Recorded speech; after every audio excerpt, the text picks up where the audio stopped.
Chapter 201, Intense Desire. Chapter 201, Intense Desire. Shen Zichuan could not get up. The inside of his thighs were all covered with teeth marks.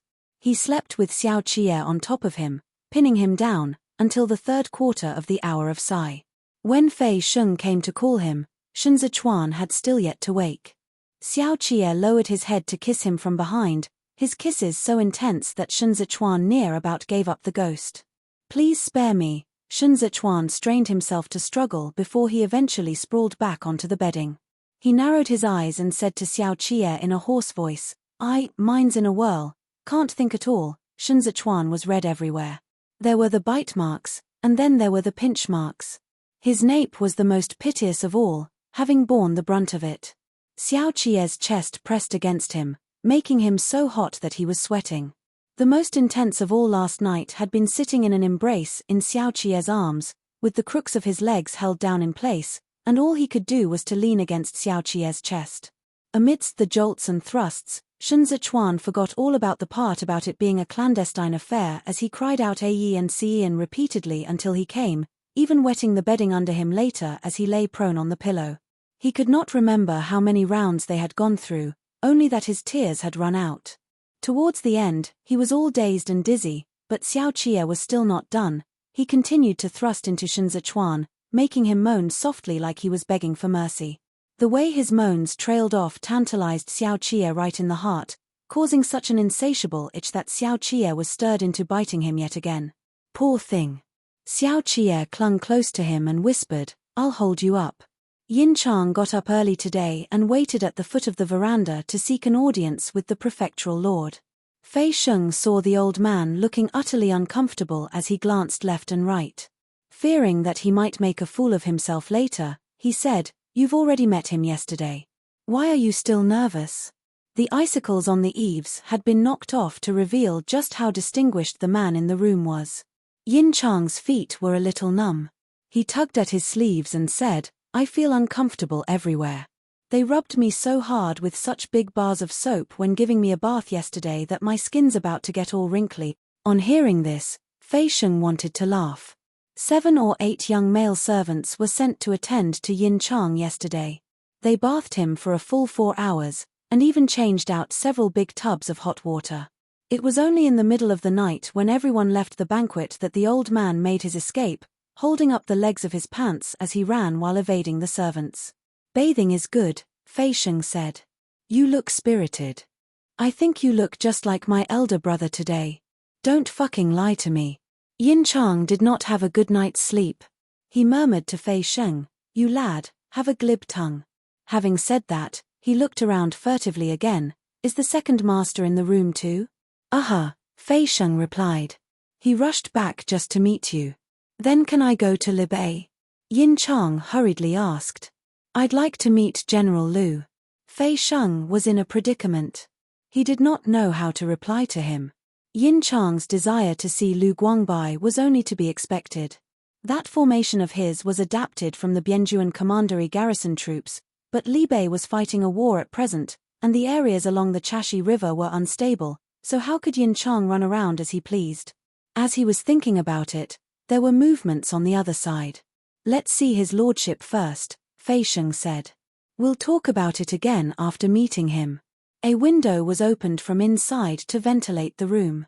The weather was not considered cold today, but Shen Zichuan was especially sensitive to the chill, so he layered up with a coat. During the journey back, Fei Sheng had checked up on Hua Lingyun's background and reported it all in its entirety to Shen Zichuan, regardless of significance.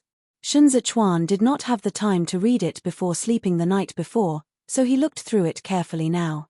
The firearms seized by Fei Sheng were handed over by Hua Lingyun himself. Shen Zichuan turned the folding fan between his fingers around and rested it on the side of his hand. "This person is interesting. I do have to meet him." All that separated Xiao Qie from Shen Zichuan was a small table. With his arm propped up, Xiao Qie looked a little playful, but the expression in his eyes was wicked. Just a glance over was an invasion.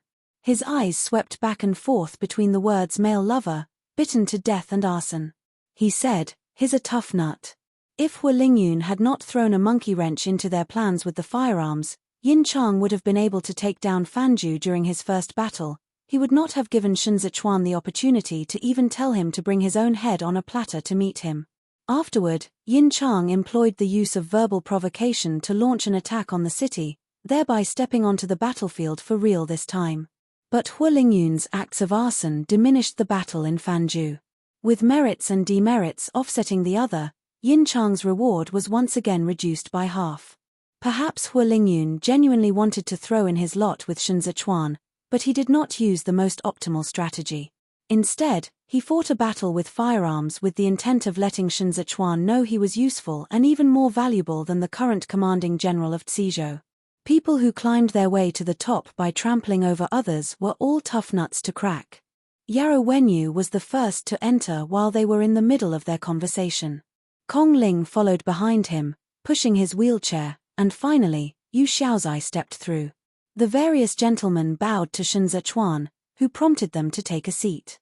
"It's so cold," Sun Zichuan said to Yarrow Wenyu, "you should have asked Xiao Qianya to come over and drop me a note, and I would have shifted the meeting venue to your courtyard so that you wouldn't have to make the trip." Yarrow Wenyu did not sleep well the night before, and his eyes were slightly bloodshot. He had even brought his cat along today. "It's just a stone's throw away. There's no need to go to the extent of having your lordship put everyone to the trouble. I saw Elder Yin and Fei Sheng both waiting at the foot of the veranda. Will you let them in for an audience now?" "Let them in," Sun Zichuan said. "I've kept Elder Yin waiting for almost an hour." Fei Sheng led Yin Chang in to pay their obeisances to Sun Zichuan and Xiao Qie. No matter how worried he was about Yin Chang, he did not dare to glance over at this moment, lest the master noticed. Xiao Qie looked at Yin Chang and asked, "Did Elder Yin sleep well last night?" This was the first time Yin Chang was meeting Xiao Qie. He had not taken a good look yesterday, but now that he had a closer look, holy moly, he thought to himself, isn't this second master way too tall? His legs as he sat on the couch were almost as long as two of him. Yin Chang tensed up again. Wringing the hem of his clothes, he vaguely answered, not too bad. Elder Yin, take a seat too." Sun Zichuan was aware that Xiao Qie was an imposing presence, and he did not come across as an easy one to get along with. Thus, he spoke to Yin Chang gently, "We will be discussing some military affairs with the various gentlemen today. With the troops soon to be deployed to Duanzhou, Fanju cannot be left unattended. Based on the report, Hua Lingyun is inextricably tied to this battle at Fanju." Kong Ling was familiar with Deng Ju. He could be considered to have come from a military family. His father was Hua Qing, the commander-in-chief of Deng Ju who repelled the bandits in the territory during the 6th year of Xianda. The feud with Yang Qiu and the rest of Dengzhou's bandits was probably formed during that time. "I have some impression of Hua Qing." Yu Xiaozai picked up the thread of conversation after taking his seat. During the suppression of bandits in the 6th year of the reign of Xianda, he submitted a memorial that could be considered a report of victory to the Ministry of War.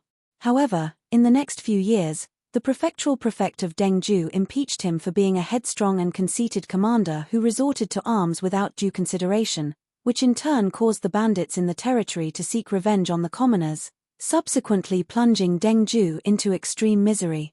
The Ministry of War deliberated over and over again before they finally did away with the notion to promote him.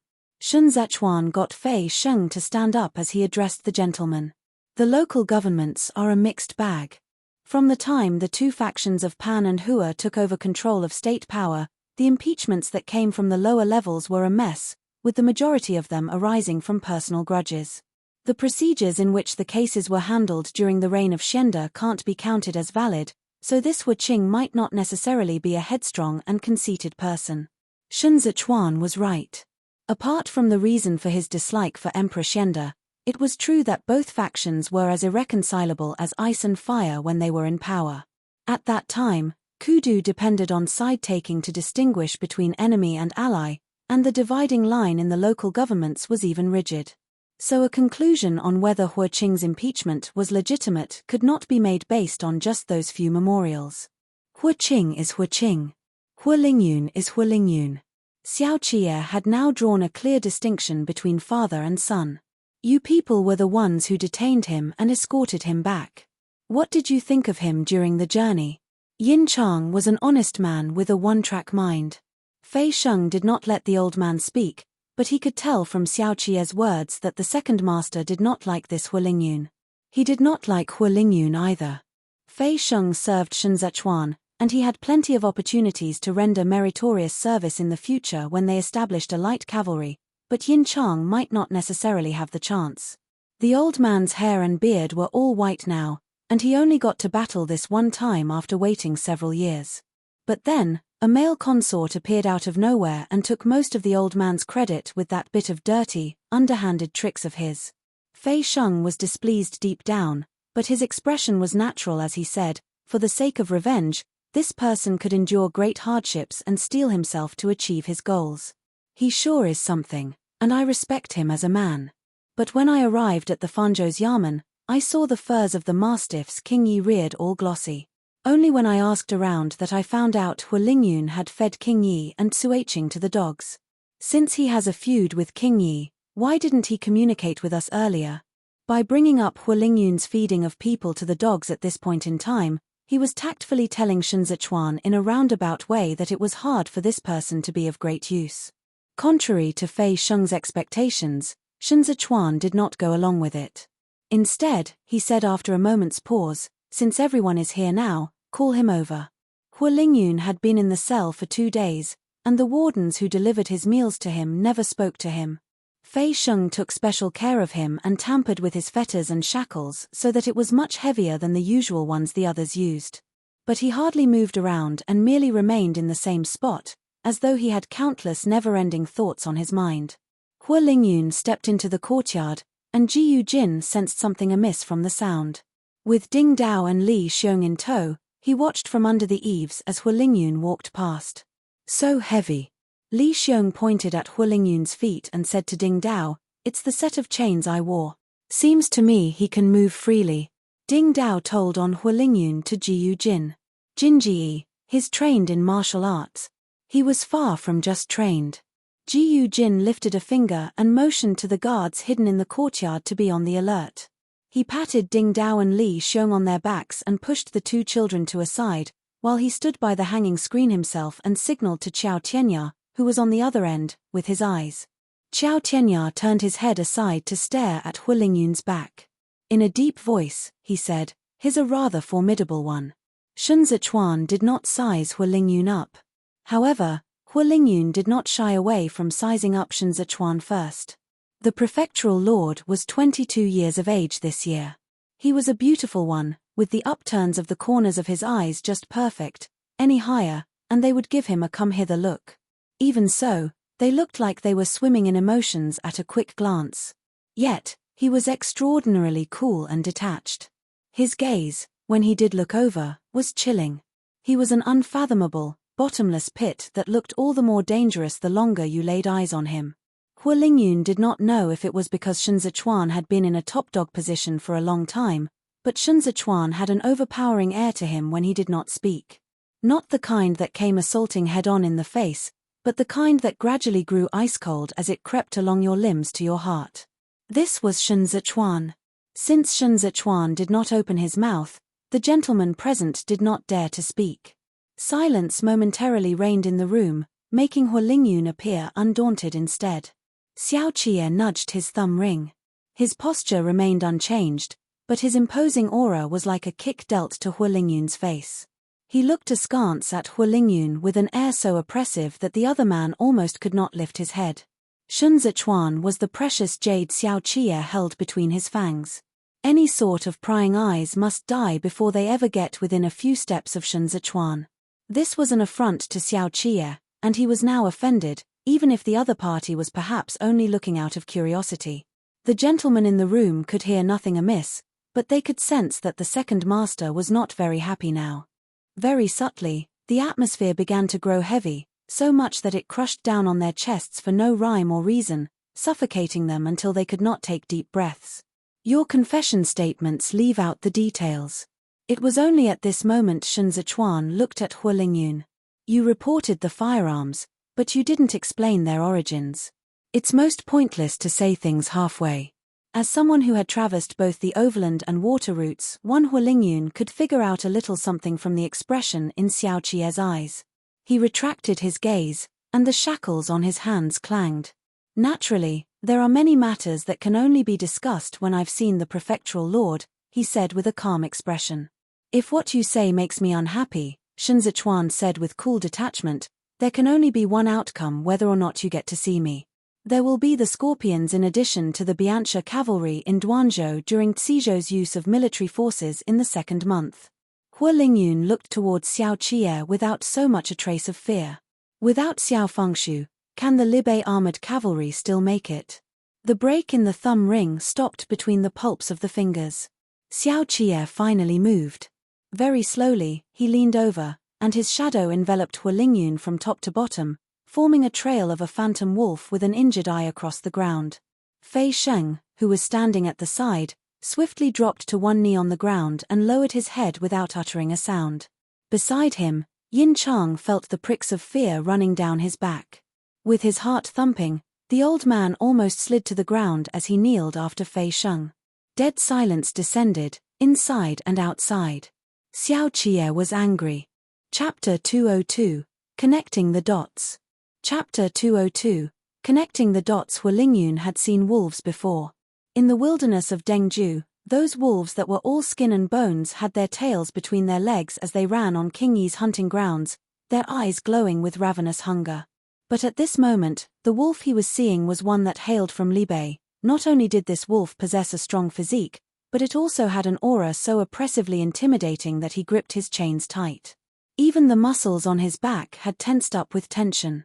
Hualingyun must not gasp for air, because if he opened his mouth again, Xiao Qie would throttle him and snap his throat. Xiao Qie completely dominated the atmosphere around him as he remained kneeling in place. It conjured the illusion of being pinned down by the back of his head. Xiao Qie wanted Hualingyun on his knees, with his head down. Hualingyun broke out in a sweat as he simmered in that unending silence. He did not want to compromise, but by the time he returned to his senses, he had already averted his gaze and bowed his head. Since that bout of heavy snowfall, the Libei armored cavalry had never won again. The battles they were fighting on the battlegrounds at present all proved to be aggravating. Gone were the days when the armored cavalry reigned over the battlefield. Hualingyun initially planned to crush Xiao Qie's spirit and level the playing field for both parties during the negotiations. Yet he had run right smack into an iron plate and was now being held down to the ground by Xiao Qie instead. Xiao Qie's shadow did not shift. His lowered gaze locked on to the back of Hualingyun's head as he repeated with cold detachment, "Can it?" Hualingyun clenched his teeth as he deflated and swallowed down his indignation. To think he had gotten afraid. Xiao Qie was completely poles apart from Shen Zichuan. He would not feign civility at certain moments, instead, he would dominate and dictate. He would hold down the heads of all of those who provoked him and offer them only one way out. The imperial army in its earlier days knew this very well from experience. Shen Zichuan covered the teacup with the lid and tapped his fingers against it intermittently. He possessed the ability to warm up the atmosphere after a cold spell, and through this subtle action, he curiously unraveled the tension in the hall, allowing Fei Sheng, who was still kneeling, to resume breathing. Outside the door, Ji Yujin exhaled lightly and released his grip on the hilt of his blade. It was only until Hualingyun's entire back was drenched in sweat that the shadow enveloping him pulled back. Xiao Qie did not withdraw his gaze, he merely leaned back into his comfort zone, as though he had lost interest in the Hualingyun who had his head down. It was at this moment Shen Zichuan opened up the lid and said in between sips of tea, "You're very well acquainted with the situation in Duanzhou." These two men took over from one another seamlessly, yet they both exuded a dangerous aura. Hualingyun's palms were all sweaty, he retracted his contempt, all the more certain that he had been right in his decision to come. The Scorpions came looking for King Yi before, Hualingyun decided to show his sincerity. During the 12th month last year, he instigated King Yi to ambush Chazhou and cut off your contact with Chidong. To that end, he gifted King Yi with a shipment of firearms. In a flash, both Shen Zichuan and Xiao Qie thought of the White Scorpions. These Biancha spies concealed themselves deep in Dazhou, collaborating with Amur from within and without to pierce through the heart of Dazhou. The 12th month of the previous year was the turning point when the Libe armored cavalry switched from offensive to defensive. Had King Yi been gutsy enough to launch a surprise attack on Chazhou at the Scorpion's instigation, Sun Zichuan would undoubtedly be held in check by this diversion and reduced his aid to Libe. Additionally, they only had to cut off the route to Chazhou, and Qi Zhuyin would have to make a detour from the eastern side of Tianfei Watchtower to head up north, where she was bound to pass through the territory of Fanju. With the Scorpions lying in ambush en route, the Commander-in-Chief's life would be in peril. They're keeping a close watch on Commander-in-Chief Qi. Sun Zichuan looked at Xiao Qie, the expression in his eyes conveying all the words he left unspoken.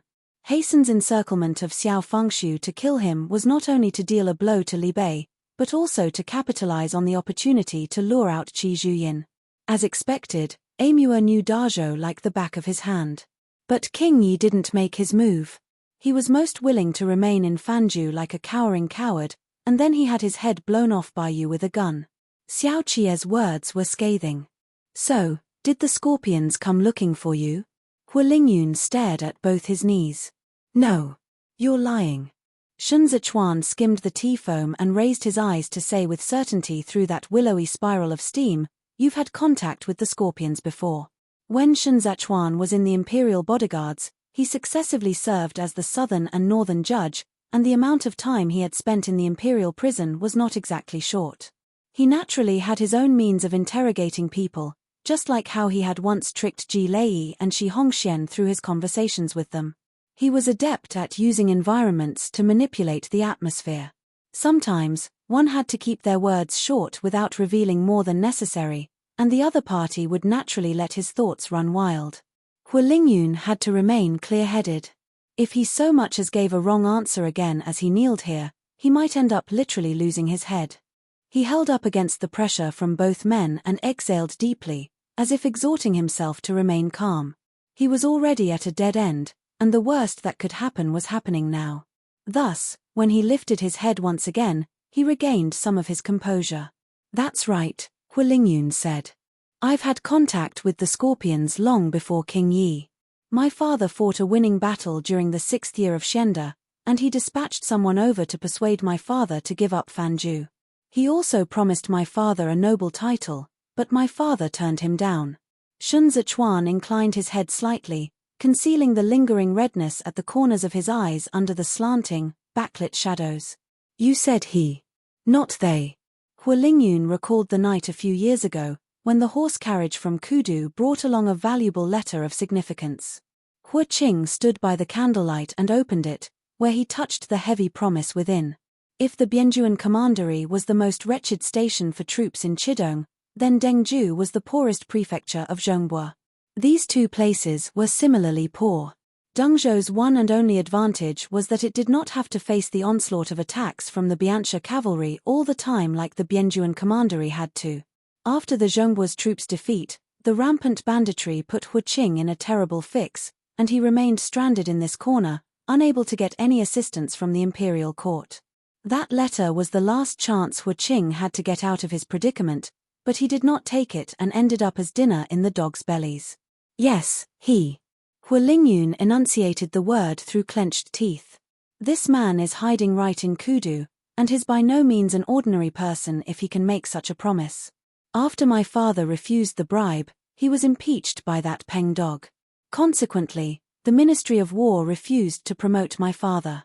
They believed that cursed Peng's one-sided lies and stopped giving Dengju the military funds it was due. That was when the Dengju bandits resurfaced. Yang Qiu went to Fanju and joined hands with Cuiqing to set up a brothel trade and got back into the business of selling women. He also took the opportunity to make contact with Lei Changming of Mount Luo. The dots were all connecting now. Sun Zichuan remembered his puzzlement when he was checking the Yang clan's accounts in Dunju. How did Bianxia not leave any traces behind when they stole away such a large batch of resources from Dazhou? The reason was that they were not on the Dunju, Mount Luo, and Duanzhou route at all. From start to end, Lei Changming and Lei Jinjia had merely been a smokescreen Amur set up in the northeast of Zhongbua. No wonder Yang Haru was so sure about this, he had indeed never touched these goods before. However, he must have been in the know, because the merchants in his hands all had dealings with Cuiqing. Coupled with what Yu Xiaozai had said about Peng Fengmiao's impeachment of Hu Qing during the 6th year of Xianda, Shen Zichuan was even more certain of his guess. The goods were transported from Fanju. Shen Zichuan held the teacup in his hands. They sent the goods directly to the banks of Chashi River without even passing through Dunju. He initially wanted to use a noble title to bribe Hu Qing into being a white scorpion and turn the Dengju garrison troops in Hu Qing's hands into delivery escorts for the goods. After Hu Qing turned him down, he sought out the prefectural prefect of Dengju, Peng Fengmiao, who accepted the bribe and subsequently started to impeach Hu Qing vehemently. Yujing. Shen Zichuan suddenly asked Yu Xiaozai. Which year was Peng Fengmiao transferred down to Dengju? Before that, whose student was he? Yu Xiaozai racked his brain, but all he had to say was, I can't remember. Zhongbue was negligent in its administration after the 4th year of Xianda, and the prefectural prefects in Duanzhou, Dunju, Fanju, and Dengju changed frequently. All I can remember is the impeachment memorial. The officialdom was as vast as the sea, with innumerable key positions of varying importance just in Kudu alone. The trivial posts in the local governments were even more complex. Even without Kudu in the mix, it was impossible for Yu Xiaozai to remember all the various vice magistrates under the 13 cities of Jueshi, not to mention minute details such as the year the other party was transferred or the person they had received advice from. It had to be known that in Kudu, when someone sent in a visitation card to call on a powerful household in Kudu, all it took was for the head of the clan to be willing to see said person and exchange a few words, and said person could proclaim themselves as the other person's student the moment they stepped out of the door. They were also sure to address the other as teacher whenever they met. On top of that, the Hua and Pan factions had countless of lackeys after the reign of Xianda, when both factions plunged the imperial court into turmoil. Ding Dao, after a moment of silence, Xiao Qie called out, Come in. Ding Dao anxiously stuck his head out. Frightened by Xiao Qie's expression, he walked in with the same side of his arm and leg moving in tandem. Everyone in the hall looked towards Ding Dao. He opened his eyes wide, wanting to look at Shen Zichuan, but not daring to.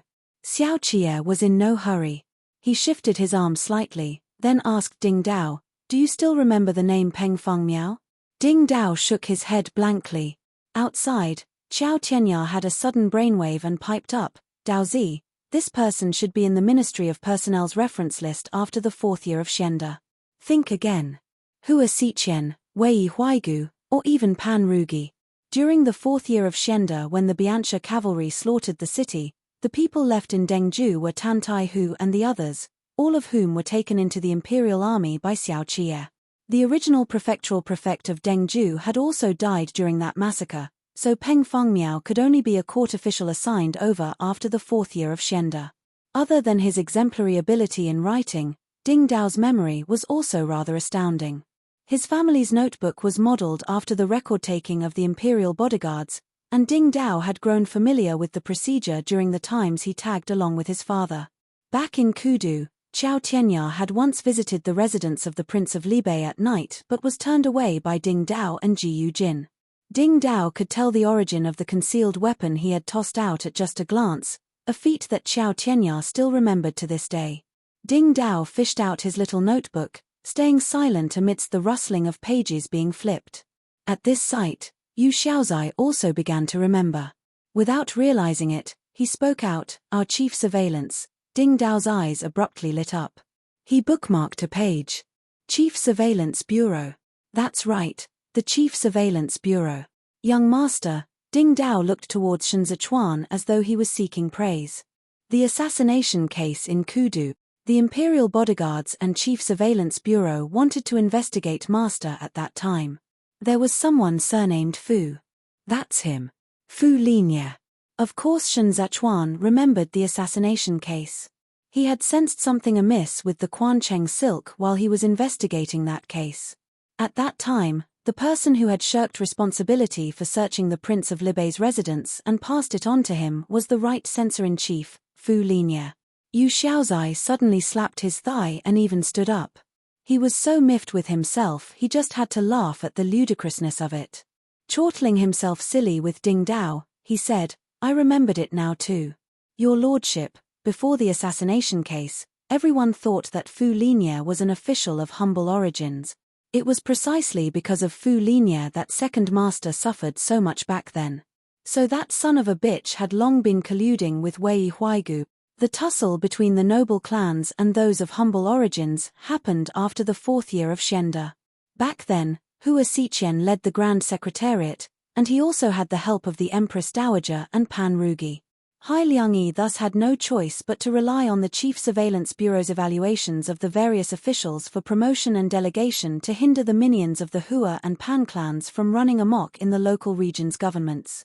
Fu Linier, who was at that time pretending to be a gentleman of worth, had considerable influence over Hai Liangyi and the other officials of humble origins' consideration of those on the Ministry of Personnel's reference list.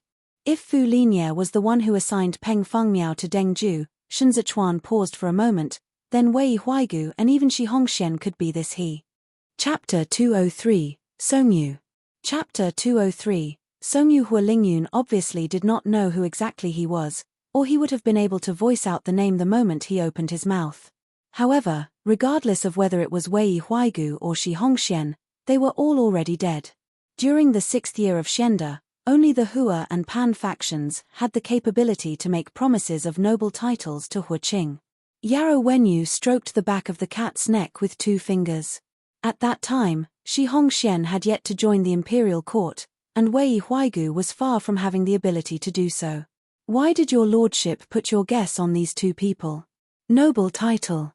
Xiao Qie stressed the 2 words. Trace this promise up the hierarchy, and you don't even need to guess to be able to list out the few who could do so. It's as good as not covering it up. Based on the speculation of Peng Fengmiao's official career afterward, the promise of a noble title is very likely a sort of disguise. The real bribe used was something else. Talking about the scorpions had made half of Kong Ling's body break out in a cold sweat. Although Qian Jin was the Minister of Revenue before the 8th year of Xianda, it was still Wei Huaigu who held genuine control over the Ministry of Revenue starting from the 1st year of Xianda. Qian Jin was dismissed from office along with Hua Xiqian during the rebellion at the Nanlin hunting grounds. However, the key to Dazhou's money still did not fall into Hai Liangyi's hands. Wei Huaigu stepped forward immediately right after and took over the office of the Minister of Revenue, where he continued to go around in circles with Hai Liangyi. It was not until Wei Huaigu was imprisoned during the Libei's military provisions case that the noble clan's embezzlement of state treasury during the reign of Xianda, which resulted in a deficit that eventually led to the Zhongbua troops' defeat, finally surfaced. This was an intricate, complicated web that involved not only the officials from Kudu but even the officials of the various Dazhou local governments. Think about it. If he had used the same method to plant covert pawns and chess pieces in Jueshi and Chidong, then how many of them now were scorpions? It makes one's blood run cold, Kong Ling could not refrain from blurting out. This is simply corroding Dazhou from within, panic not. Shen Zichuan looked around at the various gentlemen. The calm tone he used flicked away the anxiety that was beginning to permeate the air.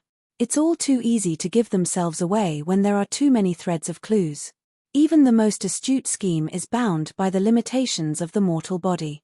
Manipulating such a game is time-consuming and labor-intensive, and having too many people involved will only prove to be counterproductive. After all, too many cooks spoil the broth. Jueshi and Chidong were both not the same as Zhongbua. Zhongbua was the result of a lax administration, while Jueshi had Jiang Qingshan who, during his investigation of the deficit with Shuexiuzhua, did everything in his power to thwart the noble clans and the scorpions. Meanwhile, Chidong had Qi Zhuyin, the commander-in-chief who was in charge of all the territories in Chidong. She had her own core team under her command, as well as Qi Shiyu to assist her in governmental affairs. She would never collude with the scorpions. But Shen Zichuan was certain at this moment that the person who had tampered with the Bianjuan commanderess grains was a white scorpion hiding in Kudu, and this scorpion had not been trying to force Lu Guangbai into rebelling, but to drive him to his death. Xiao Qie, however, once again fixed his eyes on Hualingyun. Since the scorpions were the ones who gave the firearms to King Yi, then who's the one who taught you to use it? Firearms were not broadswords and swords. As a native of Dengju, Hualingyun would not have had the chance to come into contact with them before this, so he would have had to undergo training if he wished to use them with proficiency. Xiao Qie had sniped and touched them before in Kudu, and thus he knew them like the back of his hand. Leaving aside the question of whether King Yi himself knew how to use it, if he had known that Hualingyun knew how to use it, he would not have kept Hualingyun by his side without so much as a precaution against the latter. Hualingyun pursed his lips, his expression solemn in the silence. After a moment, he answered, Old Fang the 10th. This was one of the reasons why Old Fang the 10th had been willing to join hands with Hualingyun to remove King Yi from the equation. He was a fast learner when it came to using firearms, and he was able to move around by King Yi's side. What's more, he could pump him for information on the money vault, as well as keep an eye on King Yi's movements. After Dunju was reclaimed, Yang Qiu and Old Fang the 10th started feeling uneasy. Hualingyun continued. By the time Cizhou reached an agreement with Li Bei and Chidong, Fanju and Dengju were already facing the situation of having armed forces being sent to quell them. They were afraid that King Yi could not hold up under threat and ended up opening the gates to surrender, so they thought of making the first move to do away with him and empty out the money vault. Hualingyun used the money vault as bait and burned Yang Qiu and Old Fang the 10th to death. This sum of money was now in his hands, and he was the only one who knew where it was. This was also what gave him the confidence to dare to negotiate with Shen Zichuan and Xiao Qie. Hualingyun's gaze alternated between Shen Zichuan and Xiao Qie. I can use firearms, and I can teach the Libei armored cavalry and the Cizhou garrison troops. He looked at Xiao Qie. You want to attack Duanzhou in the second month.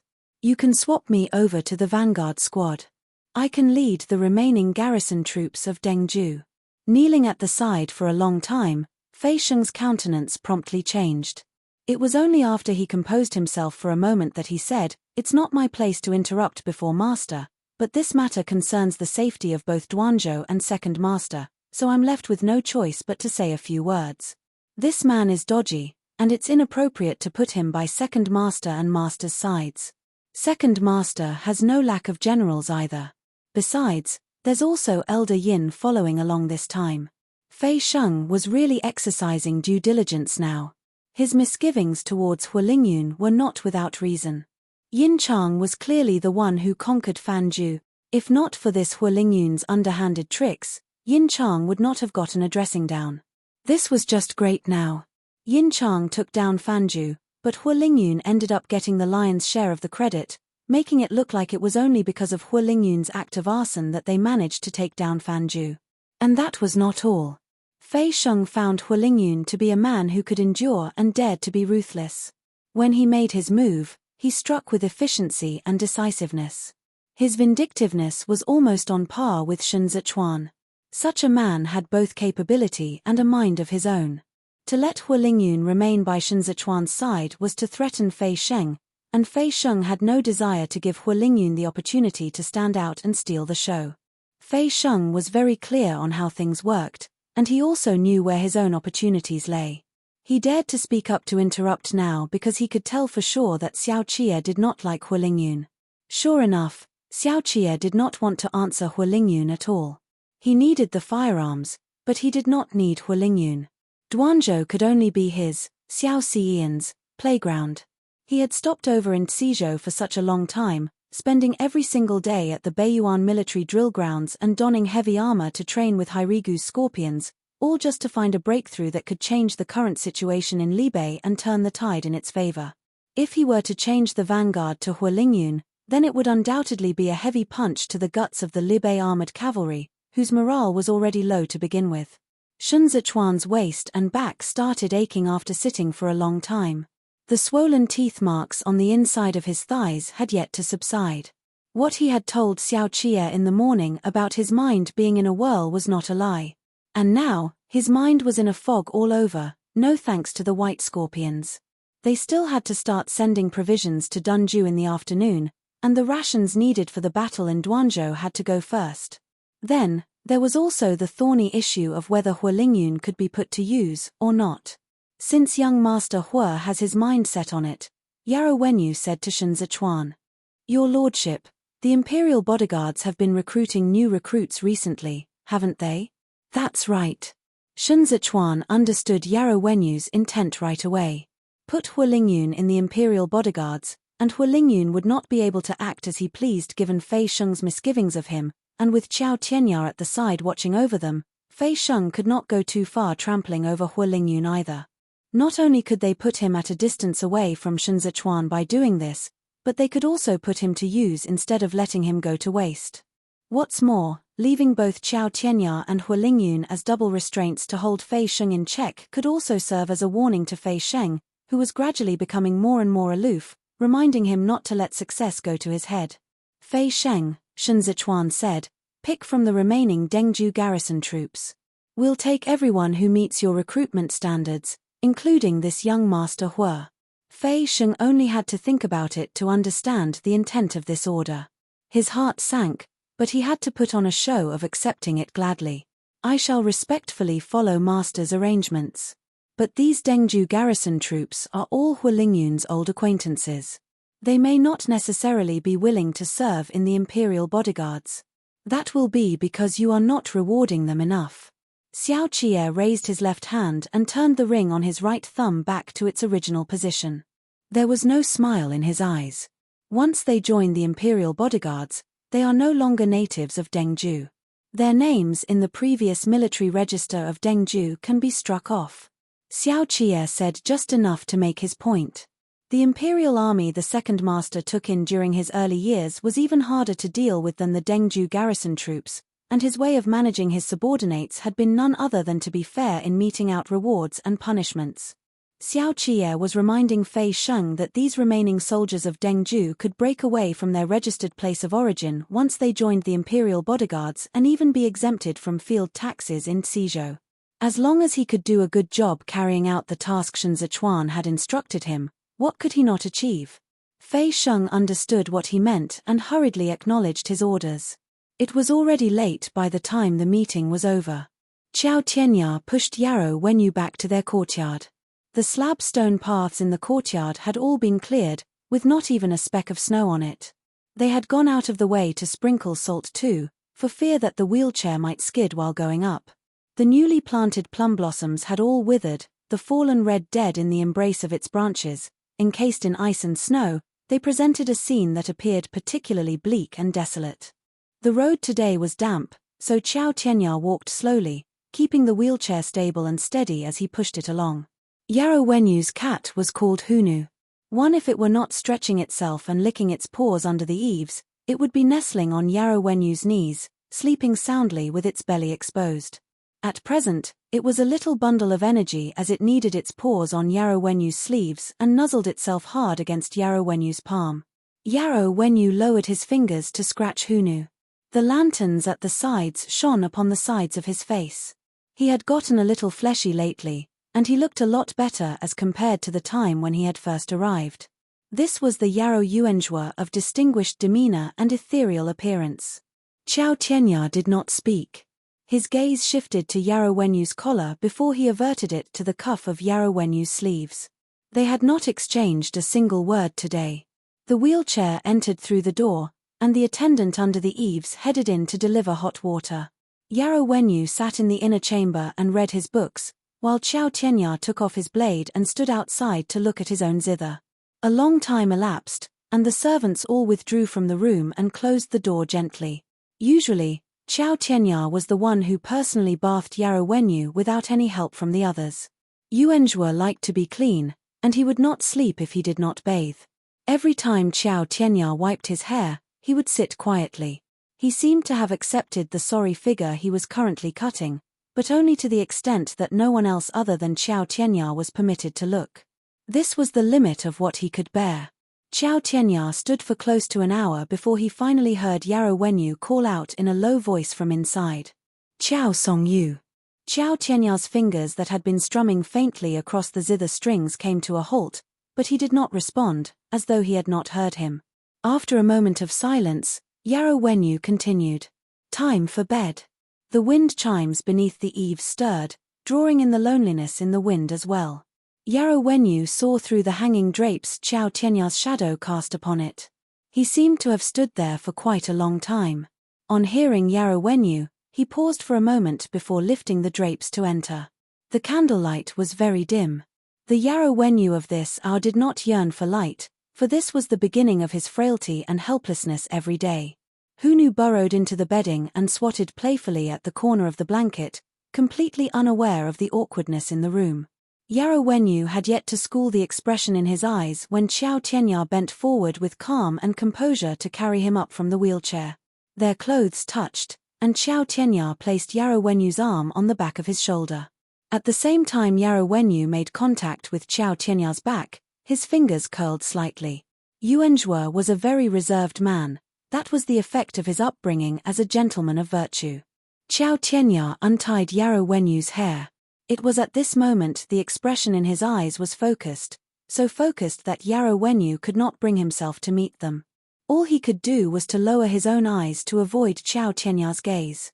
When he had been stripped down to his inner garment, Yarrow Wenyu muttered softly, "Don't." Xiao Tianya paused for a moment without letting go of the belt he had been pulling at. Yarrow Wenyu suddenly clenched his collar with an expression similar to indignation. He repeated, "Don't." "Don't what?"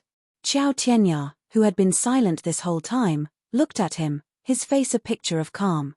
Yarrow Wenyu's "don't touch me" caught in his throat.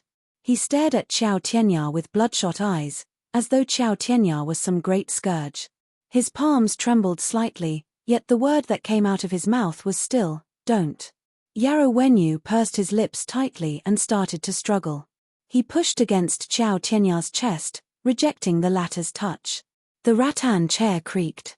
Flashes of green and white shook in the blurred mirror as wide-sleeved robes and black hair struggled in the crooks of Xiao Tianya's arms, like spring leaves that were all too anxious to make their escape with the wind.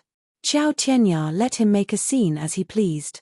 Just when Yarrow Wenyu was about to slide onto the ground, Xiao Tianya suddenly overturned the rattan chair, grabbed Yarrow Wenyu's wrists, and pinned him down forcefully onto the woolen carpet. "What do you want?" Xiao Tianya held down Yarrow Wenyu's wrists with one hand and gripped Yarrow Wenyu's face with the other hand to correct its direction. "Do you want me to throw you in like this, or throw you here?" Yarrow Wenyu was forced to tilt his head up. His breaths quickened as he shut his eyes, biting down on his lip until it went pale. Xiao Tianya released the hand that was grasping his chin and pressed them between his lips to prevent him from biting down on them. He wedged his fingers in, only for Yarrow Wenyu to clamp down on them as if he was venting his anger. "What are you afraid of?" Xiao Tianya let him bite, his expression slightly cold. "That wasn't your fault." The intoxicated Yuanzhua of last night was very different. He briskly forgot the pain of his legs and had a reaction to being touched in the bathtub. A noble young master was still human. What he had lost were his legs, not all that made him a man. He was still so young, and he still had all the same unspoken desires that he kept secret. But he did not even have the opportunity to pleasure himself, and yet he was laid bare and exposed in Xiao Tianya's eyes every single night. Even so, he never accepted such a powerless self. "What's wrong?" Xiao Tianya asked in a harsh voice. "Feeling aggrieved because I'm not a woman? My handjob can't be that bad, right?" "Stop it." Yarrow Wenyu's face betrayed his agony. All he could do was to yell dispiritedly as he lay here, "Don't say a word more." The rattan chair that had rolled to one side knocked into a small clothes rack, which tilted over and smashed into Xiao Tianya's back. Xiao Tianya did not even blink. Under the flickering candlelight, Xiao Tianya did not know which part of him was in a rage either. "How do you see yourself?" Xiao Tianya asked. "Do you think of yourself as a banished immortal? Too, is it wrong to have desires?" I don't." Yarrow Wenyu's eyes had gone thoroughly red. His voice trembled as he struggled to say, "I don't have that sort of. I don't need them." He could not sink to such lows and have his very last shred of dignity destroyed. What would he be left with then? He only had this bit of dignity left, and it was this bit of dignity that sustained him so that he could sit before the others in this weak and frail state and accept all of their pity. As Yarrow Wenyu trembled, tears trickled out of his eyes. They did so against his will, but his tears were beyond his control, just like his crippled legs. He was ashamed to face this side of himself, just as he did not dare to face whatever remained of his desires. Xiao Tianya's chest heaved. He abruptly flipped Yarrow Wenyu over. With a sense of foreboding, Yarrow Wenyu's eyes widened in panic as Chao Tianyao pulled him into his arms from behind and undid his inner garment. Yarrow Wenyu struggled violently, pushing against Chao Tianya's arms as he resisted.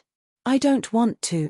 Chao Songyu, release me. Let Chao Tianya groped for Yarrow Wenyu's hand, pulled it into his palm, and led it down to hold Yarrow Wenyu's object of shame with his hand over the latter's. It was in this way he embraced Yarrow Wenyu and heard Yarrow Wenyu crying when he was neck to neck with him. The dim candlelight went out as they clung close to one another in this space. Yarrow Wenyu's face was to the woolen carpet, his cheeks wet with tears from the unbearable shame and indignation. A suppressed cry escaped his throat, a cry for the dignity he lost in Chao Tianya's hands, and for the self he had gotten a clear look of. He panted for breath in between his sobs, his free hand clutching tightly at Chao Tianya's sleeve as the pleasure of being defiled and broken into pieces in Chao Tianya's masterfully sliding palm washed over him. Kill me. A choke escaped from Yarrow Wenyu as he rasped, Chao Songyu. I hate you to the core. All the while that Chao Tianya's palm was gliding up and down in that darkness, he was pressed up against the side of Yuanjua's face, listening to Yarrow Wenyu's sobs and ramblings, as well as Yarrow Wenyu's pants and rasps. You're not in the wrong. As Yarrow Wenyu shuddered, Chao Tianya whispered into Yarrow Wenyu's ear, his voice raspy as he said in all seriousness, hate me all you want. Chapter 204, Empress Dowager. Chapter 204, Empress Dowager Xiao Qie deployed troops to Duanzhou in the second month, and Shen Zichuan had the grain wagons set off first. Tan Tai who was in Dunju, was all prepared and ready. To the north, Xiao Jiming dispatched Wu Ziyu to lead 5,000 Libei armored cavalrymen to stand by at the northern side of Mount Luo. Once there was a change in situation, they would be able to combine forces with Shosan camp to jointly attack Duanzhou. Fine snow danced at the spurring of the breeze on this day. The outskirts of the city stretched on into the distance, where a panoramic view of the empty, boundless horizon provided a treat for the eyes. Xiao Qie was clad from head to toe in his heavy armor, which sank into the thin snow. He looked just like a block of wall standing before Shen Zichuan. There are still bandits remaining on Mount Luo. Shen Zichuan, wrapped securely in his coat, gazed at him. You have to be careful when passing through the territory. Meng landed on Xiao Qie's shoulder. I'll remember it. This has to be a quick battle. I'll be back in the third month at the very latest. If the soldiers you send to Dengju aren't enough, let the commander-in-chief know. She can transfer soldiers from Tianfei Watchtower. No problem there. Snow brushed past the hair on Shen Zichuan's temples and landed on his collar. Xiao Qie raised his hand to set his palm down on the top of Shen Zichuan's head. A quote inexplicably came to his mind. For my wife is still in the springtime of life, and tender are the words to comfort my beloved you. Lanju was only 22 of age this year, and he would be by his side for decades to come. Xiao Qie, however, would be fighting battles on all fronts in the days to come, regardless of life or death. Overthinking and dwelling too much on it would only serve to make him timid. Shen Zichuan was the reason Xiao Qie became tough. He was also the reason that Xiao Qie mellowed. Xiao Qie wanted to protect this man until the very end of his life, and as such, he was willing to give his very best in every single battle. But even the strong, like Xiao Fengshu, would also come to an unpredictable end. Xiao Qie thought plenty after that incident. He loved this man, but he also worried for this man. Perhaps other people in this world did not need him, Xiao Xian, that much. But Shen Zichuan did. I'll wait for you here. Shen Zichuan raised his palm to caress Xiao Qie's cheek. In a soft voice, he said, don't fool around with others on the way. Not even a glance. All of a sudden, Xiao Qie hugged Shen Zichuan. In this snow, as he huffed breaths of hot air, he felt as if he owed Lanju too much. The latter clearly could not even leave him in his sleep. Ensconce yourself in the throne at the Hall of Distinction. One Xiao Qie nuzzled against Shen Zichuan's temple and whispered, and let not the snowstorm come unto you. Without waiting for Shen Zichuan to answer, Xiao Qie released him. He put on his helmet, flipped atop Lang Dao Shui Jin, and turned his horse around to lead the Libei armored cavalry into a gallop east. Seeing that Shen Zichuan did not move, Fei Sheng held up the umbrella to shield the prefectural lord from the falling snow. Shen Zichuan stood in the snow, clutching his blue handkerchief until it was silent all around. Kudu experienced consecutive days of clear skies, and one could occasionally catch a glimpse of the birds flying in diagonal formations between the double-eaved roofs of the imperial palace. The heir apparent was a fast learner. Although she still did not possess the authority to make decisions, she was allowed to listen in on the discussions on state affairs in Mingli Hall. She rarely spoke up, yet in that pair of eyes of hers, Center you saw her dedication to government affairs. Other than reading and practicing calligraphy in the past 6 months, Li Jianting had no other hobbies. She rose early each day and did not even slack off on the days when she fell ill. The Chief Surveillance Bureau, which used to lecture Li Jianheng in the past, gradually could not find any shortcomings in Li Jianting they could admonish her for. In the eyes of these fastidious censors, this heir apparent was one who was the most like a proper crown prince since the crown prince of the reign of Yongyi. Even Kong Qiu, who was initially quite critical of her, no longer took to talking about her lightly. No one knew how Xue Xiuzhua had done it, but he had completely destroyed Ling Ting, and now only Li Jianting existed in this world. The Empress Dowager had been plagued by headaches lately. Initially, incense had been lit in the hall, but she had matron Liu Xiang snuff it out as the scent made her feel unwell. The amount of grey hair along her temples had increased. Old age was eroding this person of power who had a hand in the storms and turmoil of Kudu for as long as 30 years. In the face of Li Jianting's youthful appearance, she felt all the more willing in spirit but lacking in strength. Yesterday, Han Cheng presented a memorial to the throne. His still requesting for troops to be deployed to Cizhou. The Marquis of Helion sat below and groused to the Empress Dowager. Conflicts are now abound between people on our own side. Why is he still thinking about Zhongbua? The Empress Dowager let matron Liu Xiang massage her shoulders as she leaned back on the couch. She looked over Han Cheng's memorial, then said, Shen Zichuan has taken down Fanju, and now he even intends to use military forces in Duanzhou. After spring, he will become the tiger of Zhongbua. He harbors a deep-seated hatred towards Han Cheng for the murder of his teacher. It is only natural for Han Cheng to be afraid. The Marquis of Helion did not want to bother with Han Cheng's personal feud at all. What he was currently worried about was of another nature. After the 9th month last year, the Practical Doors faction led by Xue Xiuzhua collaborated with the Chief Surveillance Bureau to investigate the crop fields of the 8 cities in preparation for the resurveying of the crop fields. This had always been the case for the past years, but those had been merely done for show.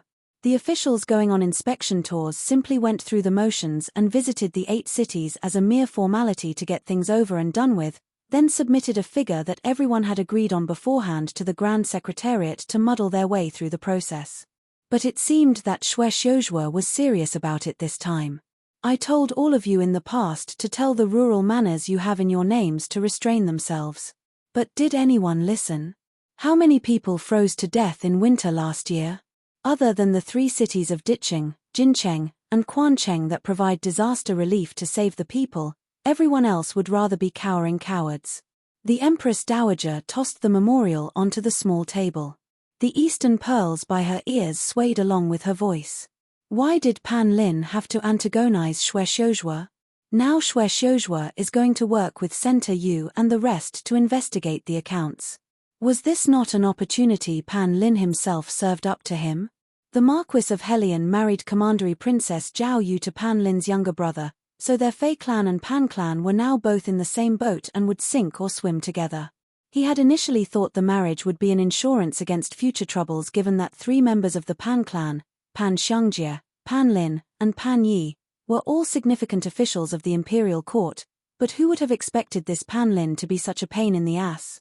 The Marquis of Helion did not dare to take the blame for Pan Lin, but he could not let Pan Lin continue with his ways either. Pan Lin was currently stuck in the opening that was the Minister of Revenue. The job he did was significant and crucial, yet he did not receive a promotion in name. Everyone was wrought with anxiety, fearing that Pan Lin would keep on getting defeated in this tussle between both sides and ended up handing the Ministry of Revenue on a silver platter to the officials from humble origins. Chengji is impatient by nature. I have no idea how he offended Xue Xiuzhua. The Marquis was restlessly burning with so much anxiety, he was like an ant on a hot pan as he pleaded. But Pang Xiangjie and Pan Yi are both loyal to your majesty. You have also watched our Zhao Yu grow up into a lady. She and the third Missy are the gall of you. The Empress Dowager cut him off and even righted herself to berate him. How dare you push political disputes of the court onto my little baby? Back then, when I wanted Zhao Yu to marry a lad of the Han clan, you refused and insisted on coveting that bit of petty advantage the Pan clan could offer you. Now that things have gone south, you have to shoulder the responsibility for it yourself. The Empress Dowager rarely flew into a rage like this.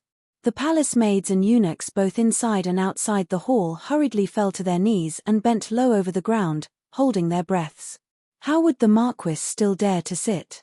He fell to his knees in a fluster, shuffled forward on his knees, and slapped himself several times as he pleaded, "Your Majesty, please be appeased."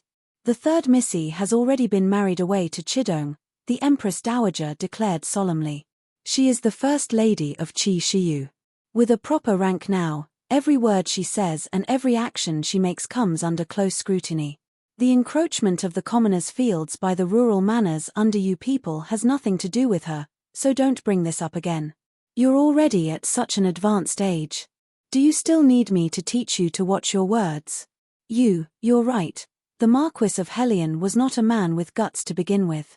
The only lawful descendants of the Fei clan in this generation were the younger Marquis Fei Shi and the commandery Princess Zhao Yu.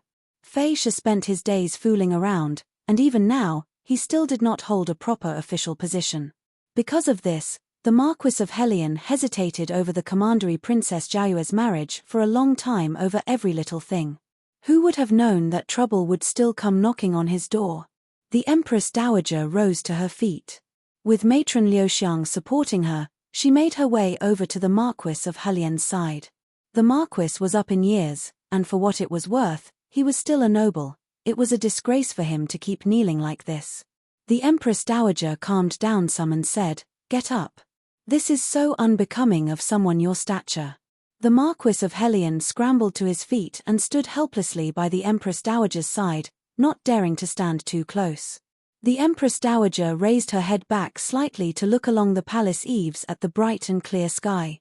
After thinking for a moment, she said, "Fei Shi has also come of age. If his inclinations do not lie in scholarly studies, then he can join the military. There are so many vacancies in the 8 great training divisions, let him learn from them. He doesn't need to carve out a distinguished career, as long as he can temper himself and settle down. Once he has put in the hours and has the record of service to prove it, he will naturally be promoted to the Ministry of War." The Empress Dowager had pointed out the Marquis' sore spot.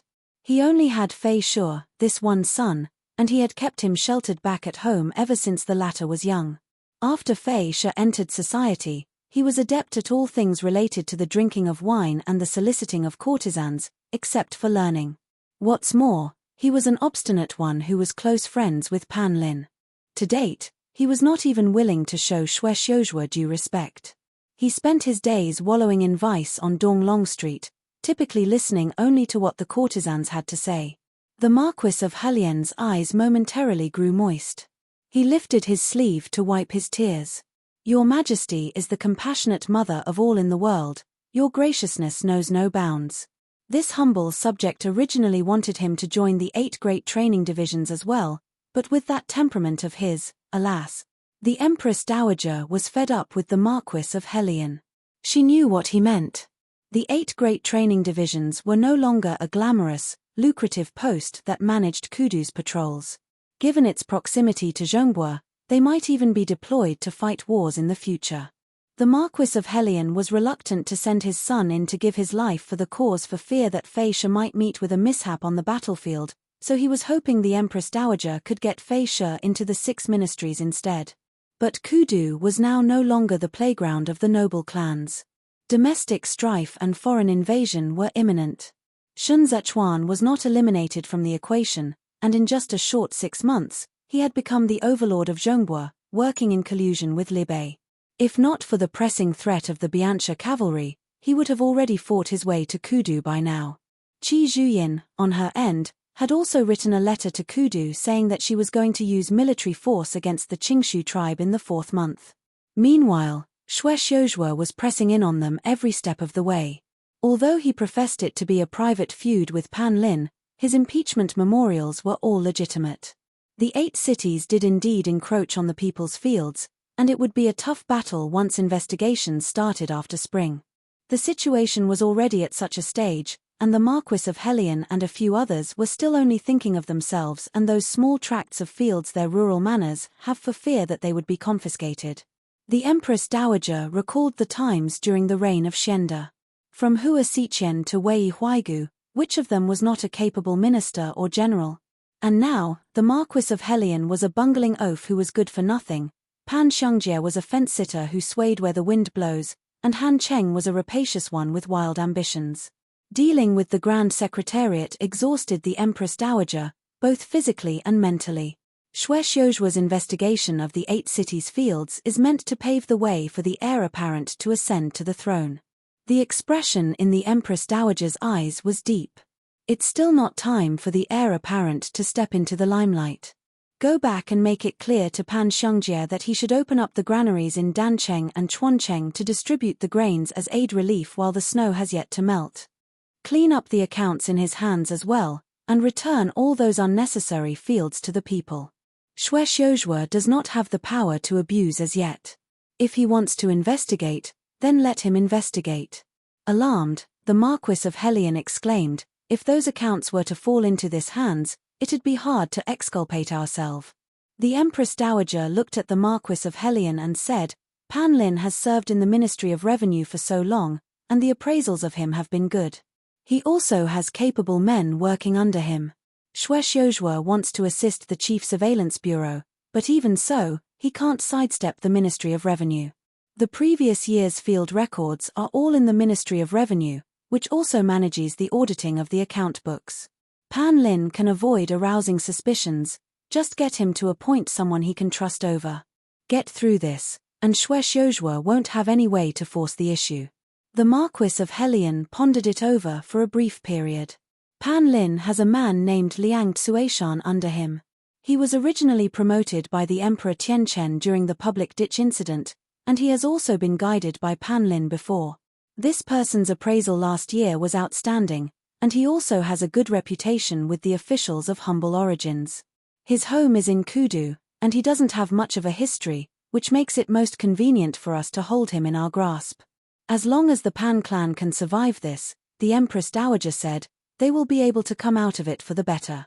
Since there were problems with the fields in the 8 cities, then just how clean could the Xue clan's Quancheng be? Xue Xiujue's audacity in touching the 8 cities' fields account was tantamount to laying a hand on a slice of the noble clan's pie. This matter concerned the future interests of the noble clans, and no doubt heads would have to roll if the field taxes were to be investigated. The Empress Dowager wanted Pan Lin to use Liang Tsuishan to choke off the opening in Dancheng.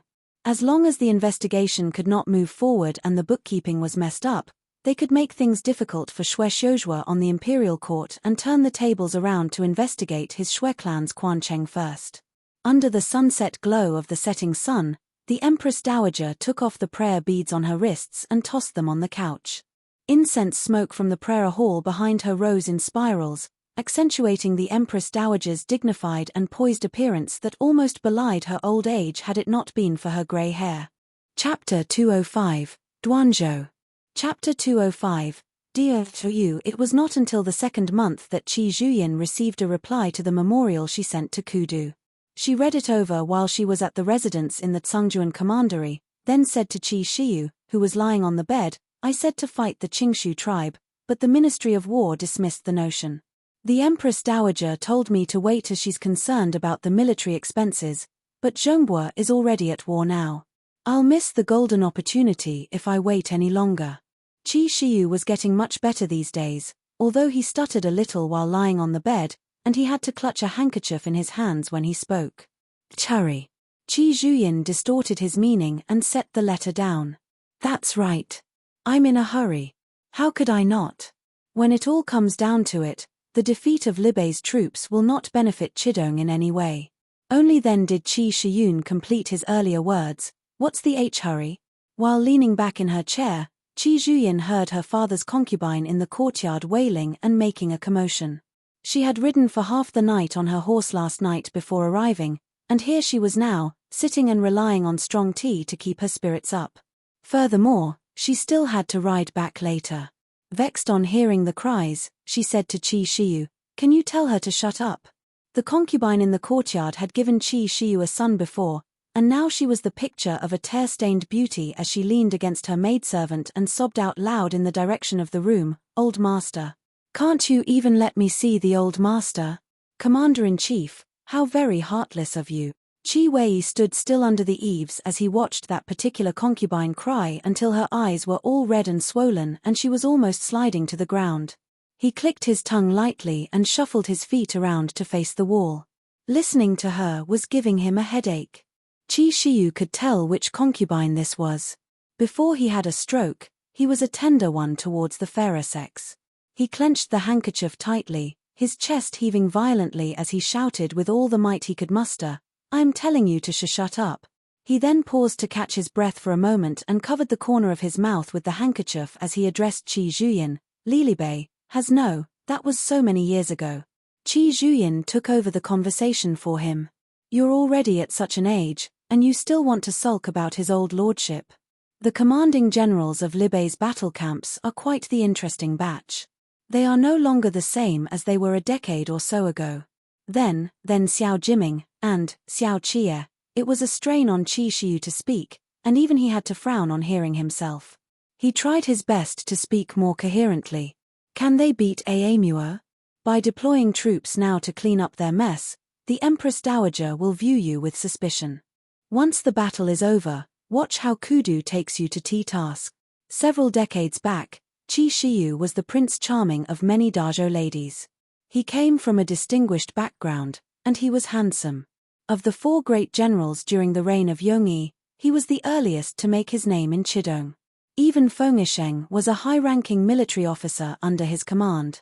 At first, he had hopes of being conferred the title of a prince, but who would expect Xiao Fengshu to rise to prominence in Luoxia Pass all of a sudden? The Libei armored cavalry elbowed out the Chidong garrison troops' military glory, trampling over Qi Shiyu for life. There was no enmity between them, although they loved to pit against each other and had even fought before in Kudu. Qi Shiyu made little of Xiao Fengshu's humble origins, and Xiao Fengshu once called Qi Shiyu names for being just a pretty face that was all looks and no substance. Fengisheng was the oldest among them when he was still around, and it was all because he went to a lot of effort, with Lu Pingyang following his lead, that Chidong and Libei could stay brothers for so many years. Qi Shiyu rose to the challenge to prove his worth, but never could he have expected himself to be without a son and heir of lawful birth. At first, he had the idea of having Qi Zhuyin marry Xiao Jiming, but he felt rather awkward deep down and eventually did not broach the topic. "Take me to what task?" Qi Zhuyin removed her blade. "If Libei is gone, so is Zhongbua, and if Zhongbua is gone, Dancheng will be a goner too. Who is the Empress Dowager going to take to task? Herself. For all their shortcomings, Xiao Jiming and Xiao Qie are both his old lordship's sons. With that bit of capability Han Cheng has, does he have the ability to stop the Biancha cavalry when the time is nigh? Everyone might just as well let the state perish." Qi Shiyu was rendered so speechless by her that he wheezed for breath.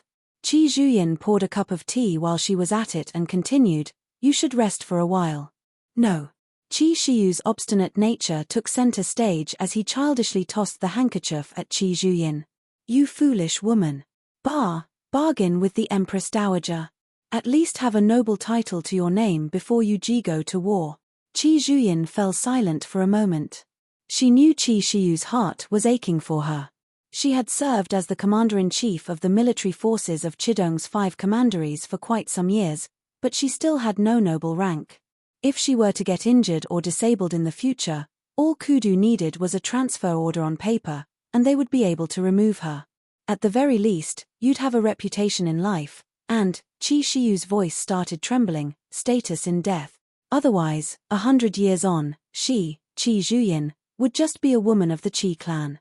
No matter how illustrious her military achievements had been, she could never leave her rightful name and title behind. Qi Zhuyin held the teacup with her fingers and studied the patterns on it.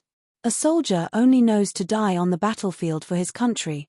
What need is there to concern himself with the return of his body home after? One if I were to really die in battle, etch my name on a memorial tablet too at home, it's all the same. She raised her head and smiled at Qi Shiyu. Our Chidong is under the control of others, and we have to discuss every single matter with Kudu. As long as the Empress Dowager is willing to give us military provisions, I can do away with a title. It is what it is. Whether it was because of his old age or not, no one knew, but Qi Shiyu suddenly started shedding tears. He would not even let Qi Zhuyin wipe it away for him as he hung his head down and choked with sobs. If only you were a boy. Qi Zhuyin folded the handkerchief and set it down beside the bed. When Qi Shiyu was a little better, she continued, brothers who have died before in battles are aplenty, but can each and every single one of them leave their name behind in history? General Feng was not conferred a title either, was he? I'm telling you this so that you know how things stand. We are really going to war this year. Before the turn of the year, I heard that Chen Zhen was in ill health. It's also because of his powerlessness that the Ministry of War did not agree to my deployment of troops this time. Once he retires, we will have no one else in Kudu. I'm worried that it'll be even harder to ask for military salaries and provisions. We should save on the various expenses in the residences as much as we can. Stop getting swayed by all those pillow talks. Those concubines of yours have the manners they want and the shops they ask for. Even if I die, they and those sons of yours won't starve to death. Qi Shiyu said, miffed, all the manners I gave you, were used to make up for the shortfall. Qi Zhuyin thought for a moment before comforting him. There's a small plot of land left though. My mother used to plant flowers and herbs there, and I couldn't bear to sell it off. I can still make a living with it in the future. The concubine outside went silent. It was an overcast afternoon, with thick clouds covering the sky, and it was even dimmer inside the room with the drapes let down. Qi Shiyu looked at his daughter from the couch, her skinny shoulders set against the weak light from the window, and his late wife's hairpin in her hair. Qi Zhuyin resembled her mother, and she looked charming when she smiled, especially when her imposing aura did not dominate her facial features. The commander-in-chief was not as full of heroic spirit as the rumors made her out to be. Qi Zhuyin waited until Qi Shiyu fell asleep before she left. She changed her shoes under the eaves, then stepped into the snow with her deerskin boots to ask Qi Wei, where is she? Madam invited her away. Qi Wei answered as he followed behind her. Qi Zhuyin had yet to see Hua Xiangyi upon her return, and she hesitated for a moment. As she passed by Hua Xiangyi's courtyard, she heard sweet, delicate voices like the pleasant trillings of orioles and sparrows from within. From where she was on the other side of the moon gate, she saw Hua Xiangyi in between that plum blossom branch. Hua Xiangyi was bundled up in a fox fur robe today. Going by the quality of the material, she had most likely brought it along from Kudu. It was pure, unadulterated white. Fluffy fur lining the sides of her cheeks accentuated her clear-as-autumn water's eyes, bringing out the vividness in them and making them appear even more distinct. She looked just like someone's pampered daughter. The fingertips on the plum blossom branch were fair and dainty, never having been tarnished with a single speck of dust before in this life. Qi Zhuyin inexplicably inclined her head and watched for a long time. The in-house accountant has prepared the account books and is waiting for you in the office. Our residence's expenditure last year. After saying a bunch, Qi Wei looked up to see that Qi Zhuyin had not moved, so he followed her gaze over. Qi Zhuyin raised Zhujiu and blocked Qi Wei's view with its sheath. On the other end, Hua Xiangyi picked up the plum blossom branch with her fingers. A petal-like flower embellishment lay between her brows. She laughed as her maidservant whispered in her ear, then turned sideways where she was hidden from view. Without turning her head, Qi Zhuyin said to Qi Wei, let's go. Qi Wei, having not seen a thing, repeated, let's go? Qi Zhuyin lifted her foot and left. Qi Wei, not making head or tail of what was happening and not daring to ask either, followed after her. Qi Zhuyin headed straight to the office to reconcile the account books with the accountant. She did not have the time to sit and settle down, so she simply stood and flipped through a couple pages. Has there been a change of steward? Qi Zhuyin suddenly asked. The accountant hunched over and answered in a small voice, to answer the commander-in-chief, no. That's strange. Qi Zhuyin turned a few more pages. The balancing of accounts has always been a mess in the previous years, with records that couldn't be more vague than the last. So why are last year's accounts so clear? These accounts were more than just clear. Even this year's advances had been separated out in a separate book, with the expenses of the various branches of the family all listed out clearly. Her father's concubine's cosmetic spending had also been halved at Qi Zhuin's request, while the manors Qi Shiyu could not explain were also listed on it. This was simply done more beautifully than the Ministry of Revenue's accounts. The accounts in our residence were originally diverse and complicated, and with the various concubines unable to give a detailed account of their spendings, the various gentlemen were all at a loss where to start. The accountant took the teacup and held it out with both hands to Qi Zhuyin. The commander-in-chief wanted the residence to be more frugal, but we couldn't get a clear count of the rural manors in our name, and the monthly tributes were a mess when combined with the logistical expenses. Qi Zhuyin raised her eyes to look at the accountant. This time, it was Madame who did the accounts. Afraid of incurring Qi Zhuin's displeasure, the accountant hurriedly added, "Madame manages domestic affairs, so she has to look through all the accounts of the various concubines. She specifically sent someone to tell us that these accounts were too messy, and we had to redo them for the sake of your upcoming military salaries and provisions expenses.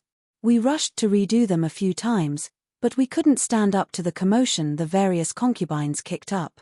Many of them had manners hidden, and they refused to tell the truth." This was true. Her father's concubines were all afraid that Qi Shiyu would kick the bucket, and so they kept a tight hold on the manors and shops in their hands. They even kept fishing for more from the residents, and none of them spoke the truth when it was time to settle the accounts. Qi Zhuyin did not live at home in the back courtyard, and her trusted subordinates like Qi Wei were all men that did not belong to the immediate family, so it was inappropriate for them to intervene. That was why these accounts had always remained a mess. She got a headache every time she thought of it. So it seems that this Hua III is a rather capable one. Qi Zhuyin took the account book and said, and the concubines listened to her just like that. At first, they pulled a long face and gave her a hard time. The accountant said, "They are all mothers to the young masters, and they counted on the old master's affections to refuse to hand over the accounts. They even wanted to head over to the old master's courtyard to kick up a ruckus. Didn't the commander-in-chief put Miss Hongying at Madame's disposal? So she had Miss Hongying send the concubines who cried until they fainted back to her courtyard and called for a physician to take a look at them. The physician couldn't tell what was wrong, so she had them all buried in the courtyard." It did not immediately sink in for Qi Zhuyin. After being stupefied for a moment, she parroted, "Buried in the courtyard? Buried in the courtyard," the accountant said. This was just great. The concubines cried themselves a river and said they were going to complain to the commander-in-chief. Qi Zhuyin said, "Complain to me." So she gave them horses and opened up the gates to let them go. These concubines typically had to be waited upon even when they were getting dressed, so who would know how to ride a horse? Qi Shiyu did not fancy women of such ilk. It was such a cold day to boot, and yet Hua Xiangyi would bury anyone who dared to go wailing at Qi Shiyu's courtyard like she was planting radishes. In no time, the concubines passed out from the freezing cold. The matrons by Hua Xiangyi's side were all old hands the Empress Dowager had carefully selected. If the concubines dared to make a scene, then they would dare to switch tactics to teach those concubines a hard lesson. The concubines kneeled in the walkway and waited in attendance, but they could not even get a glimpse of Hua Xiangyi's face. When the concubines returned in tears to their own courtyards, their sons took over. "Oh, it's the young masters," Hua Xiangyi sat behind the screen and said in a gentle tone. "I heard that you have yet to repay the debt of several hundred taels of silver you owe someone outside several days back, and they have already come hounding us at the residence. How would that do? As the lady of the house, I feel sorry for you brothers, so I asked the matrons to make the repayment first. Don't be afraid. The memorandums of debt with handprints and signatures are with me for safekeeping in case the creditors claim not to have received the payment and go looking for the old master later. Young masters, are you leaving already?" And that was how it went. The accountant was done mimicking Hua Xiangyi for Qi Zhuin's benefit. Madame has the young master's debts in her hands. She only has to report to us, and the young master's shops will all be transferred under her name as collateral. Who would still dare to make a commotion now? Qi Zhuyin closed the account book and stood for a moment before opening it again. That's quite the temper she has there.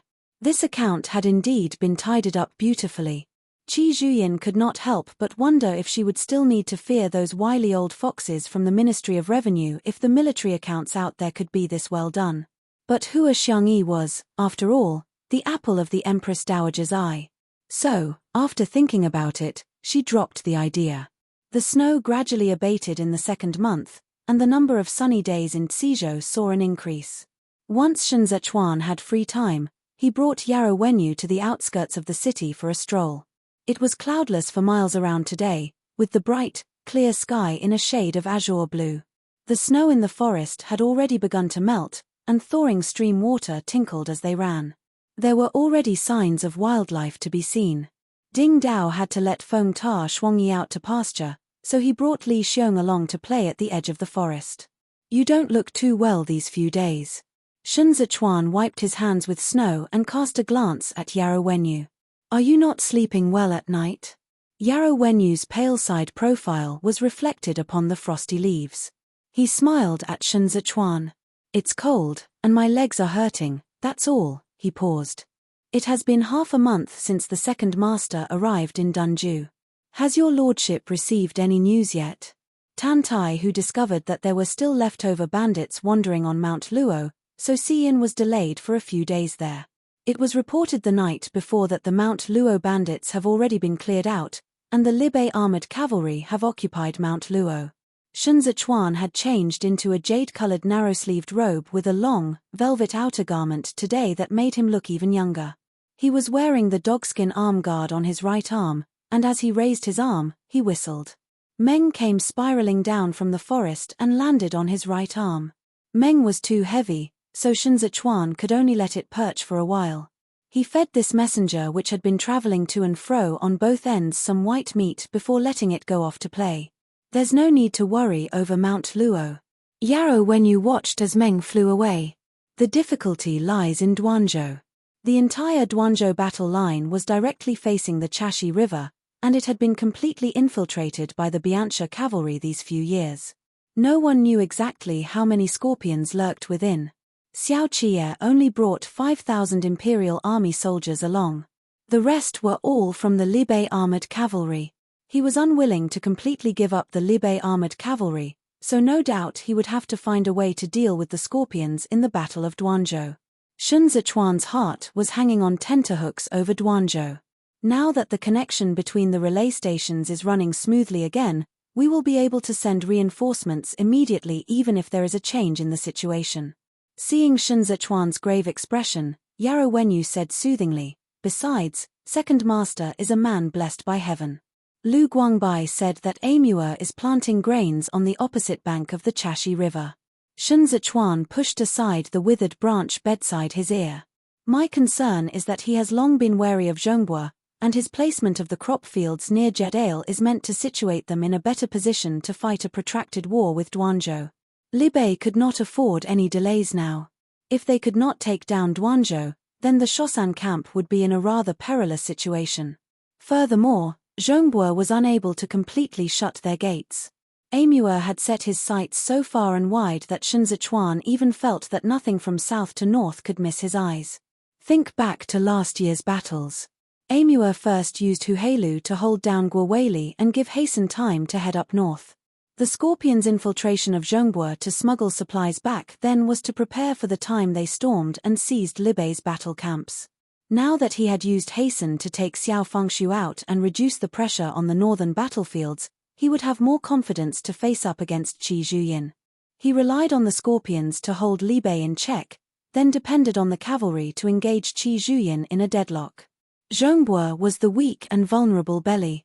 As long as he could free out another leg, he would be able to stomp down the battle line that had only just been stabilized. The battle in Duanzhou would be a tough one. Yarrow Wenyu was just about to say a word when Fei Sheng spurred his horse over. He dismounted to pay his obeisances to Shen Zichuan. Master, Yang Heru is here.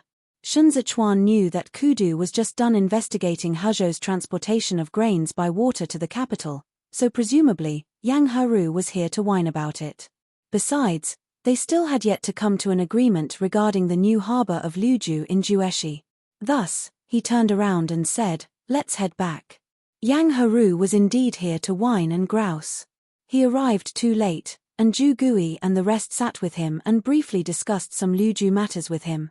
He only got down to business when Shen Zechuan returned and told him all about the issue with the shipments of grains by water in Hezhou. The official from the Ministry of Revenue who was initially in charge of the transportation of grain shipments in Hezhou is called Liang Tsuishan. He also led the collection of taxes on salt in Jueshi. Last year, he put the 13 cities in order with Jiang Qingshan. The reason our business has been difficult is all thanks to these two people. Yang Haru disliked how hard the chair was and shifted in his seat before he said, all bright and chipper, "Oh man, your lordship, I'm telling you, I really got worried there. This person is not an easy one to deal with, and he isn't one to accept bribes either." But guess what happened? Before I could think of a plan, he was transferred away. They said it was to investigate the crop fields of Dancheng with the Court of Judicial Review. The Imperial Court has really done me a great favor. Shen Zechuan found this name to be a familiar one. He repeated, "Liang Tsuishan? Liang Tsuishan, courtesy name Chongshan." Yang Haru sprawled face down on the table and winked at Shen Zechuan. "Do you know him? You should have said so sooner. Then I don't have to worry about him anymore." Naturally, Shen Zechuan knew him. After all, Shen Zechuan was the one who had Xiao Qia recommend Liang Tsuishan for office. He promptly asked, "They had him transferred to Dancheng to investigate the fields?" "That's right. Pan Lin is currently fighting it out with Xue Xiuzhua. Xue Xiuzhua is truly a real man to be stirring up the hornet's nest." Yang Haru said enigmatically, "Your lordship, guess how many fields have the 8 cities seized over the years? If Xue Xiuzhua were to really get to the bottom of the accounts, even the Empress Dowager would be taken to task for it, let alone the Pan clan. At present, the noble clans all want him dead." The noble clan's appropriation of the commoners' fields had led to an increase in the numbers of displaced refugees. Those who had flocked to Zhongbua last year were all commoners who had been forced to leave. Qi Hualien relied on the implementation of the census registers to curb the problem, but it proved to be ineffective in the 8 cities, and now, Xue Xiuzhua was using Yarrow Wenyu's matter as an opportunity to deal the first blow to the Pan clan of Dancheng. Even Yarrow Wenyu had to concede that Xue Xiuzhua had guts. Liang Tsuishan was promoted by Pan Lin. Shen Zechuan understood it in a flash. The noble clans want to rely on Liang Tsuishan's use of his Ministry of Revenue authority to obstruct Xue Xiuzhua from investigating the lands and drag things out until the beginning of spring. What a fine show of battle between those in power. Let them kill their fill in the bloodbath. Yang Haru clapped his hands lightly and said to Shen Zechuan with a smile, "Best if they fight until Zhongbua is stable, and your lordship will be able to free a hand to teach them a lesson. Then I fear you'd be disappointed." With his folding fan, Shen Zechuan pushed away Yang Haru's fingers that had made their way before him. "This Liang Tsuishan," a commotion suddenly broke out under the eaves. Shen Zechuan stopped talking, and the gentlemen in the room all looked over. Ju Gui rose slightly and inquired, "What's all the din about?" "A discussion is currently underway in the hall." Fei Sheng lifted the hanging screen with a hand. His gaze moved past the others to land on Shen Zechuan, his face pale as he called out, "Master." Wind escaped from the dark vault of heaven, blowing over the corner of the hanging screen with such force that the various gentlemen all raised their sleeves to shield their faces. Shen Zechuan stood up. The expression in Fei Sheng's eyes gave him a sense of foreboding. He even took a few steps forward as he stared at Fei Sheng under the flickering candlelight. "Incoming message of utmost urgency," Fei Sheng said in a solemn voice, "Second Master." Chapter 206, River of Ice. Chapter 206, River of Ice. Xiao Qia's communications with Duanzhou were completely cut off 3 days after he left Zhongbua. They vanished in the snow after Akai's return in resounding victory. Tan Tai, whose scouts could no longer find any traces of him. This squad of vanguards seemed to have disappeared into thin air. The Biancha cavalry had set up a perimeter to the west of the Chashi River, and this squad of vanguards had walked into the encirclement trap, where they were hemmed in by Akai at the Chashi River. Tan Tai, who had no way of searching the battlefields, But even as he waited anxiously, he had to deliver the news truthfully to Beijing and Xizhou. If something untoward had happened to Xiao Qie, then Wu Ziyu would have to immediately notify Guo Weili of the Shosan camp. They had to head down south to block off access from the opening that was Mount Luo. Otherwise, the consequences would be unimaginable. Sun Zichuan did not take the horse carriage, but rode on Feng Ta Shuangyi instead. When he arrived at Mount Luo, it was already late at night. Wu Ziyu trotted out to receive him and saw no expression on the prefectural lord's frozen blue face. "Your lordship." Not daring to engage in idle chatter, Wu Ziyu cut to the chase and followed Sun Zichuan into the campground. The encirclement is located in the southeast of Duanzhou. It's mainly to stop Tan Tai who is still in the west, from proceeding further, and to deprive us of the chance to snoop around. For this reason, Second Master must still be in the southeast. Sun Zichuan stood at the entrance of the camp, his shoulders covered in snow.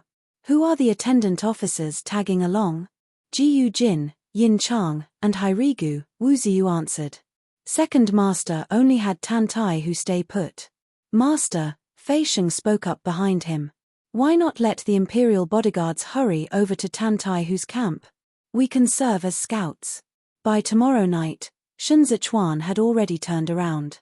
He got on his horse once more and said to Wu Ziyu, "Write a letter to Yu Xiaozai and Kong Ling, tell them to seal off all the Zhongguo's bridle paths heading west right now and have all the merchants traveling to the mutual trade market take a detour from Xizhou." Yang Heru had just gotten off the carriage. His backside had not even gotten comfortable when he heard Sun Zichuan's words. He still wanted to do business with Fanju and Dengju, especially now that these two places were suffering from a shortage of grains and clothing. Thus, he hurriedly ran a few steps after the horse and lifted his head to say, "Your lordship, come on, let's discuss this. Can the grains from Hezhou to the two prefectures still be allowed access? If so, why not?" "Sure." Sun Zichuan's eyes were thin and icy. He bent down and patted Yang Heru's cheek with the horsewhip. "But only grains. If your company of merchants dares to smuggle anything else other than grains to the east of Zhongguo before I give my approval, I will hang your head up at the city gate tower of Hezhou." The remaining bandits in the two prefectures of Fanju and Dengju had yet to be completely eradicated. So who knows if Yang Heru would play tricks again? Sun Zichuan was too preoccupied now to watch Yang Heru, but he had ways to make Yang Heru behave himself and stay put. Yang Heru did not dare to move. He meekly swallowed his saliva, not even daring to blink his eyes. It was only after Sun Zichuan turned his horse around that Yang Heru realized his legs were trembling. The Seika falcon soared through the dancing snow and wandered around the banks of the Chashi River. The sky at the hour of view was dark and dreary, and the snow looked more like crushed grains of rice the closer they got to the ground. It felt uncomfortable to have them sticking to one's temples. The Gobi Desert stretched on endlessly into the horizon. Baying, from where he sat on horseback with a book under his arm, looked out into the distance before him. "There will be a snowstorm tonight," Baying muttered in the Biantia tongue. The world was presently a picture of frozen landscape. Baying could not bear the cold even when he was all bundled up in fur. Yet, Akai was squatting on the Chashi River washing his face with water from the hole cut in the ice.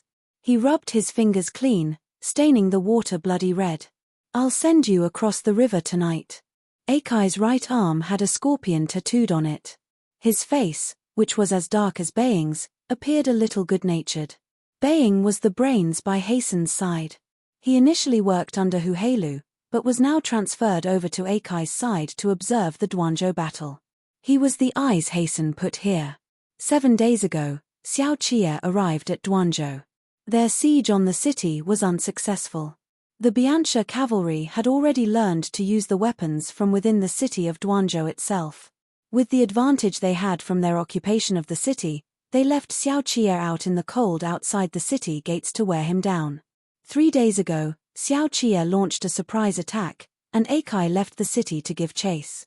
He chased them down near the Chashi River, where he annihilated the left flank squad of the Libe armored cavalry. Baying turned his head back and said to Akai, "Perhaps I should stay for a few more days. Hason needs you." Akai stood up and lifted the Libe head in his arms as he said to the scorpions on the bank of the river, The Libe armored cavalry is already at the end of their tether. This pack of wolves is helpless against us. Last night is the proof. They can't withstand a single blow, just like they couldn't before the new year. Akai threw away the head in his hand. The armored cavalry is no longer our medal of honor, they are not worthy. The scorpions, who were mingling among the cavalry, followed Akai's lead and bued as they threw away the heads at the side of their horses. They were collecting the helmets of the Libe armored cavalry, using them as nighttime chamber pots in the wilderness. Akai turned to baying. We are elites of the scorpions. It's not a good idea for the hero to put us in Zhongbua. If I kill Xiao Qie, you have to tell Hasten to transfer me back to the northern battlefields. That is where I should be.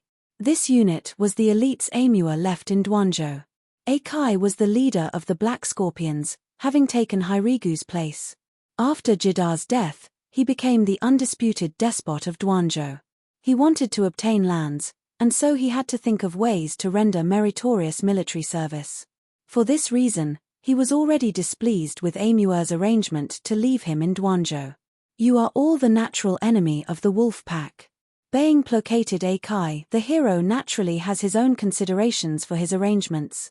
His arrangement is to make me clear out the position for Hasten. The expression in Akai's eyes was gloomy. Hasten stole the credit from the scorpions.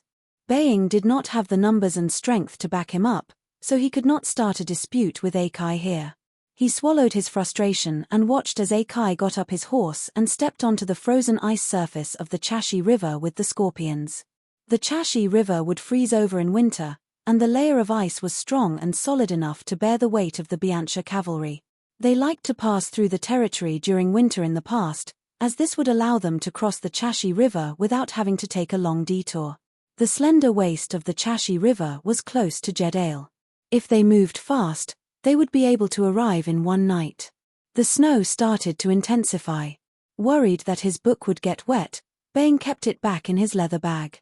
He wore a leather hat and a fur collar that covered his nose and mouth tightly, but even so, it was still so freezing cold that his exposed ears turned red. Spring had better come soon. Akai's horse trotted beside Baying. Many people in Jedale have died of starvation this winter. They gave all the grains they grew to the northern battlefields. This battle is a must for Biancha's transformation into a lion. We have too few fields. Baying said in a muffled voice. There is no extra land in the desert to grow food. It's only by attacking our way west that we can survive. Zhongbua is a good place, you actually don't have to hate it that much. If my unit puts down their iron hammers, they will once again be reduced to being slaves of the various tribes. The iron hammer at the side of Akai's horse was stained with blood all over. He shook his head. We will not till the land. As the Scorpions' leader, Akai had once negotiated with Amua. The Scorpions wanted lands and names. It would be best if they could be merged into the 12 tribes and not serve as slaves. But Amua rejected him. He required the Scorpions to completely crush the Libe armored cavalry in this battle, and it was only when Libe fell would he consider Akai's suggestion. Baying was merely part of Hasten's retinue and could not question the hero, Amua, but he understood Amua's intent. Amua was unwilling to give the Scorpions names because he wanted to hold them captive in his hands. Only then would these homeless bastards truly put in their best efforts. The troops walked on the ice for 4 hours, and the snowstorm obscured the directions in the night. Akai came next to the route markers the Biancha cavalry left behind and did not immediately stop. He wanted to escort Baying to the opposite bank as soon as possible, then head back to annihilate the remaining Libe armored cavalry and clean up the Duanzhou battlefield. Xiao Qie was a nobody, but he was a wolf pup through and through. It was to the regret of Biancha that Hasten did not bring back Xiao Fengshu's head. Akai had his eyes locked on Xiao Qie. He wanted to use Xiao Qie's head to negotiate with Amua again. They attacked Libe relentlessly and without reservations, for they were already fed up with the stalemate in the northern battlefields. Baying lifted his fur collar and drank a couple mouthfuls of water. The wind and snow blew so hard that he could not open his eyes. As he attempted to cover himself, he shouted at Akai, "Let's stop for now and rest here. The snow is too heavy." The Seika falcon was unable to continue flying and had already landed on its master's shoulder. The wind blew the snow on the ice into slopes, which gave off creaking sounds with every step taken. Akai dismounted to scout the path ahead. He swept off ice that had formed on the route markers, only to discover footprints before him. Given how intense the snow was, there could only be two reasons why there could still be tracks left behind. The first was that they were too heavy and had compacted the ice underneath. The second was that the other party had left not too long ago and was very likely standing right next to them across the curtain of snow. The wolf is here. Akai estimated the depth of the footprint with his fingers, then lifted his head to shout, "The armored cavalry has been here." Baying waded through the thick snow, huffing and puffing as he kneeled and lay in front of the footprints. But they were heading west. That's the way back to Zhongbois. These footprints were all facing the direction that they had come from. 3 days ago, you took out the left flank of the Libé armored cavalry. Baying looked towards Akai, but their vanguards aren't dead yet. It is very likely that Xiao Qie led them to escape their way onto the frozen Chashi River. They're looking for the way back. It could also be a cover-up. Akai prodded at the snow. They could have walked backward so that they would be able to hide ahead of me and set up an ambush. Baying shook his head lightly, frowning as he watched the snow. It doesn't benefit them to head east. That's where our territory lies. Akai swiftly swept aside the snow along the footprints and saw that these footprints were all heading westward. He knew how Xiao Qie had taken Hu Heilu out of the picture. In his heart, this person was adept at bluffs and ambushes. The more obvious the footprints were, the more he was certain that Xiao Qie was right in front of them. We'll take a detour. Akai got to his feet. Even if Xiao Qie stays on the ice, he can't go without water to drink. They will definitely leave traces behind. We'll go after them by following their tracks. Baying thought it was not the opportune time tonight to cross swords with the Libé armored cavalry. He chased after Akai. If we can't stop here to rest, we should still continue to head east. Akai, Dajo has a saying, do not pursue a beaten enemy too far. Two don't get led astray by them. Let's return to Jedale first before making our plans. Akai shoved Baying aside, exposing the scorpion on his right arm. His eyes were filled with murderous intent as he said, "The wolves are right here in this heavy snow. If we let them go, it will not bode well for us. You have absolutely no idea how to fight a war at all. By letting Xiao Qie remain on the Chashi River, our unit could end up getting ambushed by him tomorrow morning." As Baying watched Akai mount his horse, he reached the end of his forbearance and could not help but shout out, "I once advised Hu Heilu, but he didn't listen to me. In the end, he didn't even leave a corpse behind. Was this how you advised Hasten?" Akai turned his horse around and spat with contempt, so that was why he lost the King of Wolf's Head. It was all to preserve his own life. Having said that, Akai cracked his horsewhip and headed southeast. Akai. Baying chased a few steps after him, then spat hard and cursed under his breath. "Bastard, you won't be able to tell the directions once you veer away from the route markers." Akai galloped among the snow without turning back. If he could not find his way around, then neither could Xiao Qie. But he was more familiar with the Chashi River than Xiao Qie was. The wolf was close by, and Akai was going to catch him. Footnotes literally lion, also a metaphor for a strong or powerful tribe-nation figure, etc. One should not press a defeated enemy so hard, lest they turn and make a last-ditch counterattack in desperation. Don't force people into a corner, as they may fight back desperately like cornered rats. Chapter 207, Played for the Fool. Chapter 207, Played for the Fool. Jiyu Jin lay prostrate on the ice for an hour. Hail that came with the snowstorm rained down his armor, making clunking sounds. He remained motionless. If not for his eagle eyes still blinking, Yin Chang would have thought that he had frozen to death. Yin Chang huddled in the snow and took small sips of his wine. It did not take long for the wine in the wine bag to run out. He shook the empty bag and drained the last few drops into his mouth. Flying flakes of snow pelted his cheeks. The old man's hair and beard were all white, only his nose remained red. The wind wailed and howled in the night, making such a terrible racket that the tips of the Imperial Army's ears went numb. The rations in their bellies were almost gone, and even though limbs would naturally stiffen after such a long time of sprawling, very few of them moved. Yin Chang turned his head back to cast a glance at the Imperial army and marveled to himself. The Imperial army did not even blink when they faced up against the Scorpions a few days ago. Without Xiao Qie's order, they would never act arbitrarily on their own.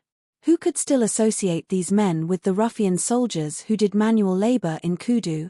If the Tszhou garrison troops could be rallied to the same degree as the Imperial army had been, then Yin Chang would even dare to fight Jedail, let alone Duanzhou. A pity these were not his soldiers. Yin Chang pouted regretfully and put the wine bag back on his waist. Snow had accumulated on Jiyu Jin's back. He was not wearing a helmet, and the snow fell onto his nape, where it melted and trickled down along his neck. It was amid the violent gale that he detected those slight movements. Fragments of ice swirled and rustled across the snow. Jiyu Jin's hand, which had been pressing down on the snow, suddenly clenched into a fist. His eyes bore through the flying sand-like snow before locking onto a certain spot in the darkness. Here they come. Yin Chang prostrated his body and lightened his breathing as the sounds of horses' hooves approached.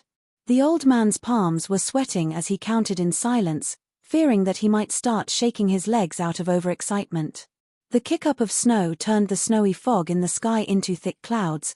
The ponies' hooves were almost about to trample over their faces. Yin Chang let loose a bellow. In the twinkling of an eye, he had already sprung up. But the other party's ponies came to a stop. Yin Chang had not even drawn his blade when a scorpion's hammer came swinging over inches from his face. Yin Chang did not have the same arm strength Li Xiong possessed, so naturally, he did not dare block the blow. All he could do was roll into the snow and cut a sorry figure as he dodged it. Motherfucker, that's some fine arm strength there. Yin Chang cursed as he steadied himself. The Imperial bodyguards behind him leaped out of the snowfield. At first, they had wanted to imitate Yin Chang and spring up in one suave move, but on seeing the old man bested, they all gave up the idea and opted to draw their blades without all the fanfare. Once the Scorpion's hammers came up against the Imperial army, they knew they had fallen for the trap. This was not the Libe armored cavalry at all, but a bunch of imposters in helmets off. Jiyu Jin clambered up the pony that was speeding past him and held onto the saddle as it brought him up. With both legs scraping across the snow, he slammed the hilt of his blade hard into the side of the Scorpion and turned over to forcibly seize the pony. Once again, he commanded sternly, "Helmets off." Helmets clattered noisily into the snow, and the Imperial army leaped into the unit of cavalry. They were like mice who did not care how these Biantia cavalrymen ran as long as they could startle the ponies.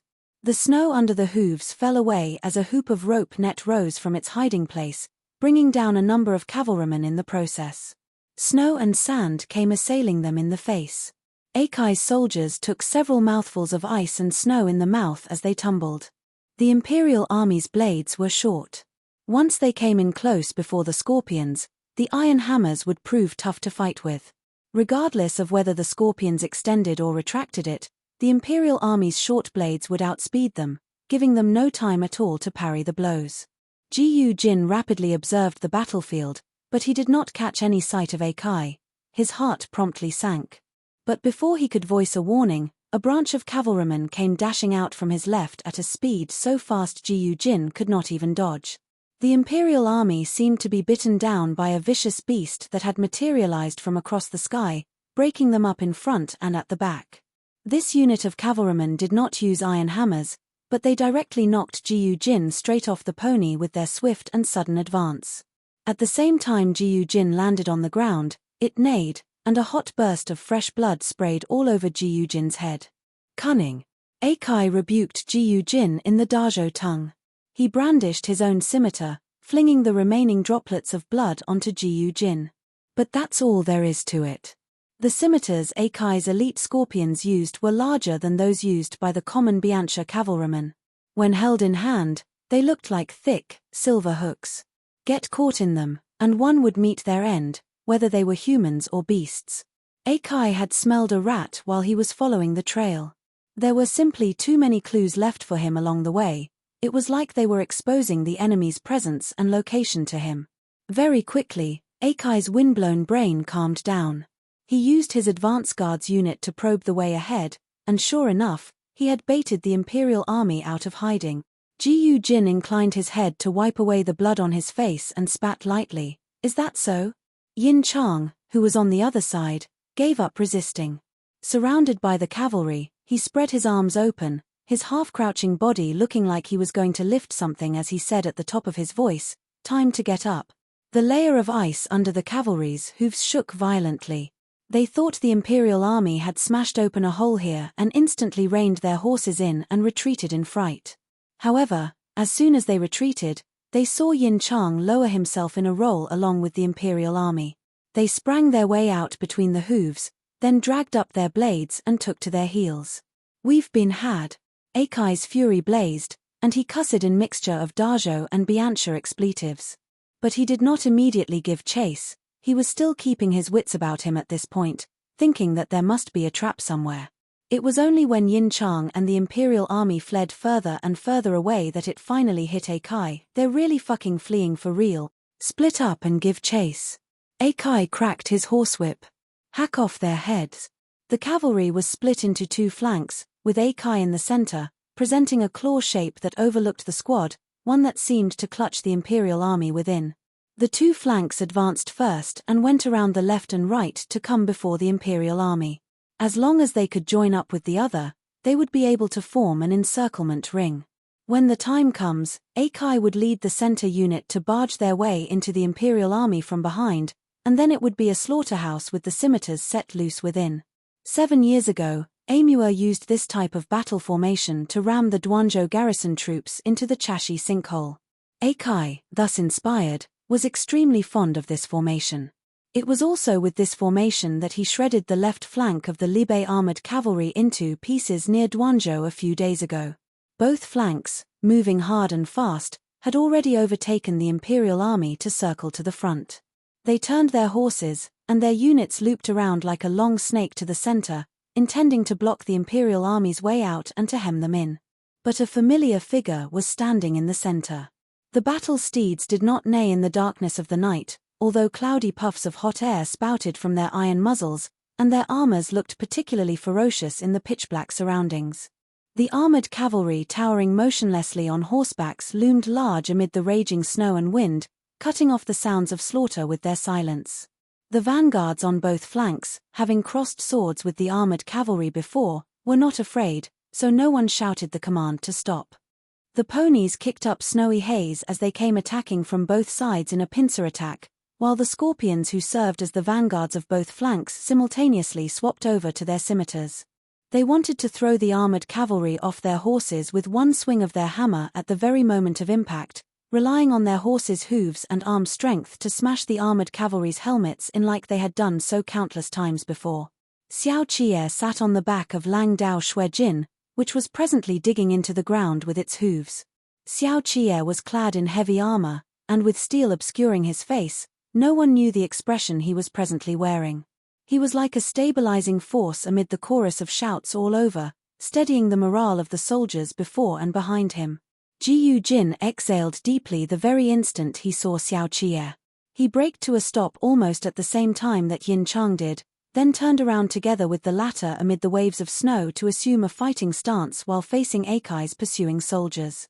The wind stirred up by the Biancha cavalry swept through the whole field. Their scimitars and hammers had been driving away the men of Dazhou. From Libe to Zhongbua, no one could survive the assault of their hooves. Xiao Qie expelled a breath of hot air between his thin lips. The scorpions on both flanks swung up their hammers. At the moment of collision, the smell of gunpowder assailed their noses. Flashes exploded in the snowstorm, and the scorpions, who were caught totally off guard, were blown off their horses by the firearms, while their horses collided into one another in panic upon hearing the thunderous blast. The muzzles of the guns started smoking. Xiao Qie had only brought along 30 firearms. They were of little use when facing the main forces of Biancha head-on, but it was the key to blowing away the heads of the two cavalry flanks at this moment. That oppressive power promptly blindsided the cavalrymen of both flanks to the extent that the scorpions at the rear could not even catch what was happening.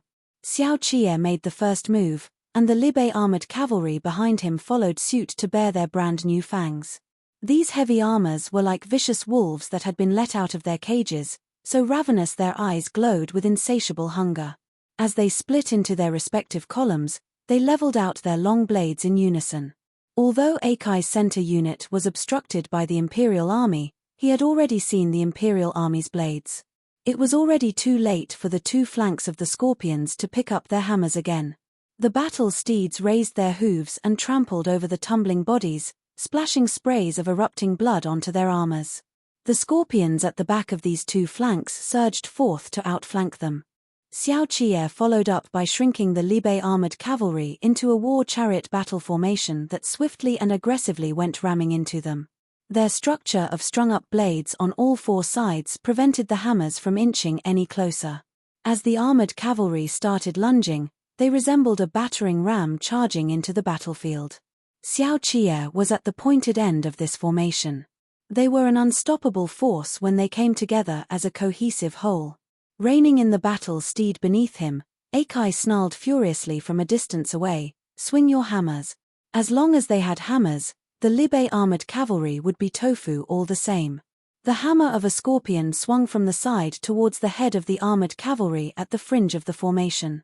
It was too late to avoid the attack, but a resonating and heavy thud rang out as Hairigu used an iron hammer to deflect the hammer from atop the Libe armored cavalry horse he was on. Traitorous betrayer, Akai gnashed his teeth in rage. "Hairigu, you've become a slave to Libe." With swift, dexterous moves, Hairigu heaved up the hammer to knock over the other party and landed on the ground at the same time the other man did. While the other person was still cussing, Hairigu lifted his hammer and slammed it down with precision onto the man's skull without so much as a second glance. Akai's center unit was caught in a dilemma moving forward. The left and right flanks he had sent ahead had respectively gotten their heads hacked off and were now nothing more than headless chickens. And with military commands hindered and obstructed by the Imperial army, he could no longer freely mobilize the two flanks into returning. Beiying had only just rushed into the vicinity. He was aware of Akai's importance to Duanzhou. The remaining Scorpions in Zhongbua all heeded Akai's deployment orders, and for this reason, he could not abandon Akai to escape on his own. Beiying panted in the snow as he scanned the battlefield and chased after Akai on horseback. "Akai, turn the horses around and head back. The Libe armored cavalry won't be able to catch up to us. As long as they followed the route markers and retreated west, then by daybreak at the latest, they would be able to make it back to the southeast of Duanzhou where they had stationed a large number of troops. By then, the only path that awaited Xiao Qie would still be death." Akai tugged at the reins of his horse hard and cracked his whip loud and clear. He did not refute Beiying and led the remaining Scorpions out of the entanglement with the Imperial army. He was clear about his priorities. If he lost to Xiao Qie here, then Amua would mete out the harshest punishment on him and skin him for the rash deployment of troops. His defeat was a small matter, but if this carelessness escalated into the loss of Duanzhou, then even if he could live to escape back to Jedale, Amua would not spare his life. This battle did not count. Akai whipped his horse hard to spur it on. This was merely just him being made a fool of. Chapter 208, Return of a Nightmare. Chapter 208, Return of a Nightmare. Akai fled towards their original path in a hurry. Along the way, the Scorpions let loose their own Seika falcons. Lang Dao Shui Jin pressed forward and did all it could to catch up amid the clanging sounds of the heavy armors. The collective sound of the Libe armored cavalry's hooves in hot pursuit was so intense that it unnerved the Scorpions, who feared the ice beneath their feet would crack. What's more, when that sound was catching up just right behind their horses, Akai clenched his teeth and looked back in the wind in humiliation. All he could see was that one heavy armor. "Xiao Qie." Beiying suddenly pulled in the reins on the head of his horse as he bumped into Akai from the side and barked sternly, "Retreat, retreat, retreat." "Akai, stop looking at him." The snowstorm that resembled flying willow catkins transformed heaven and earth into a sacred, untainted realm. The Biancha cavalry charged madly in the wind for a little less than an hour before they managed to throw off the Libe armored cavalry. Even so, they did not dare to stop. On returning to their original path, Beiying suddenly piped up, "Pull out the route markers. Don't leave them behind for Xiao Qie." They charged with all they could along their original path, heeding Beiying's instructions not to leave behind route markers for the Libe armored cavalry. "Deploy troops to counterattack tomorrow morning." Baying was covered tightly in his fur collar, and his eyelashes had been dyed white by the wind. He could barely even open them. Xiao Qie will not be able to escape out of the Chashi River once he loses all sense of direction. Akai was livid. His rage blazed so intensely that his chest felt uncomfortable. He had been played for a fool by Xiao Qie even before they came face to face with one another. No matter what, he could not take this lying down. Listen, Akai Baying chased after the lightning-swift Akai and pulled down his collar to shout, "Don't fall for his goading, you hear me?" He did it on purpose. He wiped out both of my flanks. Unable to contain himself anymore, Akai screamed back at Baying. He's flaunting his military might to me. That son of a bitch. 3 days ago, Akai took down Xiao Qie's left flank troops, and today, Xiao Qie stood there and blew out Akai's left and right flanks. The vanguards of both flanks were all elites. Akai's heart was dripping blood. He felt this to be a warning from Xiao Qie, and the threat was now rubbing it into his face. "I'm going to kill him." Akai lost control and growled. "I will kill," with one fist. Baying punched Akai off his horse. Having lost its master, the horse slowed down and stopped ahead. Akai rolled in the snow, his chest heaving violently. The hero knows all. If you still want to merge the scorpions into the 12 tribes, then finish Xiao Qie off tomorrow morning. Baying said in a deep voice. Losing your mind will reduce you to being a jackal, and a jackal can't bite a wolf to death. You'd best clear your head up. Akai lay on the snowfield and grabbed a handful of snow to wipe his face with. He climbed to his feet and caught up to his horse without so much as another word. The atmosphere surrounding the cavalry was glum and heavy. With Akai and Baying no longer speaking, those at the back did not dare to open their mouths either. They ran in the snowstorm for another 2 hours, and their battle steeds were all exhausted to the point they were panting. Fortunately, the route markers indicated they had reached the end. The Seika Falcon will notify the reinforcements to hurry this way.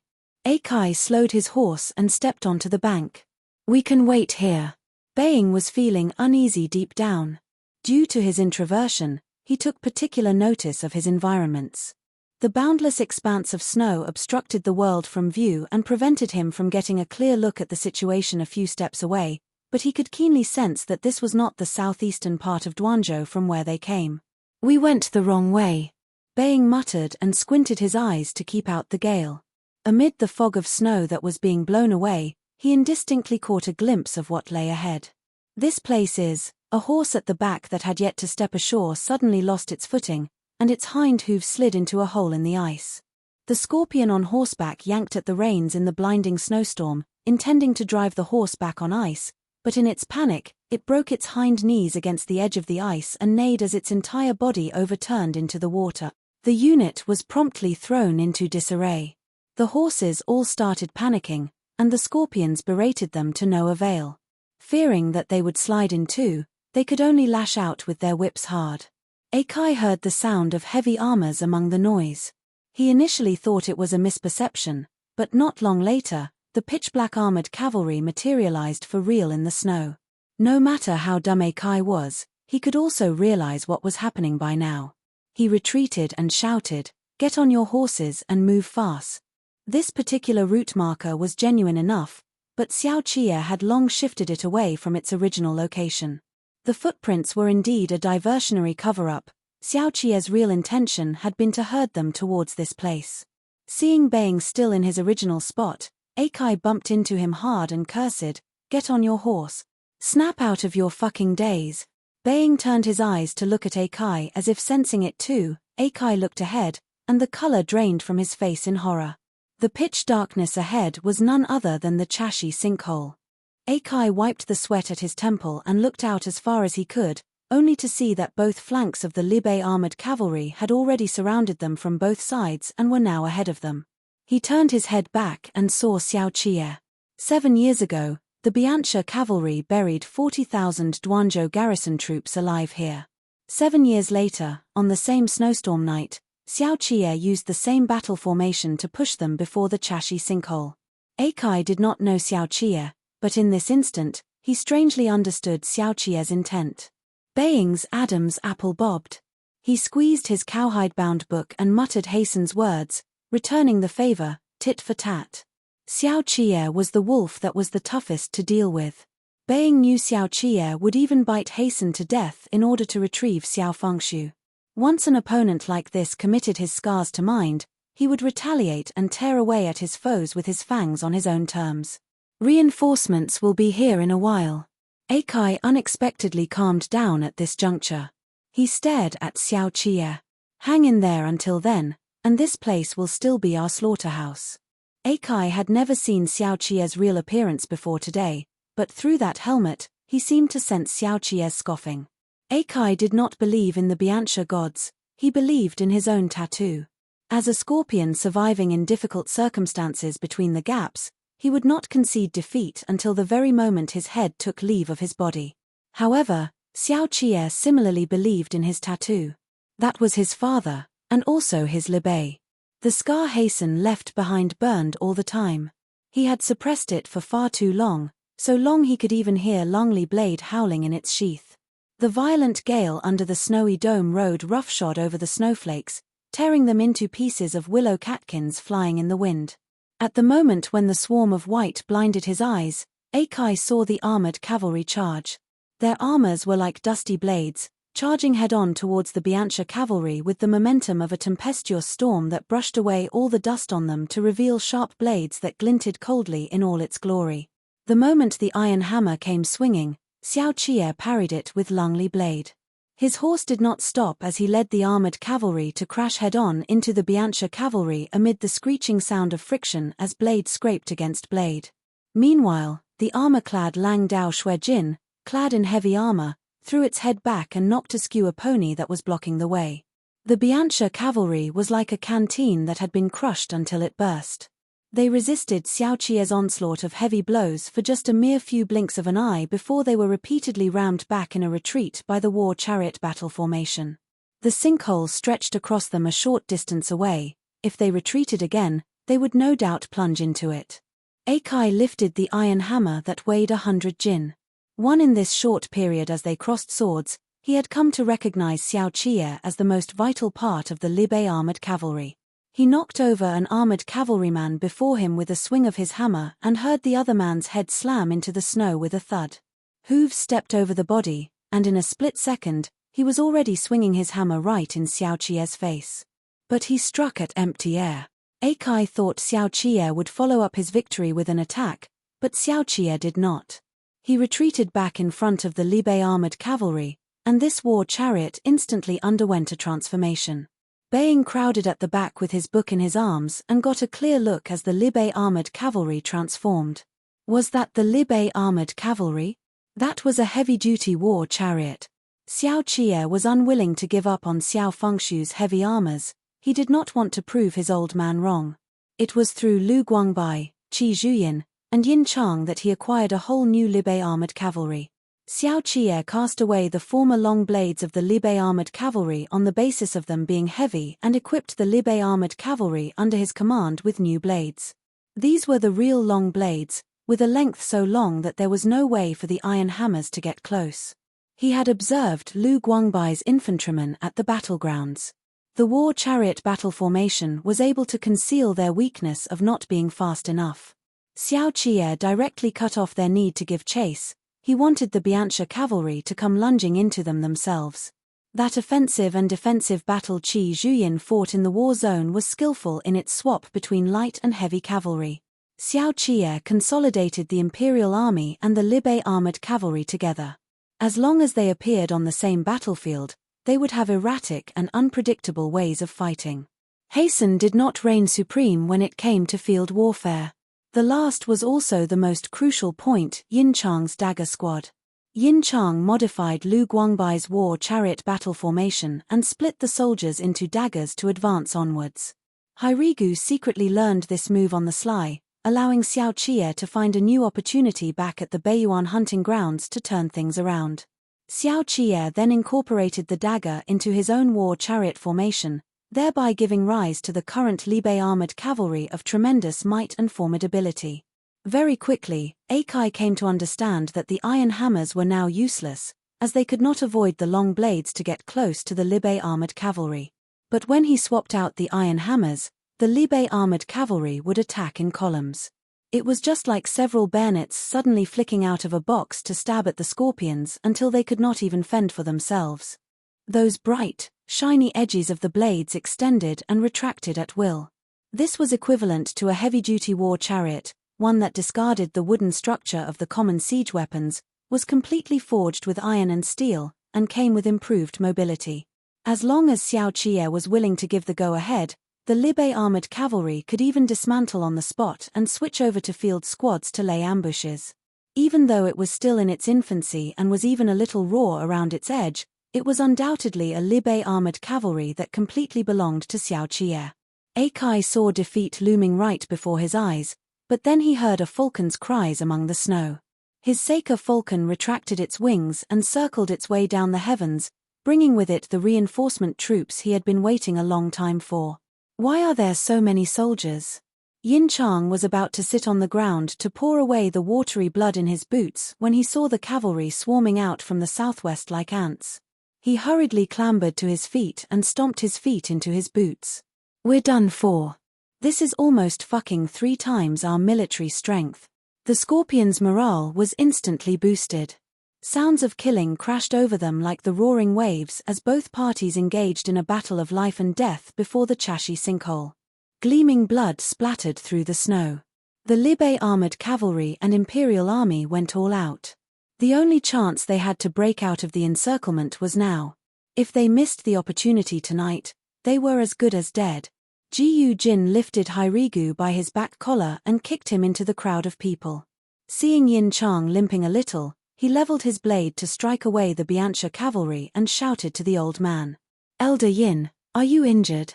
Yin Chang wrinkled his red nose, rotated his ankle a few times self-consciously, and answered, My foot is itching from all that soaking. Hairigu nimbly dodged the scimitars from where he was in the crowd. Every now and then, he even had to flash his little golden token to the Imperial army, who had gone berserk from the killing. We're on the same side.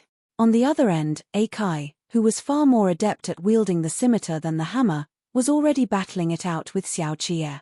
The trampling and stomping in the tussle between both parties' troops caused the ground to shake. No one knew whose horse flipped over first, but following that, the edges of the sinkhole collapsed entirely, sending everyone tumbling into it in one jumbled mess. The Imperial army ingested several mouthfuls of mud and popped their heads out from among the dense mass of enemies to shout to each other. Fuck. Did Second Master get jostled down there too? As Lang Dao Shui Jin rolled and sank into the bottom of the pit, Akai pounced from a rock. Unable to get to his feet in time, Xiao Qie lifted his foot to kick Akai in the chest, causing Akai to stagger back a few steps from the impact. Meanwhile, Xiao Qie had already straightened up. The hammer came swinging almost in his face, and as Xiao Qie dodged the blow, he used his arm guard to block the attack. Thud. Feng Ta Shuangyi knocked over the old and dilapidated wooden fence as Shen Zichuan galloped across the snowstorm with his overcoat flapping in the wind. Frosty snow flew between his facial features, his side profile reflecting a somber, forbidding harshness. Fei Sheng, not daring to be complacent and careless on the battlefield, followed closely behind Shen Zichuan's horse with the Imperial bodyguards. Tan Tai, who, not daring to let Shen Zichuan take the lead either, led his troops to chase after the prefectural lord with such haste that he was almost standing on his saddle. He shouted at Shen Zichuan across the gale, Your lordship. It's right in the northeast, the Chashi sinkhole. Sprays of flying snow erupted under his horse's hooves. Shen Zichuan had gripped the reins until it was soaked. He had not made a single stop on the journey here, and Feng Ta Shuangyi was already exhausted. Chashi sinkhole. All that Shen Zichuan passed by on his way was a white, boundless expanse of wilderness. But the moment he entered the vicinity of Chashi sinkhole, that nightmare came surging to the surface like a tidal wave, and the familiar stench of blood choked his nose and throat. Shen Zichuan gasped for air, unable to see Xiao Qie in the bloodshed. Shen Zichuan shouted in a grim voice. Xiao Xian.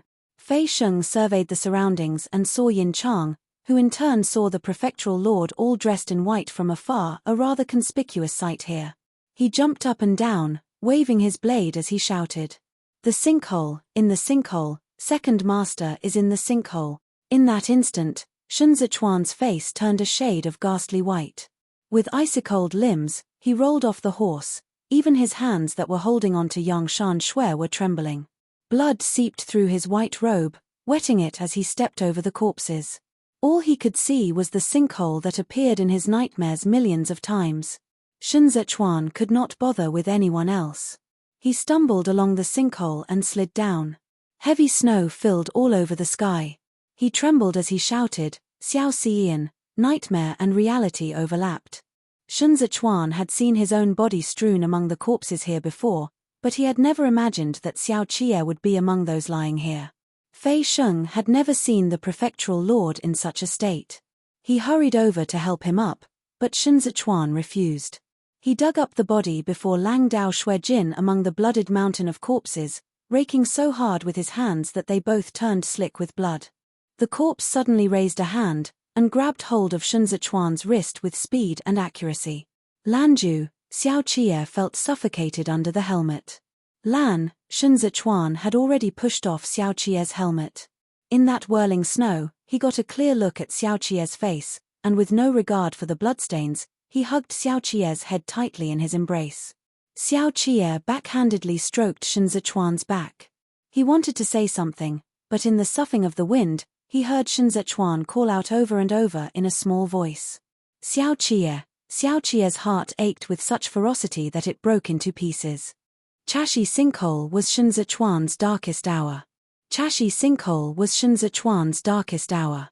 When he first entered Jiao Zui Temple, the insides of the temple were old and dilapidated, with broken windows that could not keep out the chilly wind. Ji Gang kept the only spot that was sheltered from the wind for him to sleep, and he would rest his head on his arms, not daring to tell his Shifu that he could not fall asleep. Back then, Shun Zichuan could still remember Ji Mu's face. There were shadows of Hua Pingting in his big brother, a handsome man with delicate features. The number of matchmakers coming to play go-between while he was still at home was enough to break their threshold from all those coming and going. "I've been thinking about my promotion." Ji Mu was squatting in the courtyard, picking up dumplings to eat. "Let's move to the eastern side once I'm promoted."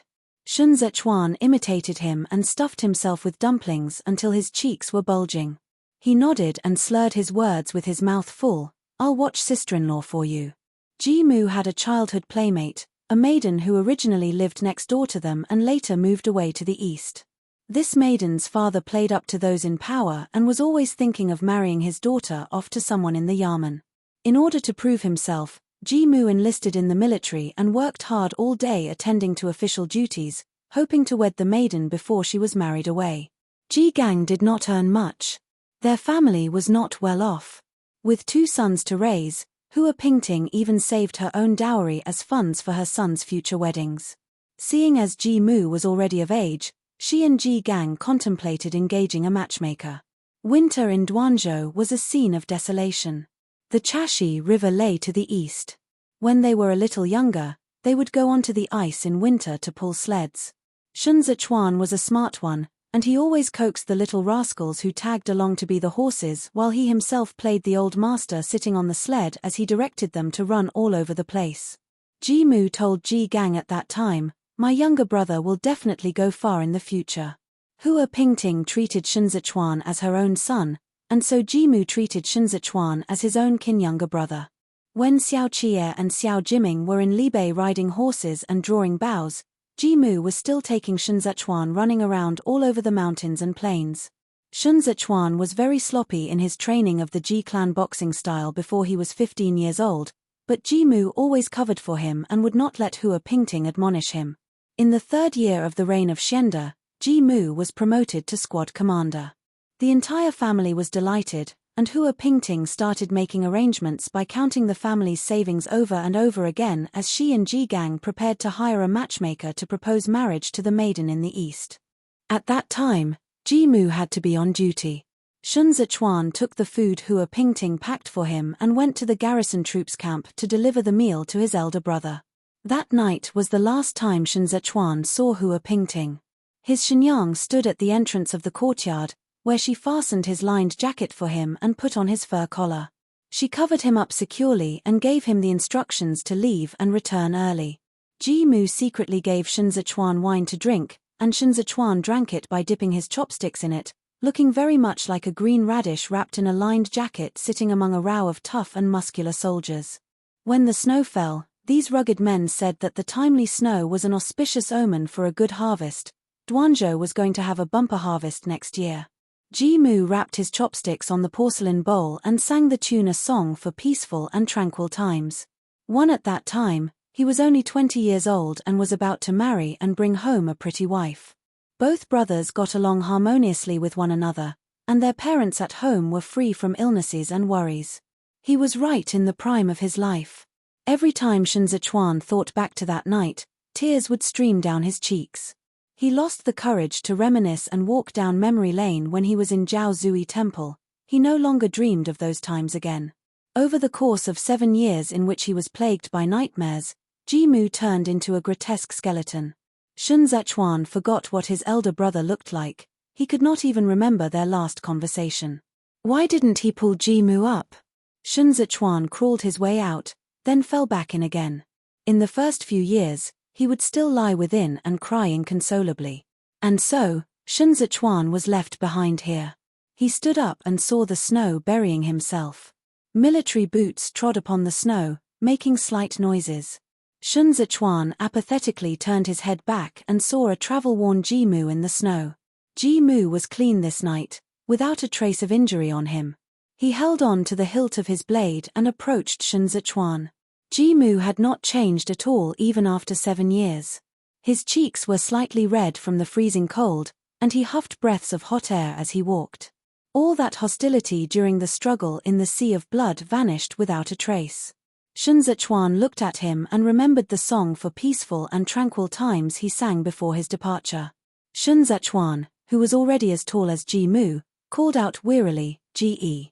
Ji-mu stood still before Shen Zichuan. As the snowstorm tousled the messy hair on his temples, he asked, "Why aren't you going home?" "The snow is too heavy. I forgot the way," Shen Zichuan answered. Ji-mu laughed as he looked at Shen Zichuan. "Silly lad. Mother's looking for you."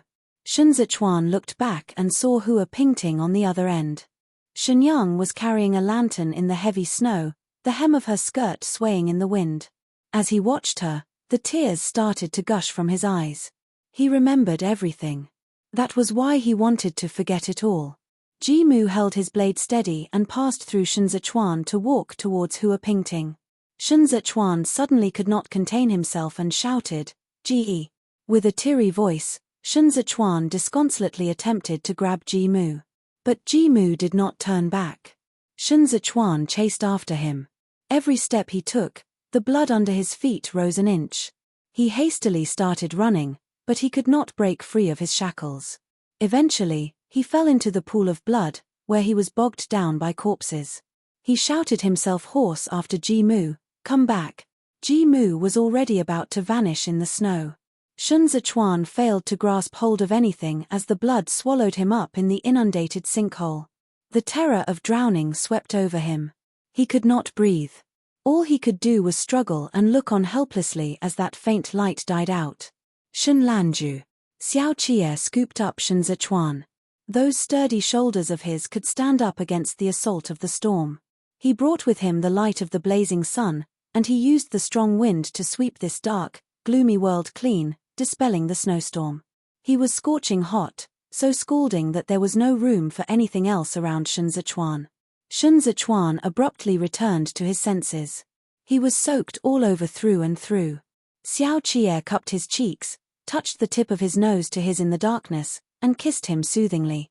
Still gasping for breath, Shen Zichuan wrapped his arms around Xiao Qie's neck, his eyes turning damp as they clung to each other in a snuggle. Xiao Qie leaned in closer to coax him, "Lanju, come back. Come back to me." With his heart still palpitating, Shen Zichuan nodded.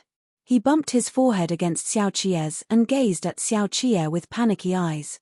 Xiao Qie wiped the corner of his eyes with his thumbs and caressed his cheeks. "Everything is all right now." Xiao Qie dropped him a kiss each time he spoke. "Give me a hug." The military tent was newly erected. The fire in the charcoal brazier did not burn strong enough and went out in the middle of the night. Both of them slept on a simple plank bed, padded with a thin mattress underneath, and with an overcoat blanketing them. Fearing that Lanju would fall sick, Xiao Qie grabbed his icy hands, stuffed them into his clothes, and pressed them against his own chest. Shun Zichuan's breathing calmed as he grasped at Xiao Qie's clothes until they wrinkled. Not once had Xiao Qie's arms ever let go of him, and it was in this position he covered them with the overcoat and whispered to him underneath. "Are you cold?" Xiao Qie asked. Shun Zichuan buried his face in the crook of Xiao Qie's neck and answered in a quiet voice, "Cold." Xiao Qie embraced Shun Zichuan tightly and pressed down in the center of the top of his head with his chin. With eyes half closed, he said, "Stick a little closer, and you won't be cold anymore." Both of them clung to each other for warmth, like a pair of mutually dependent cubs relying on each other for survival. Shun Zichuan reached out to feel his way to Xiao Qie's back, his touch so ice-cold that Xiao Qie inhaled sharply. Touching that wolf set Shun Zichuan's mind at ease. His touch was careful and delicate, as though he was stroking a wolf's fur. The stroking of the prominent muscles on Xiao Qie's back tickled him, but there was nowhere for him to hide, so he could only tilt his head back slightly and endure the waves of tingling sensation washing over the small of his back. Eventually, he could no longer bear it and lifted a hand to grab hold of Shun Zichuan's wrist before turning over to pin Lanju down beneath him. His breathing was slightly heavy as he pressed up against him without moving. Shun Zichuan sulked in a huff. "Didn't you want to hug? Is that what you call a hug?" Xiao Qie leaned in closer to press down on him, then repeated his question in a whisper. "Is that what you call a hug?" Shun Zichuan was of the opinion that this voice was one that escaped from his throat. He looked at Xiao Qie, seeming to be choked with silent indignation. Xiao Qie released Shun Zichuan's wrist and slid his hand down along the latter's waist, his touch turning Shun Zichuan's face a shade of red.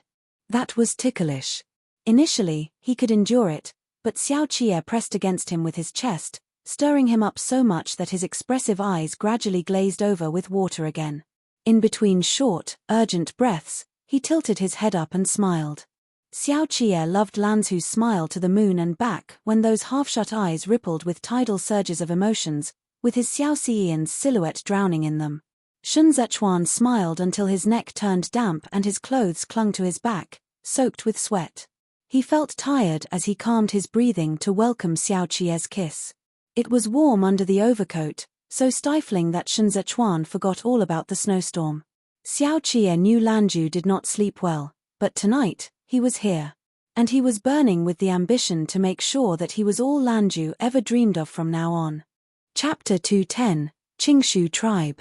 Chapter 210, Qingshu Tribe. The snowstorm was still raging the next day at the hour of Mao, and the charcoal braziers in the military tents had all gone cold.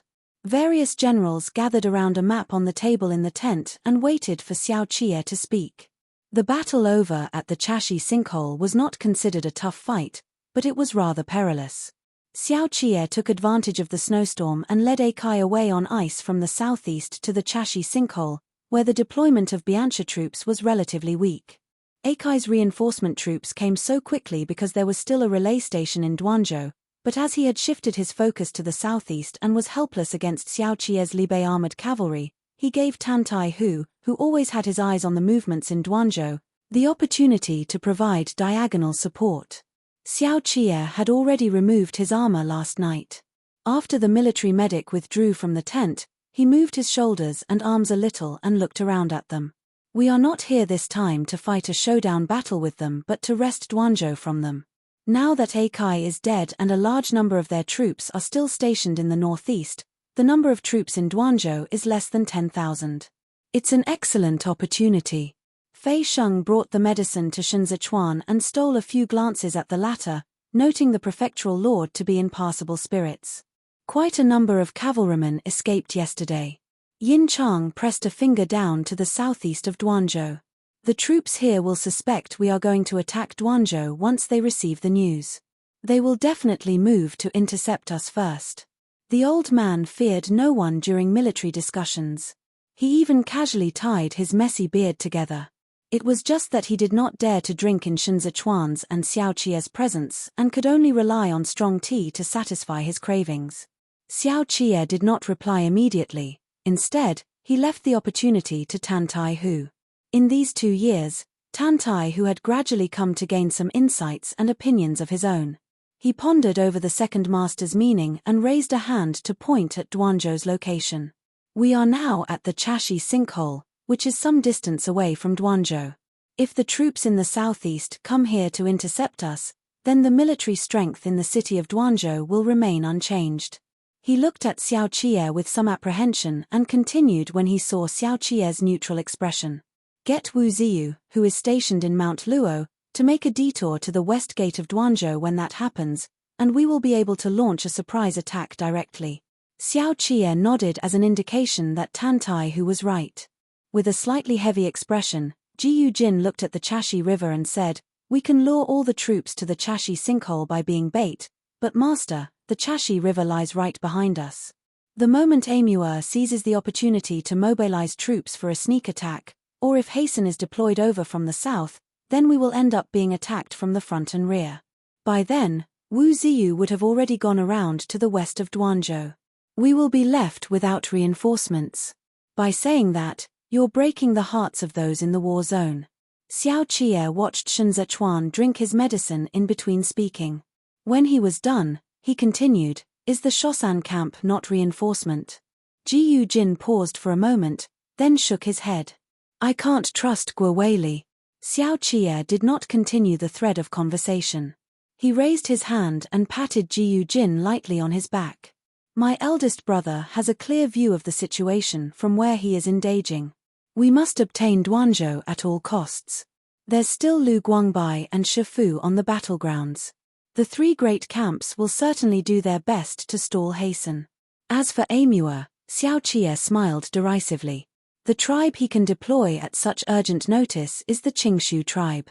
Qi Zhuyin wanted to send troops to attack the Qingshu tribe. The Empress Dowager and the Ministry of War did not consent, but did that mean there was absolutely nothing she could do about it? Chidong's military provisions are being supplied by the Yang clan, and the carriages are already heading for the Tzujuan commandery 3 days ago." All Shen Zechuan could taste in his mouth was bitterness. Commander-in-Chief Qi should have already eaten her fill by now. As long as they could let Qi Zhuyin eat her fill, she would dare to play games with Kudu. She did not venture into the capital the last few years to contend with those wily old foxes because she did not want to go looking for trouble. But now that the scimitars were almost right before her eyes, all those concerns went flying out of the windows. The speed of the cavalry's advancement in the snow is not as fast as it usually is. "We still have time here to prepare," Xiao Qi'e said. "The current campground is rather rudimentary. Have the Dunju garrison troops dig horizontal trenches in the vast expanse of open ground. Take turns to carry out night patrol duty, and send the falcons out for reconnaissance too. The Imperial Army and Libe armored cavalry have been fighting hard for several days, so rest up whenever possible. We have to conserve our strength and stall the enemies long enough for Wu Ziyu. With the heavy snow obstructing the roads, it would be too late to deliver the message on horseback to Mount Luo." The good thing was that the Libe armored cavalry all brought along their own falcons, which could deliver the message by flying northwest for a few hours.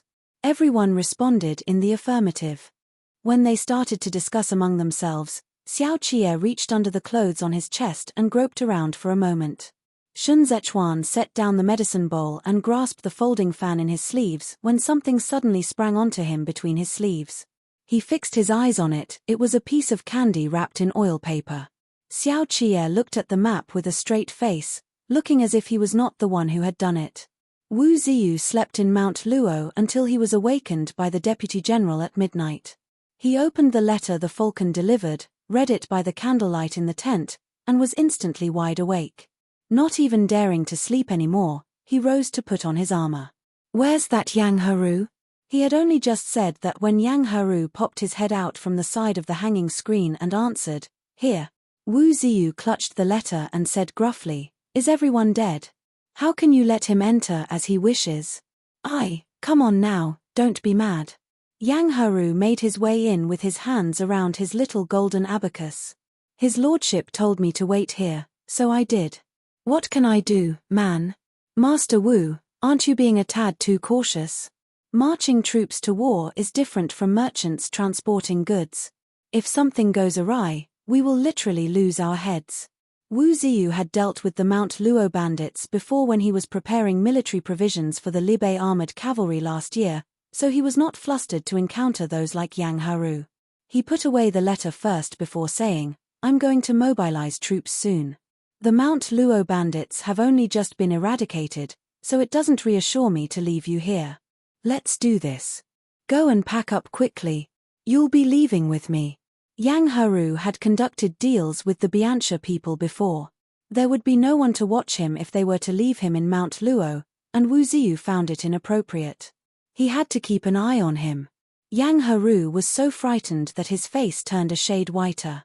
Hugging his abacus to his chest, he followed behind Wu Ziyu and said, "Blades and swords have no eyes, Master Wu. Why are you taking me with you? My family's businesses all depend on me, so I can't have anything happen to me. You know about Chidong's military provisions? I'm the one delivering them now. I'll just stay behind.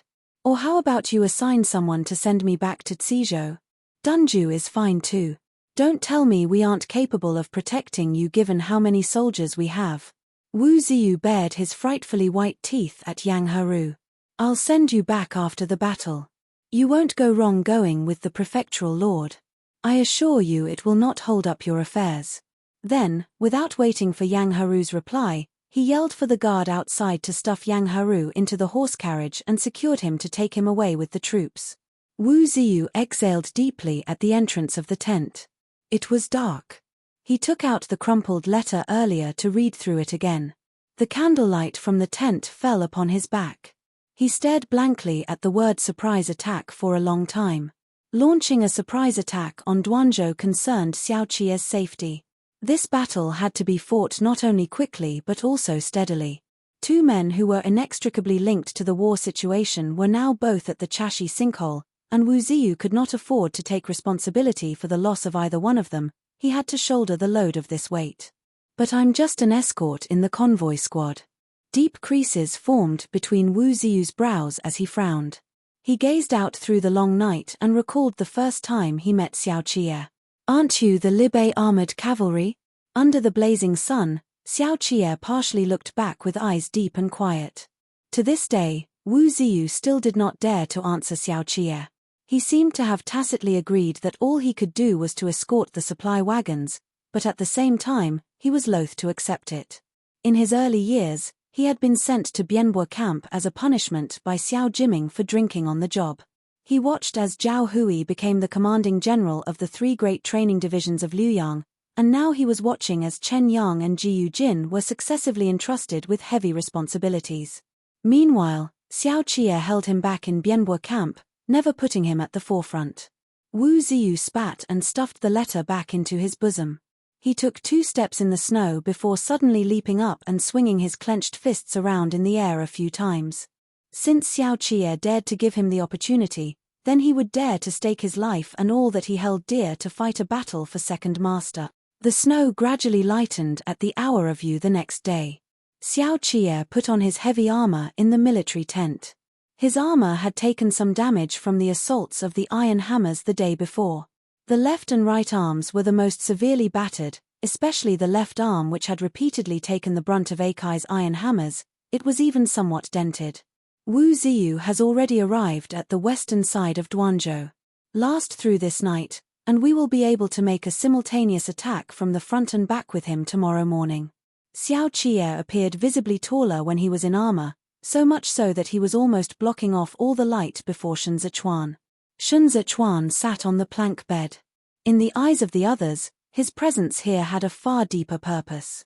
Xiao Jiming's current daringness to pull out all the stops and let the 3 great camps in the war zone assist Zhongbua in the Battle of Duanzhou was not just because Xiao Qie was here, but also because Shen Zichuan was here. This was the sincerity Li Bei saw. Fei Sheng, in leading the imperial bodyguards to follow after Hairigu, can make up for the temporary lack of scouts. Shen Zichuan looked on as Xiao Qie put on his arm guard. If you don't come back tomorrow, then the remaining troops will be put at the forefront of the battle. The troops that Xiao Qie left behind were meant to serve as a protective barrier for Shen Zichuan. If something unexpected were to happen, these people would escort Shen Zichuan up north. When the time came, Shosan camp would naturally come to receive him. Xiao Qie's hand that had been securing the arm guard paused slightly.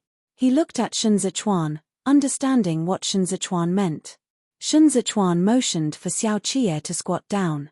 It was inconvenient for Xiao Qie to squat in his armor, so he simply withdrew a leg and kneeled on one knee on a spot near Lanju.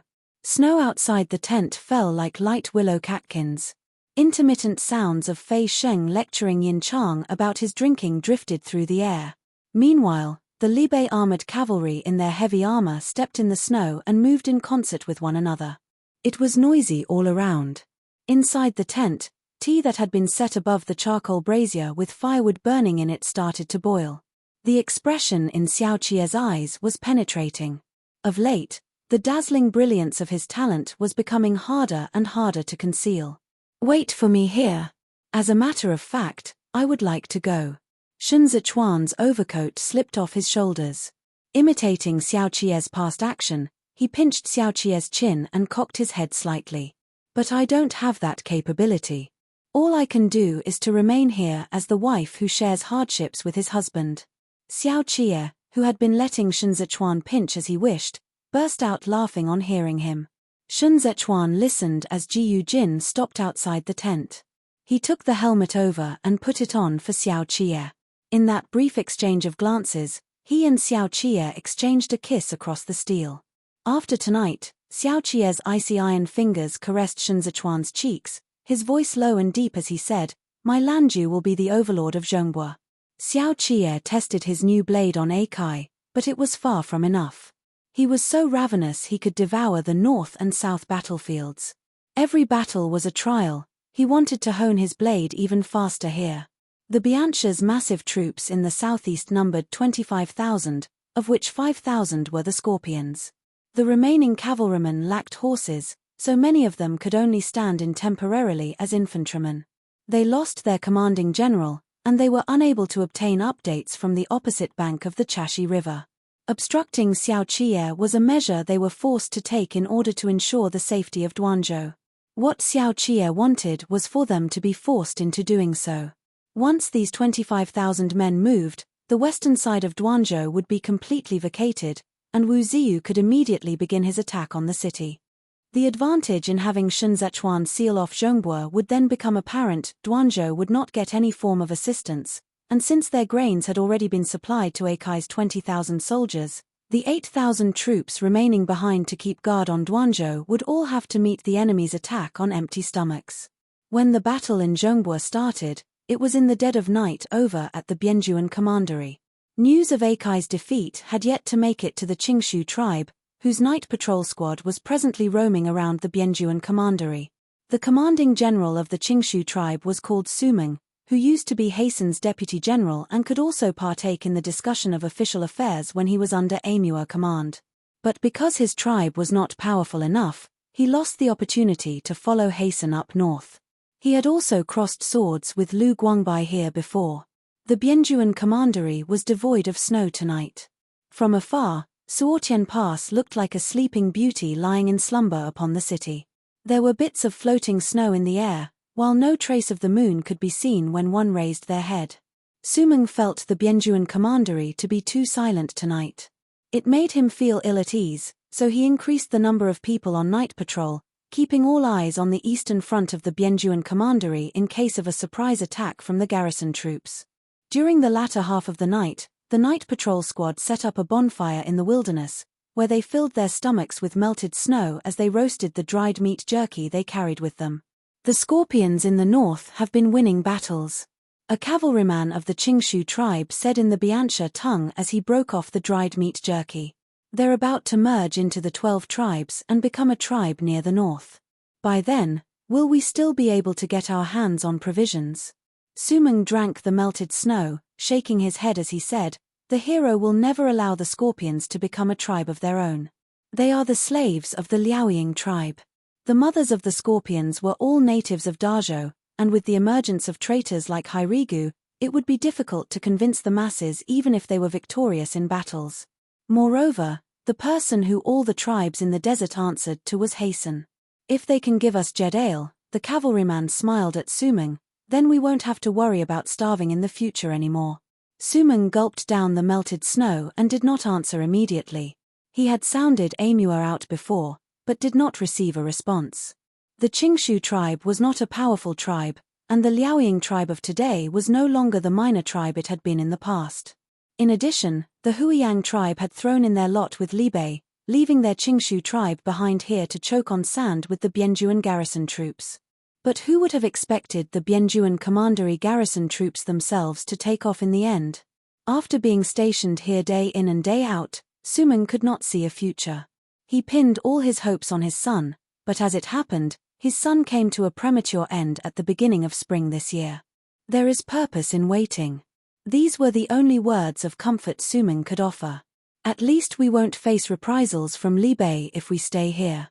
The cavalryman burst into laughter. Halfway through the bonfire, a cavalryman saw several stray dogs behind him. He brandished a withered branch at them and shooed at them to drive them away. But these stray dogs were so starving they were drooling and panting warm air as they circled the cavalry. "Chase them away," Sumeng ordered. So the cavalryman stood up, grabbed his scimitar, and started to stomp his feet as well. The stray dogs cowered back for a moment, and the cavalryman, with his bulging belly, turned back to suggest to Sumeng, "We can hunt them." "Dogskins can." Before the cavalryman could finish his words, the stray dogs pounced. It was as though they had gone mad as they tore at the cavalryman with their fangs and dragged him with such force that he fell over to the ground. The dogs latched onto his arm that had been holding onto the scimitar. The leather could not withstand the sharp fangs of the stray dogs, and the pain cut so deep that it sent him screaming. Sumeng promptly stood up, and the cavalryman on night patrol caught up to the cavalryman in distress and kicked out at the stray dogs as they dragged him back. Sumeng noticed that the eyes of these dogs were oddly red with rage, so to be on the safe side, he told the cavalryman, "Shoot them to death with the bows." Something's wrong with these dogs. A few faint cries of a Chinese francolin reverberated through the night. As if sensing danger, the stray dogs turned tail and fled as the cavalrymen got on their horses and drew their bows. The dogs ran westward in a panic, and the cavalrymen followed in hot pursuit. A stray dog took an arrow to the leg and limped as it continued to flee onward. The cavalryman behind it drew his scimitar and leaned down with the intention to end the stray dog with one slash in between the sprinting of his horse. They galloped wildly, splashing froths of snow in the air. An explosive whoosh rang out, and a long arrow came hurtling from the west. The cavalryman instantly fell off his horse. His legs, however, were still hanging from the saddle, and he ended up getting dragged by the horse across the demarcation line.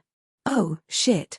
Sumeng swore to himself, feeling a sense of foreboding. Amua had long instructed them not to engage Chidong in battle at this moment. As long as they did not attack, Qi Zhuyin could not step to the fore. He immediately reined in his horse and shouted, "Fall back." But the torches ahead lit up all of a sudden, illuminating the surroundings brightly. "Qi Zhuyin."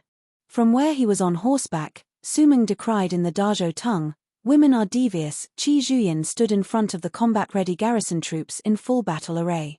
As she crushed the snow beneath her foot, she leisurely said, "Light up the beacon tower. Inform Kudu that the Qingshu tribe has breached the boundary line and invaded our territory." The Chidong garrison troops abruptly lined up their shields, and the cold steel of their blades glinted and flashed. Chapter 211, Heavy Frost. Chapter 211, Heavy Frost. A boundless expanse of thick clouds swarmed forth and swallowed up the sunlight. Falcons from Libei soared across the vast horizon. Meng was the first to swoop down.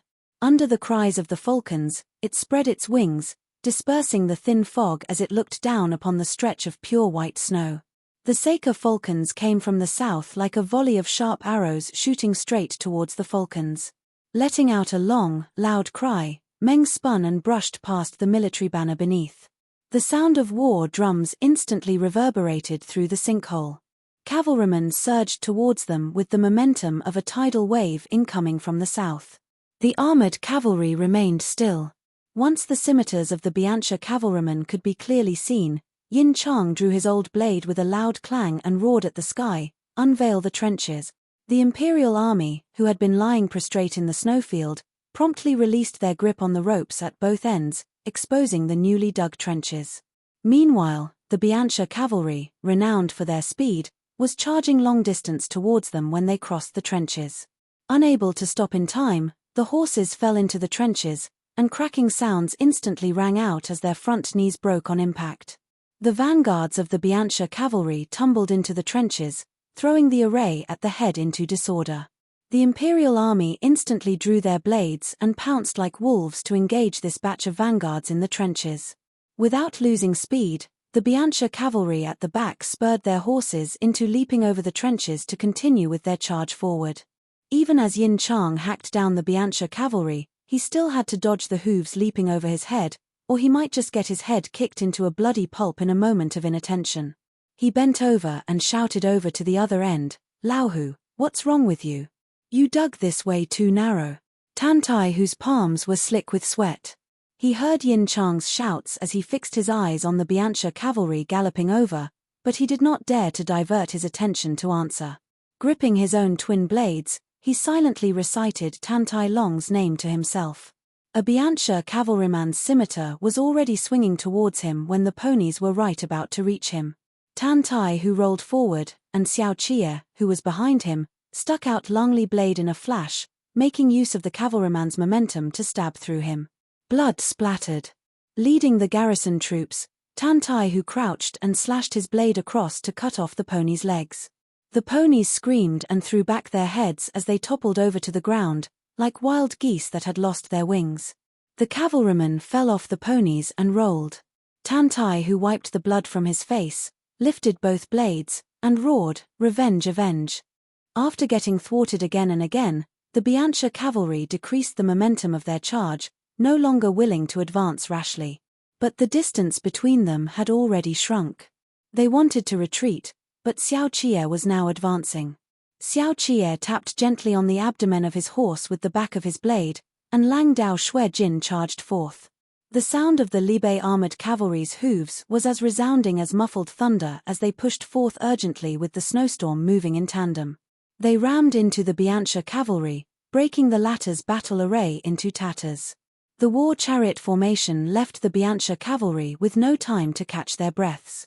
As long as they were slammed over to the ground by the heavy armors, the iron horseshoes of the Libe armored cavalry would trample over flesh and blood as they steamrolled over the Bianca cavalrymen's bodies.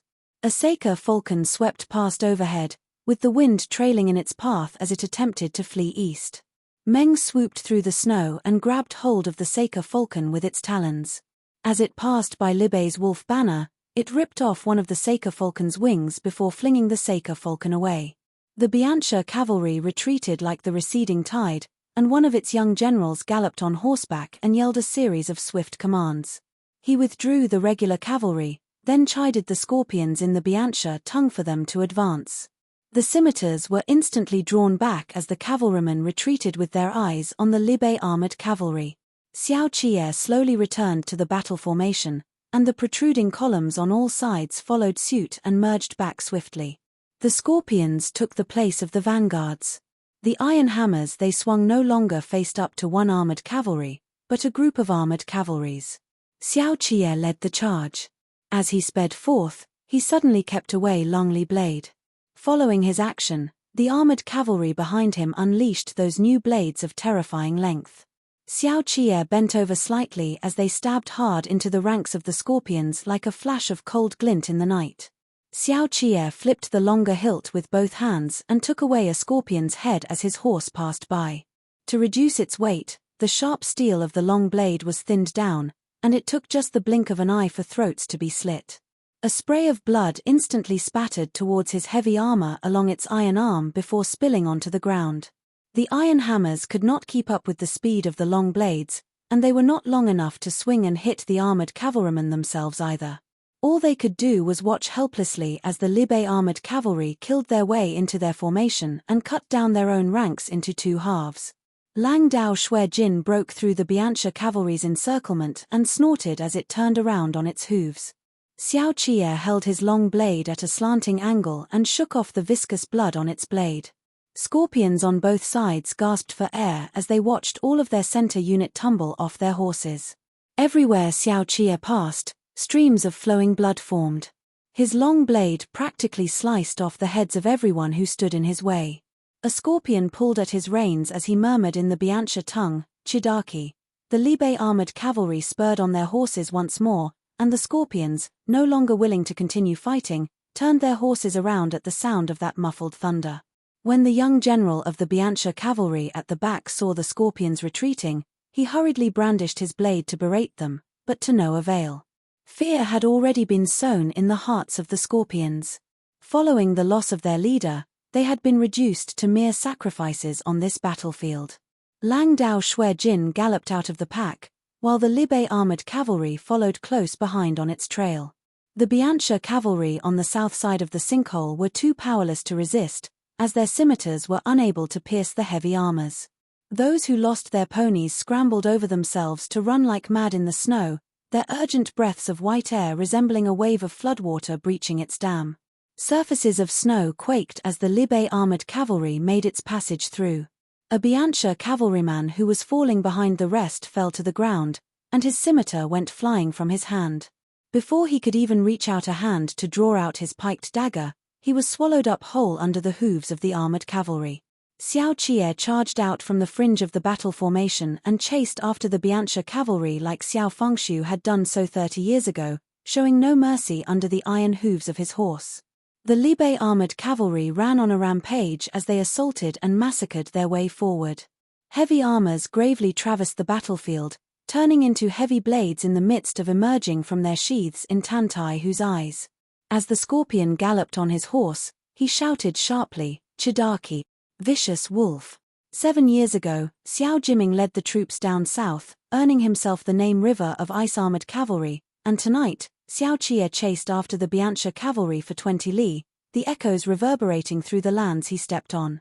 Damn, Yin Chang's Adam's apple bobbed as he wiped the blood off his face and recited silently to himself, "The passage of heavy frost through the lands leaves not a blade of grass in its wake." Shun Zichuan was boiling tea in his tent. The prefectural lord, inept as he was in the art of tea, simply stuffed the tea leaves into the teapot, filled it with water, and set it on the fire to boil. His folding fan was resting on his knee, and there was a stack of piled-up documents on the desk at his side, yet his eyes were fixed on that tea as he watched it gradually start to boil and bubble over. Hairigu squatted at the entrance of the tent and peeked through the gap. "It's not drinkable if you boil it like this, or is it?" he asked Fei Sheng. Fei Sheng did not have a favorable impression of this scorpion, so he looked ahead with his arms folded and listened to the urgent beats of the war drums. "It's not like you are going to be drinking it, so what are you worrying about?" Shun Zichuan stared blankly for a long time, and by the time he returned to his senses, the tea had almost evaporated. He lifted the teapot off, added more water, and continued to boil it. The sound of boiling water could cover up some of the drumming from the war drums, which was putting him in a dazed trance. He had not done any work today either. Seeing as it was late, Fei Sheng lifted the flap to enter. He said softly to Shun Zichuan, "Master, how about taking a quick nap? As soon as there's news from the battlefront, I'll call you." Shun Zichuan lowered his eyes and did not answer him. Fei Sheng understood that the prefectural lord was reluctant to do so, so he dared not persuade him further and retreated to the entrance of the tent to wait in attendance. The tea in the military tent boiled for the entire night. When it was almost dawn, Shun Zichuan heard the war drums stop. Shun Zichuan rose and pushed aside the flap. Fei Sheng hurriedly draped a cloak over him and accompanied Shun Zichuan out of the tent. They made their way outside, where Shun Zichuan waited again for a moment in the snowy fog bathed in the first glimmer of dawn. It was extremely frigid in the morning, so frigid that the tip of one's nose would turn red from the freezing cold if one stood for too long out there. The north wind pounced on their faces like sharp knives. After a little less than an hour, Shun Zichuan suddenly heard the rising sound of hooves, followed by rows after rows of emerging silhouettes overlapping one another.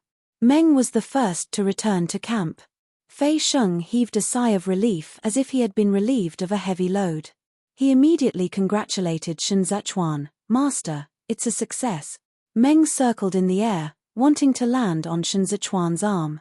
Shun Zichuan was not wearing his arm guard today. Just as he lifted his arm, a whistle sounded from the other end. Xiao Qie broke through the boundless expanse of heavy fog and spurred his horse on without stopping. The moment he rushed into the campgrounds, he swept up Shen Zichuan. Lang Dao Shuijin slowed and turned its hooves around to gallop away into the fog again with both men on its back. Meng, which had pounced on empty air, landed on the military banner and wiped its talons clean as it watched them run further away into the distance with a sidelong glance. Yin Chang, with arms cradling his war trophy, wanted to say something, but Fei Sheng held him back and did not give him the chance to open his mouth. The rest of them wore a wide array of expressions. Tan Tai who spat on his palms and rubbed them together to warm them up a little. Let's enter the tent first. Military affairs can be reported a little later. There's no hurry to do so right now. With that, he repeated it once more, only to make what he had been trying to cover up all the more conspicuous. No hurry to do so now. Watcha mean? No hurry. Yin Chang craned his neck to look around him and said in bafflement, we have to head back to the city at the hour of Mao. His lordship's very much in a hurry. Chapter 212, Dredge, Up the Past. Chapter 212, Dredge, Up the Past. Lang Dao Shuijin galloped away from the campgrounds, but did not go far. It came to a stop on a snowy slope at the northern end of the Chashi sinkhole. The humid fog and snow made Shen Zichuan appear to be situated amidst the vast expanse of misty, rolling waves on the lake's surface. All his eyes could see where they roamed was white. Xiao Qie rolled off his horse and removed his helmet. There was sweat along his temples as he panted slightly, yet his eyes were full of spirits. Can you see Duanzhou?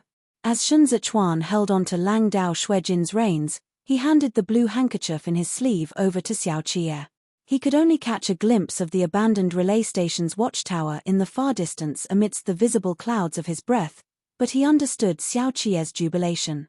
Looking at Duanzhou now is just like looking into what's already in my bag. Xiao Qie lifted his chin slightly, and beads of sweat trickled down. He smiled. Shen Zichuan gazed at him, realizing that he still retained the unyielding and untamable attitude he possessed during their time in Kudu. This was the spirit that Shen Zichuan desired to have in his possession. Shen Zichuan leaned over, breathing onto Xiao Qie's cheeks. The tip of his nose pressed right up against Xiao Qie and edged up along the latter's temple as he licked the latter's sweat like he desired. Those beads of astringent, salty sweat dissolved in Shen Zichuan's mouth. As his Adam's apple bobbed slightly, he said, this will be your, Xiao Xian's, riding track from now on. Xiao Qie raised a hand over Shen Zichuan's nape, covering it, and the iron fingers of the armor he had yet to remove were icy and hard as they lay over the soft, fair neck, leaving behind a touch that resembled the cold steel of a blade. I don't want a riding track. The straight bridge of Xiao Qie's nose nuzzled along the spot on Shen Zichuan that had been bobbing earlier. He watched fixedly as Shen Zichuan narrowed his expressive eyes. His words had an edge of danger to it as he said, I want Shen Lanju. Shen Zichuan breathed out a puff of hot air at Xiao Qie. Xiao Qie thought Shen Zichuan wanted to kiss him. He did not expect Lanju to grab the chance to pull back the blue handkerchief in his hand. Shen Zichuan then straightened up and wrapped the overcoat tightly around himself. The prefectural lord, who was sensitive to the cold, revealed only his eyes and the reddened tips of his ears as he said in a muffled voice, Shen Lanzu's freezing to death. Xiao Qie, his arms empty, had still yet to realize what just happened. Shen Zichuan watched Xiao Qie's expression undergo several changes. Xiao Qie looked as though he was going to make a grab for him, so Shen Zichuan immediately shook the reins to urge Lang Dao Shuijin into returning back to camp. Xiao Qie cradled his helmet in his arms. There was still a lingering warmth from where he had been licked on his temple. He touched it, gradually getting riled up as though he were a maiden of a decent family who had been disrespected by a frivolous philanderer. Shen Lanju, Xiao Qie watched as Shen Zichuan fled. With a stride of his long legs, he slid down the snowy slope and yelled, heartless cad. Ochi, who had been confident of success, had been defeated at the Chashi sinkhole, and the Biancha people, who had been winning battles in the north for half a year, never expected Ochi to lose to Xiao Qie. The remaining soldiers in Duanzhou were no match for Wu Ziyu's surprise attack. Consequently, the 6 prefectures of Zhongbua all fell under Shen Zichuan's command. Kudu received news of it only 7 days later. At the same time, the The military report of Qi Zhuin's mobilization of troops into battle with the Qingshu tribe also made its way into the palace. The Empress Dowager sat in Mingli Hall behind the hanging curtain and flung the memorial onto the seat across the luminous pearls. The eastern pearls swayed beside her ears as she held back her rage and barked at the ministers in the hall. Did the Ministry of War reject Chidong's request to deploy its troops or not? Chen Zhen, you handle military affairs, and you can't even make yourself clear? The Minister of War, Chen Zhen, immediately kneeled on the ground, knowing that the Empress Dowager was venting her anger. Qi Zhuyin now had a strong and well-trained military, and Kudu was unwilling to act rashly and offend them, so they could only take it out on the easy games like him. He listened expressionlessly until she was done speaking before saying, in the first month of the year, Commander-in-Chief Qi presented a memorial to the imperial court, hoping to deploy troops to fight the Qingshu tribe. We rejected her request on the grounds that we were lacking in military provisions. The Grand Secretariat kept a copy of the correspondences for archival records. The Senior Grand Secretary and the various other ministers are all aware of it. The Empress Dowager understood that this was in no way authorized by the Ministry of War, but she was still fuming. After a moment's pause, she continued, so why did she go ahead with it this time? 7 days ago, the Bianjuan Commander's night patrol encountered a surprise attack by the Qingshu tribe. Chen Zhen lifted his head slightly at this point. Commander-in-Chief Qi was thus forced to mobilize troops. Amur is at war with Libei in the north. Why would the Qingshu tribe provoke Chidong for no rhyme or reason? Han Cheng had been at the receiving end of Qi Zhuin's frostiness when he escorted Hua Xiangyi to her new home. Sitting in the hall now, he suddenly bared a smile and said, then again, it's really such a coincidence that Commander-in-Chief Qi happened to be in the Bianjuan Commandery just when the Qingshu tribe launched their surprise attack. This battle was such a swift and abrupt one that the report of victory and request were both presented together. Even if she was at fault, she had already succeeded. Kong Qiu, who had fallen ill after the new year, sat in the hall with his complexion all ashen as he covered his mouth and coughed.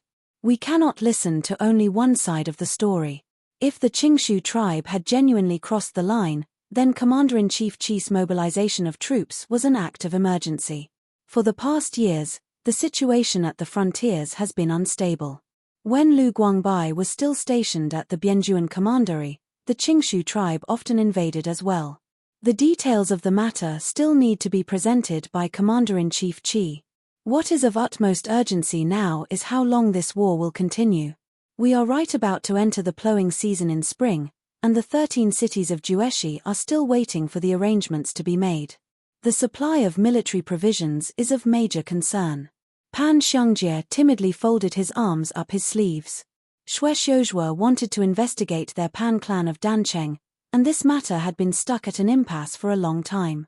Given that the fields were still in dispute, he did not dare to butt in now for fear that the Grand Secretariat would apportion the shortfall of military provision to them.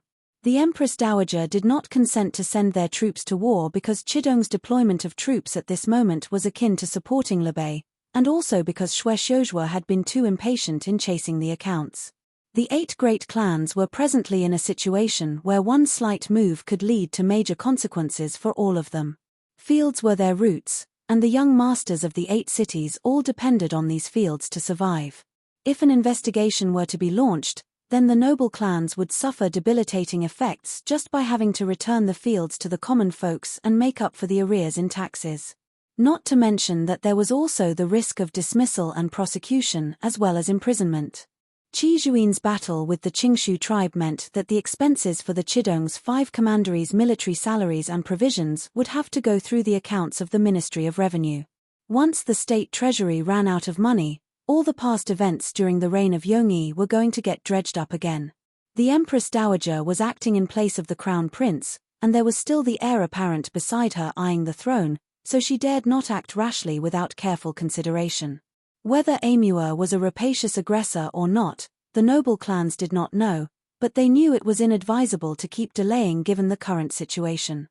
Zhongbua had already grown to be a thorn in their sides, and getting themselves stuck in a stalemate with the heir apparent and the Grand Secretariat would not do the noble clans any good. Since it was the Qingshu tribe that invaded, Qi Zhuyin can just repel them, There is no need to mobilize troops again to penetrate deeper into the enemy's territory. The Empress Dowager's fury had subsided. She deliberated it over and said, I know that it's bitterly cold and impoverished at the frontiers. No doubt the battle with the Biancha people must be fought, but not now. Just as the Grand Secretary has said, the spring plough season is right around the corner. We should place the commoners as our priority. Not all of Juesh's territories last year had bumper harvests either, and the granaries in Kudu have still yet to be filled to the brim, so where would the imperial court have the spare grains to give Chidong to fight wars? This matter has to be conveyed properly to Qi Zhuyin. As someone who assists in the government affairs of the 5 commanderies, she should have long known about this. Silence descended upon Mingli Hall for a moment. The hanging screens at the entrance were all securely tucked in to keep the wind out. Because of Qi Zhuin's mobilization of troops, the atmosphere in the hall was grave and heavy. In truth, Kong Qiu and Center Yu approved of Qi Zhuin's wish to wage a battle against the Qingshu tribe. But they were presently duking it out with the noble clans. Pan Lin was the one who had the Ministry of Revenue in his grasp, but he presently had his hands too full with Xue Xiuzhua incriminating him to jointly discuss the matter of Chidong's military salaries and provisions. Moreover, it was precisely because the Pan clan was the first to bear the brunt that Pan Xiangjie did not dare to let his son get too involved with the Grand Secretariat at this juncture. Pan Xiangjie was used to playing fence-sitter. It was all thanks to this ability to sway where the wind blows that he could survive until now. He did not want to offend Xue Xiuzhua, and he did not want to offend the Empress Dowager either. As long as there was no victor in the tussle for power in Kudu, he was unwilling to let the Pan clan follow another's lead easily. In the past, he threw in his lot with Hua Xiqian and Wei Huaigu, but these 2 men both used him as a scapegoat. Now wary and guarded, he trusted none of these 3 parties. Center Yu sighed lightly.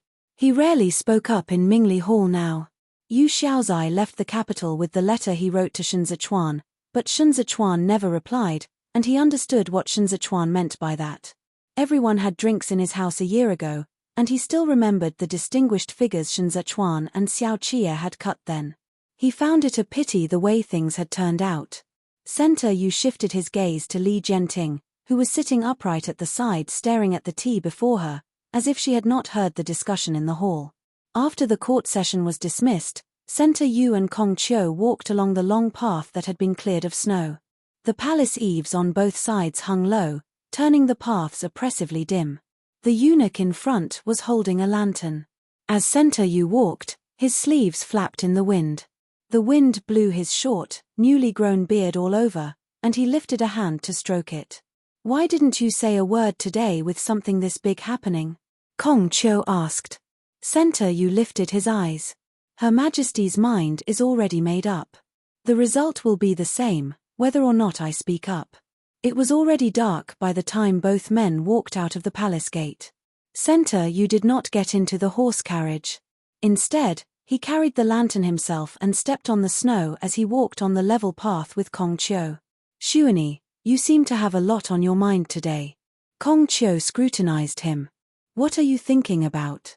Thinking about today last year, Center Yu answered, when Vice Commander Shen and Marquis Xiao were both still in Kudu. If Emperor Qianchen had not been assassinated, perhaps Shen Zichuan and Xiao Qie would still be in Kudu today. Center Yu had always been one to cherish talents. He once thought of having Shen Zichuan join the imperial court as an official, but alas, things did not go the way he wished. The weight of Shen Zichuan's crime was too heavy. Kong Qiu let out a long sigh and thought of Hai Liangyi again. If Emperor Qianchen possessed even a fraction of a crown prince's disposition, would you and I be reduced to such a state? I've been feeling more and more out of my depth lately. There are simply too many situations that are beyond my ability to salvage. They do not consent to the current war Commander-in-Chief Qi is waging with the Qingshu tribe for fear that the military provisions would drag the 8 cities' fields into it. But I can tell that the war in Libei is at a tense and critical juncture. Even the Prince of Libei, Xiao Fengshu, met his end in battle. The strength and the capabilities of the Biancha can no longer be underestimated. Center Yu could see it all clearly, but it was pointless. He could not solve the conflict in Kudu just with his eloquence alone. It was simply a tall order to get the noble clans to relinquish their existing interests. Both of them had not gone far when they saw a man standing under a bamboo umbrella ahead of them, waiting. Center Yu and Kong Chiu traded looks and looked at Xue Xiuzhua. Xue Xiuzhua's official robe was brand new, and he was not wearing a lined jacket. He stood in that spot all by his lonesome self, like a floating leaf among the torrential currents even as the wind sent his sleeves fluttering. He kept away his umbrella and bowed in greetings to Center Yu and Kong Chiu. "Why are you standing here? Is something the matter?" Kong Chiu asked. Xue Xiuzhua straightened up as floating snow sporadically danced past. "This humble official has been waiting here for both gentlemen to discuss the issue of Dancheng's fields and taxes in detail." Center Yu frowned slightly and said, "Affairs of the imperial court should be settled on the imperial court itself. There is no reason to discuss them in private. This case, in particular, should avoid having aspersions cast on it. If others were to see this, rumors and slanders would inevitably start making their rounds. You should go back first. We'll discuss it in the Grand Secretariat's office tomorrow morning after the morning court session. If not for the urgency of the matter, this humble official would naturally not dare to bother both of you." Xue Xiuzhua's expression remained unchanged. At the beginning of the month, Her Majesty drew up a decree to have a key official from the Ministry of Revenue tag along to investigate the case, and Pan Lin appointed Liang Xueshan, who is in charge of salt taxes in Hezhou and Jueshi. Kong Chiu and Center Yu both knew who Liang Xueshan was. Xiao Qie had vouched for him and recommended him for an official position during the collapse of the public ditches. He was a Ministry of Revenue official who had been personally appointed by Emperor Tianchen to investigate Wei Huaigu in the case of the military provisions. He was very talented in the administration of financial affairs and taxes. Last year, he sorted out the old accounts of the 13 cities with Jiang Qingshan in Jueshi, and for a period of time, he even managed the transportation of grains by water from Hezhou to the capital. Yang Heru told Shun Zichuan that it was tough to do business via the waterways. The Yang clan's goods heading for Jueshi were all subjected to rigorous checks, and Liang Xueshan was the reason for this. This man was smooth and diplomatic in his work, but he was not a slippery character. In his position, the amount of tax money passing through his hand every day numbered tens of thousands of silver. Yang Heru wanted to pull strings and make backdoor deals with him, but his attempts were all rebuffed. Liang Xueshan has already returned to the capital and will enter the palace tomorrow morning to seek an audience. Xue Xiuzhou held his umbrella in his arms. But he had a narrow escape this trip and must meet both gentlemen tonight. Liang Kunshan was not wearing an official robe, and a jersey was worn with an old sheepskin mule, and he was paired with green shoes. He is the exact opposite of the Chongshan master in the rumors of the market, with a short beard and a square face, because his skin is tanned because he travels all day. It doesn't look like holding a pen in both hands, it's like holding a hoe. When he stood under the post lantern to meet Kong Yang and Center Yu nearly regarded him as a miscellaneous servant. Liang Kunshan was not wearing an official robe, and a jersey was worn with an old sheepskin mule, and he was paired with green shoes. He is the exact opposite of the Chongshan master in the rumors of the market, with a short beard and a square face, because his skin is tanned because he travels all day. It doesn't look like holding a pen in both hands, it's like holding a hoe.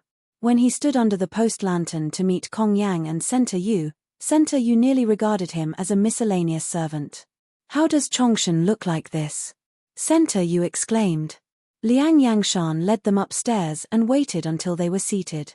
Then he said, "It's a long story, the two adults are willing to come, and the officials are really dead without regret. Save me in the water and fire, this favor, Xiaoguan is memorable." Xue Xiuzhua wiped his hands with the hot pad in the room, and sat beside him, saying, "It's urgent, please talk to the two teachers in detail." "What's the matter?" Kong Yang looked at Liang Yangshan. "It's a day, you should only arrive at the capital later. The back is pressed tightly and I dare not delay on the way to Xiaoguan." "Don't hide my lord, this dress is also to hide people's eyes," Liang Yishan said, taking the account book out of his arms, and rested gently on Center Yu's hand. "Check it out, you've seen it, you save one province." Center Yu opened the ledger, looked at it for a long time, and hesitated, Isn't this the ledger that Luanqing presented to the household at the beginning of the year? Yes, it is the Book of Helianhu of Wucheng City. At the beginning of the year, it was handed over to the other 7 cities to the Ministry of Households for review. The inspectors next to the Metropolitan Institute of Auditors had to clarify the details of their taxes and expenses.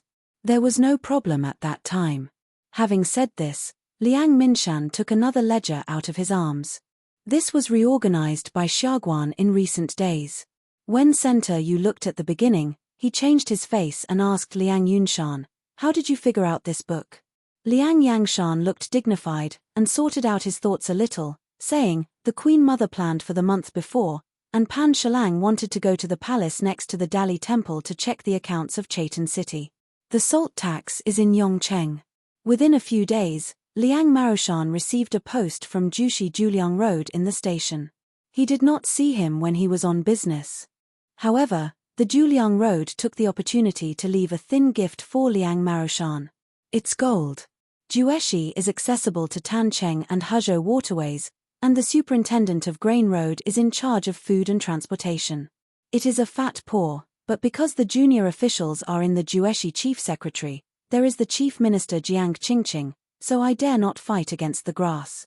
The position of Governor Liang Dao is similar to the position of Liang Yishan, except that he does not have the power of both places, but it has a considerable influence on Jueshi. Liang Sheshan did not dare to attack the grass because he suspected that the man had been offered by Jiang's Qingshan to pay bribes. Liang Yishan is very cautious. It is not easy for him to make it out, so he is very careful in walking officialdom. He wanted to be a noble minister, but also to ensure his life. Jueshi was the site of Jiangshan's Qingshan. If he immediately played the impeachment of the governor, he would be detained if he could not get out of Jueshi. In addition, Shan Xianda opened the warehouse for 4 years, and he was shocked by the fact that he was responsible. He was well loved in the 13 cities of Jueshi. Based on this, Liang Yushan had no chance of winning against him, let alone a person with a good eye. Everyone knows that Jiang Qingshan is Shuexiu's knife. Xiaoguan turned around in the post, and naturally the gold could not be collected, but he hurried back and worried about burying the calamity. Liang Minshan said here and glanced at Shuexiu. The mission was not short, and he knew a little about him. Therefore, the lower officials simply summoned the governor to the front. This is a risky move. Liang Sheshan, who was afraid to move, had to find other traces from this breakthrough. At least he had to figure out whether the person standing behind Juliang Road was a river. The superintendent of Grain Road transports taxes through the 13 cities. It is not difficult to get money, Kong said, but the royal history set up by the Dudu People's Procuratorate is also keeping accounts, and the ship's origins are clear. How can he hide the sky and cross the sea? Xiaoguan's doubts are here, Liang said. Xiaoguan didn't dare to pretend. He had to supervise Liang Dao to bring the gold back, and he told me that the gold went very clean, not on Jushi's account. He manages luck, since it's not something on Jushi's book. Center Healing put on his account book, that's Tancheng or Hezhou. Yang Heru of Hezhou is a thief with a thief. He inspected Hezhou Yunyan last year. He had paid bribes, but he has a lot of money, so he doesn't have to take the risk to draw money from the internal account of the court. When it comes to Tancheng, he is even more careful. The current state capital of Tancheng is Fei's Partial House, which is a family of extravagant flowers. It is very Queen's eye-catching. In recent years, the achievements of the government have been excellent. Climbing and biting others can only deal with that governor's road, hoping for more details. Bribery is about doing things, especially sitting in Liang Yishan's position. He originally thought that Juliang Dao was from Jiangshan's Qingshan. He came to pay the bribe for the Jueshi salt tax that they checked at that time, but he soon realized that it was not. Since this gold was not on Jueshi's account, that means that there is another person behind Du Liang Dao. This person can only be a member of the family who is close to Wucheng. Liang Yangshan will never say the city of Huacheng, because that is the Queen Mother's family. At the time, Hua Xiqian fell, and the court that was copied by the court was only the house of Hua Xiqian. After a year, the queen was resurrected. Now it is the main government affairs. Liang Liangshan was brave enough to dare not bite the Queen Mother.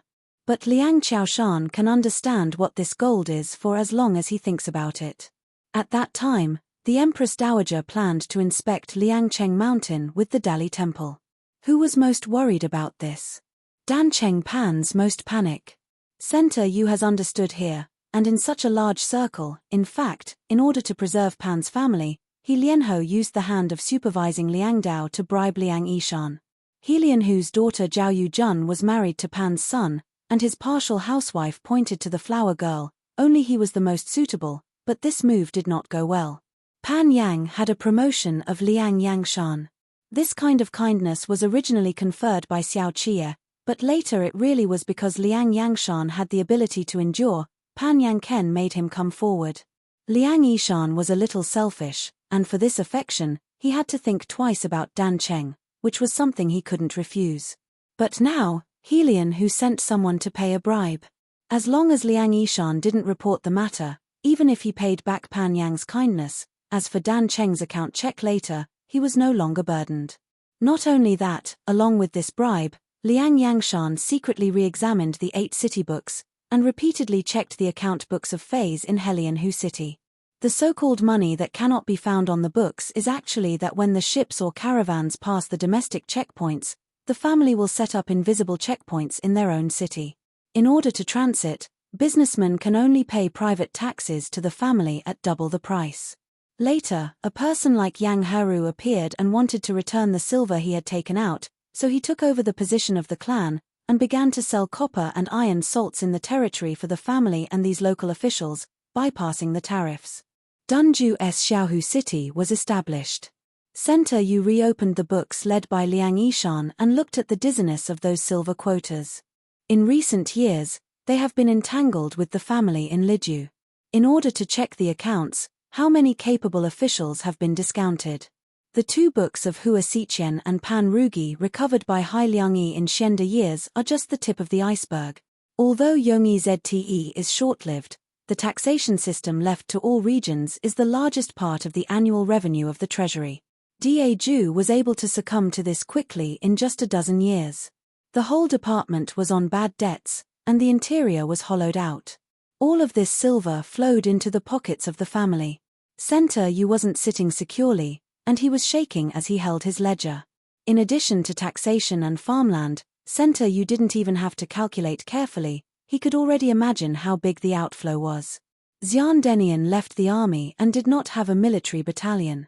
Xiao Jiming had to rely on the food from the North Army Tun to run south to fight against the Biancha cavalry. Center Yu breathed quickly, shaking his hand and turning the page. At that time Chidong there was no military battalion. Lu Guangbai took Qi Zhuin's dowry to the north to rescue him. Qi Shiyu lost all the land property to the garrison in these years. In the first year of Tian Chen, the Green Mouse Department hit the frontier of the county. Yellow sand. Every time. Both the north and the south were brought in for money, and Qi Zhuyin was forced to mingle with the hooligans who put tiger skin money in Ludu. Lu Guangbai could not even see Emperor Xianda in Xiandanyan. How many people died during the drought in Jushi? Shan gritted his teeth to open the warehouse to put in grain, and his 8-year-old mother had to weave the debt. In the 6 states of Zhongbua, helplessness and emptiness, Ju Gui, Luo Mu, Huiqing and others were forced to lie low in front of the bandits. This is the poor who cried. Center Yu hated between his teeth and threw the ledger on the desk case, saying, "The private fields that the 8 cities have encroached on have not been counted in, this is all blood and silver." He said here, choked with a mute voice. Ji Laro chased to that point. Xian Denian will die. Can this still be saved? This can't be saved. The room went silent. Liang Yangshan said nothing. He was a rootless and bottomless duckweed. If he wanted to go deeper, he had to rely on a big tree. He first ventilated with Jiang Qingshan to get Xue Xiuzhua's interview, and then saw Kong Yang and Center Yu. He did not accept the gold of He Lianhu, but it was useless to just keep it in his hands. Someone had to guarantee it, otherwise he would die in Dancheng as long as he did not make false accounts in accordance with He Lianhu's intentions. Can't protect him. Xue Xiuzhua's scarf was cold. He said, "I should have avoided this, but it was a matter of deep security and security, and it involved Dancheng field investigation. So I could only discuss with the two teachers here.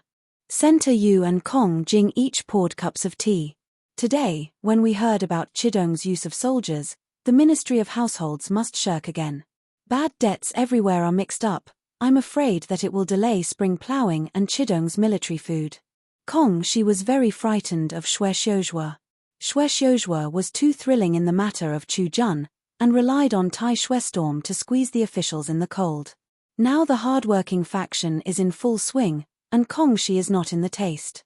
Relying on his instinct of serving in the Ministry of Criminal Affairs for many years, he determined that Xue Xiuzhua would never be helpless, and said, "You must call me here, presumably not just to look at the account book. One discussion is complete, one is complete."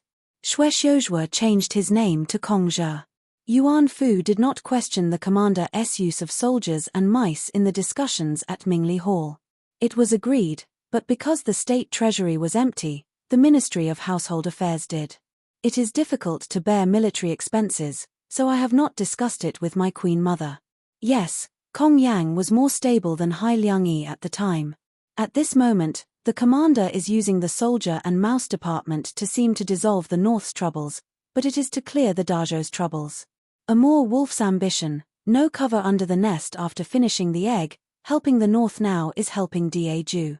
Xue Xiuzhua took a note from his sleeve and pushed it to Kong Yang, saying, "This is the Chidong Army's expenditure I just roughed out. It is not cheaper to use long-range troops than in previous years in Bianjuan County. The consumption of grain vehicles can eat up last year's white horse. Statewide tax and silver." Kong Zheng looked at the discount and said, "Last year, we used some of our money, and now it is near the beginning of spring. Whether the 8 cities can be successfully implemented is also a big problem. The family refuses to return the farmland and pay the field tax, and there is no way for the cabinet. It would be useless to approve the command of the marshal to send troops. I have a way." Xue Xiuzhua looked at Kong Yang. "This time Chidong army can be borne by Xue." As soon as this remark came out, not only Kong Jing and Center Yu, but even Liang Yishan were stunned. As we all know, Xuecheng of Quancheng showed weakness in the previous generation. His sister-in-law Xue Xiui was a fake and high, and he was coaxed by gangsters to owe money. His family has only one Xue Xiuzhua who can still stand in the chapel. Xue, where is the money?" There was a sudden flash of light in Liang Bishan's mind, thinking of Shen Zichuan, and then thinking of Yun Hongxian. Confounded, Xue Jing looked at Xue Xiuzhua and said, "I am just giving you the IOU as the first assistant of the cabinet, and I may not be able to pay it back." "This money Yuan Fu doesn't have to give me an IOU." Xue Xiuzhua poured a cup of tea for Kong Zheng, and said in full color, "I only ask Yuan Fu to work with me to check the Yachengshan tax." The lanterns outside the station shook, and the wind swept notices on the walkway. The sound of Shengle on Donglong Street in Boju faintly passed through the station's long road, blocked by the palace wall, and disappeared between the heavy eaves. Inside the palace wall, Li Jianting sat on the couch, thinking of Chen Chen in the sound of the iron horse tapping. Feng Quan was hanging down for Li Jianting, and suddenly he heard Chu Jun ask, "Are you wearing an earring?" Li Jianting soaked his shoulders and arms in wufa. She looked at the deep dormitory, as if to answer for Feng Quan, and as if to answer for herself. "I hate earrings." She turned to Feng Quan with the eyes of Emperor Guangqing, smiling slowly in the dim, wearing like a domestic animal, letting people slaughter. The author has something to say. Thank you for watching. 2K Novel Reading Network. The sun was shining brightly on the day, and the gate of Duanzhou City was chaotic. The snow on the ground was wet and splashed with horseshoes. The heavy-duty cart slipped between the slabs, dragging the horse crooked and hissing, blocking the road, and the north rail behind couldn't ride in, so he had to dismount to come and join hands. The sun was shining brightly on the day, and the gate of Duanzhou City was chaotic. The snow on the ground was wet and splashed with horseshoes. The heavy-duty cart slipped between the slabs, dragging the horse crooked and hissing, blocking the road, and the north rail behind couldn't ride in, so he had to dismount to come and join hands. This bird weather, Yin Chang was anxious, twisted his pants belt, and blushed. When it changes, it will change. I also froze to death a few days ago, and I've got louses hot today. Horses ran along the road, and the wet snow splashed all over. Fei Sheng wore his robe, put it in his belt, raised his hand and twisted his nose, and complained, "Why are these sand horses so stinky? They are all running on the gobi. If you want to pull them," said the Taihu tiger, and the front side pony raised his tail to pull the dung, and the dung fell into the tide snow, steaming. Huantai tiger shaved his army boots and tried to pull this horse farther. Before he even started, he flew over several people and splashed hot feces on them. Fei Sheng's complexion was blue, and he smelled like a jumper. When he saw the fresh feces attacking, he hid behind Yin Chang, so that the old man blocked it completely. "Run!" Yin Chang yelled away from the North Rail rider, wiped his face again, and said to Fei Sheng, "Hide yourself. My sister-in-law Yu Lima, turn around and go back here," and Hu Tai waved his hand and cursed, "Your mother, get off." My sister-in-law Yu Xin changed her boots and saw that they were all dirty. They refused to go down, slowed down the horse, came to the front, and said, "Why are you two? Elder and the governor? Go ahead." Fei Sheng couldn't breathe, and squeezed his throat. "Why didn't this snow get packed up early? It's all blocked up now, you see what it looks like." My master's blue and white robe came down to the ground scourge. Xuanzi Yu won the battle and was so proud of the spring breeze that he was thinking about asking them to drink a few days when he was free. He was scolded and was not annoyed and said proudly, "I'm busy." Before he laughed on this side, the snowball on the other side hit his face. Gujin couldn't stand his nose. His complexion turned blue, and he scolded the sister-in-law for the remaining ball. "You laugh." The sky was so hot, the snow in the city followed, and you waited for this bad official ditch in Duanzhou. By that time, there will be all stinks inside and outside the city. Jiyu Jin is usually taciturn, because he bears the responsibility of raising Ding Dao, so he rarely swears. He was not stigmatized by Guo Weili's humiliation at Tudalong Banner last year. Zun Ziyu used to be quite attentive in the past. This time, she was stunned by the victory, and exposed in trivial matters. If Chen Yang was still here, he would definitely remind him, but now he changed to Gujin, and it was more straightforward to scold him. The three people still standing behind were dumbfounded. Yin Chang was holding a row of urine and Hu Taihu standing in a row, waiting for Gujin to order immediately to start working. Fei Sheng whispered, "This **** is familiar." Huantai tiger said vaguely, Well, Yin Chang Maro said, "I didn't teach it." Xuanzi Yu has rolled off his horse honestly. Duanzhou has never encountered a fire like Dunju, and the street appearance is still the same as it was 7 years ago. The shop restaurant has been closed for a long time. Ochi has only kept a few cooked meat shops. Scorpions love to eat stewed beef here.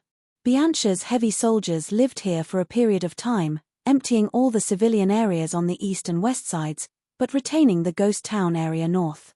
Lei Jingjing is here to trade with scorpions. Shen Zichuan stepped on the old debris pile, jumped onto the collapsed courtyard wall, and stood on top of it to see the districts on the north side. This place was used to be bought by master. Something you can't see on the market. What's south? Xiao Qie stepped up, looking south. Biancha's horse farm. Shen Zichuan exhaled and said, "This is an empty city." Shen Zichuan was in the 2 states of Ci and Cha last year.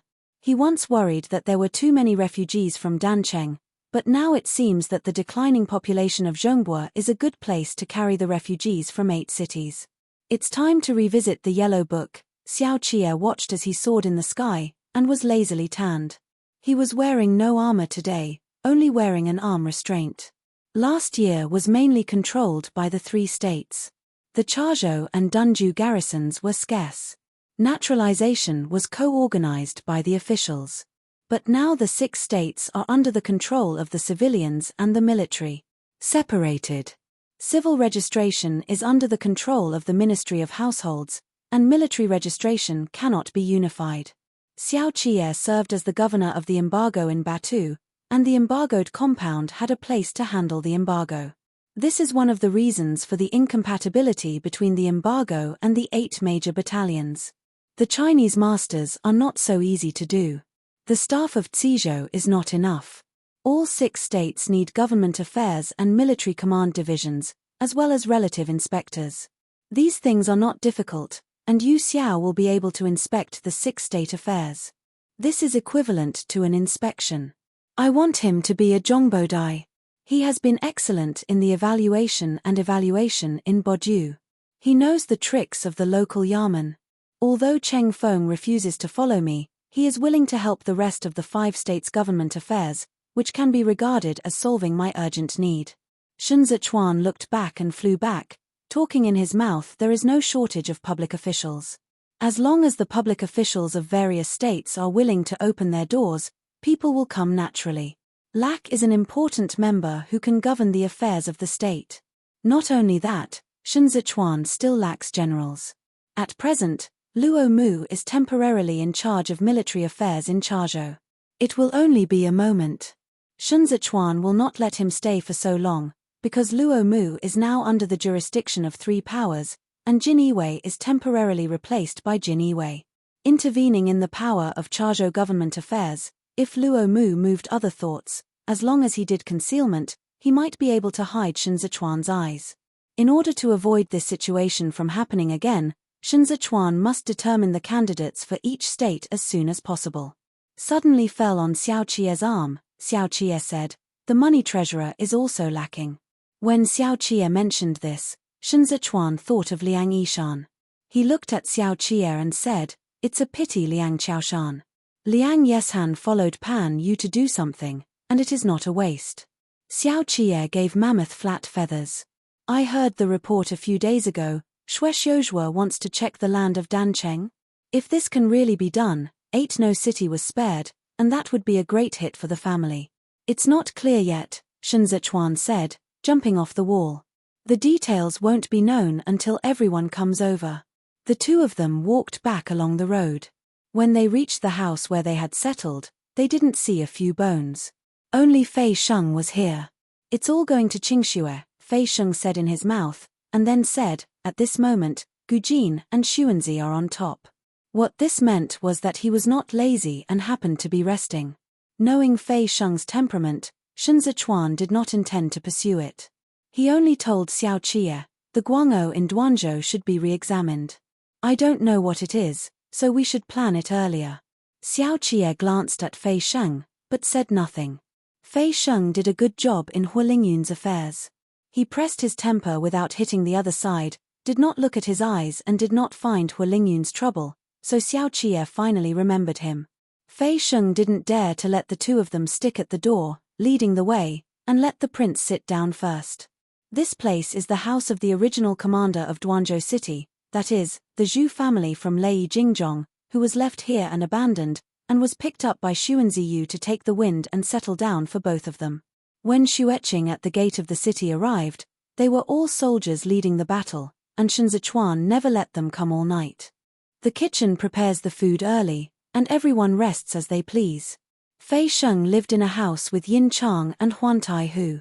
When the 2 took off their boots, Fei Sheng fell to the ground on the spot. Sun Zichuan and Xiao Qie finished their meals, and Gujin waiting outside came in. Xiao Qie saw that Gujin's look was not right, so he put aside his idle book and asked, "What is it?" Gujin took the letter from his arms and presented it to Xiao Qie, saying, "Li Bei has sent a letter to the master." Xiao Qie read the letter in 2 letters. One was an official letter written by Xiao Jiming, and the other was a private letter from Chen Yang. He first read Xiao Jiming's letter. His elder brother mentioned that horses can go to Luoshan at the end of February, and he also mentioned that Xiao Qie would return to the battlefield at the end of February. These are things that Xiao Qie had known for a long time. One is interesting. After Gujin went out, Sun Zichuan rose from the back, pressed Xiao Qie's hair, looked at the letter, and said calmly, "Big brother's surprise." Xiao Qie looked at the article several times and said, "Big brother transferred Guo Weili to my 2nd battalion. This is to make the 3rd battalion free for the master. Guo Weili is not used to Hassan's rhythm, and staying at the 3rd battalion is also aggrieved. In all fairness, Guo Weili does have the talent to lead troops. He can keep 2 Daylong's banner for so long. But this person is fierce, rushing, and difficult to get along with, especially when he is not convinced. Gunpowder smell. Last year, he injured Gujin, and also lost Gujin's military rank. Therefore, he had a delicate relationship with Xiao Qie. After Xiao Qie laid the 3rd Battalion in Shosho, the Band Army and Guo Weili's soldiers repeatedly rubbed in the 3rd Battalion. The leaders of the 3 major battle camps in the battlefield will rotate this year, and Xiao Qie and Guo Weili are not used to each other's soldiers. Guo Weili has basically not used the embargo to the 2nd Battalion. He feels that the embargo is both oily and bad. Because of Xiao Fengshu's incident, he now can't get used to Xiao Qie and hasn't broken his face anymore, but Ji Yujin's incident hasn't passed at all. This is a thorn that runs across the 2 sides. This person is not easy to use. Xiao Jiming's arrangement is also very meaningful. The other 2 major camps can communicate with Guo Weili. Whether it is Zhuo Qianqiu, Lu Guangbai or Zhao Hui, they will not have disputes with Guo Weili, but Xiao Jiming chose to transfer him to Xiao Qie. In the 2nd Battalion, Xiao Qie said silently, "Big brother is big brother." This arrangement is almost straightforward. Xiao Qie had a weight in the battlefield after Duanzhou battle. He is not harmonious with the North Rail riding, and the 2 sides can slowly adapt. Just like this time, no soldier will refuse a general who can bring himself to victory, not to mention Xiao Qie not only has a clear reward and punishment, but also must do what he says. However, if he wanted to use the North Rail completely, he had to pass Guo Weili's pass, otherwise his misalignment would be a disaster. Shun Zichuan was sleepy indoors. He half-concentrated his eyes and whispered, "Xian, Haina Baichuan, Rong Nai Da1, this is the opportunity your big brother gave you." Xiao Qie was in the dim light, thinking of the bonfire in the snow. Xiao Fengshu held his fist right in front of him, and Dad asked him in the flash of fire, "You want this position, but are you really qualified?" The author has something to say. It's late. Thank you for reading 2K Novel Reading Network. Hassan stood in the wild, and the girl who could not see the distance jumped off the horse. He did not remove the knife, and opened his arms steadily to catch the red shadow that rushed at himself. Hassan stood in the wild, and the girl who could not see the distance jumped off the horse. He did not remove the knife, and opened his arms steadily to catch the red shadow that rushed at himself. Dohiran breathed lightly, flying in a red dress among the rotations, and the laughter was clear. "God bless my eagle." Hassan hugged his new wife and blushed. He blasted the snow for Doran and said, "God bless my Doran." Hassan got married at the beginning of the year, which is a reward given by Amor. His favorite doll is a girl in the deer department in the deep desert.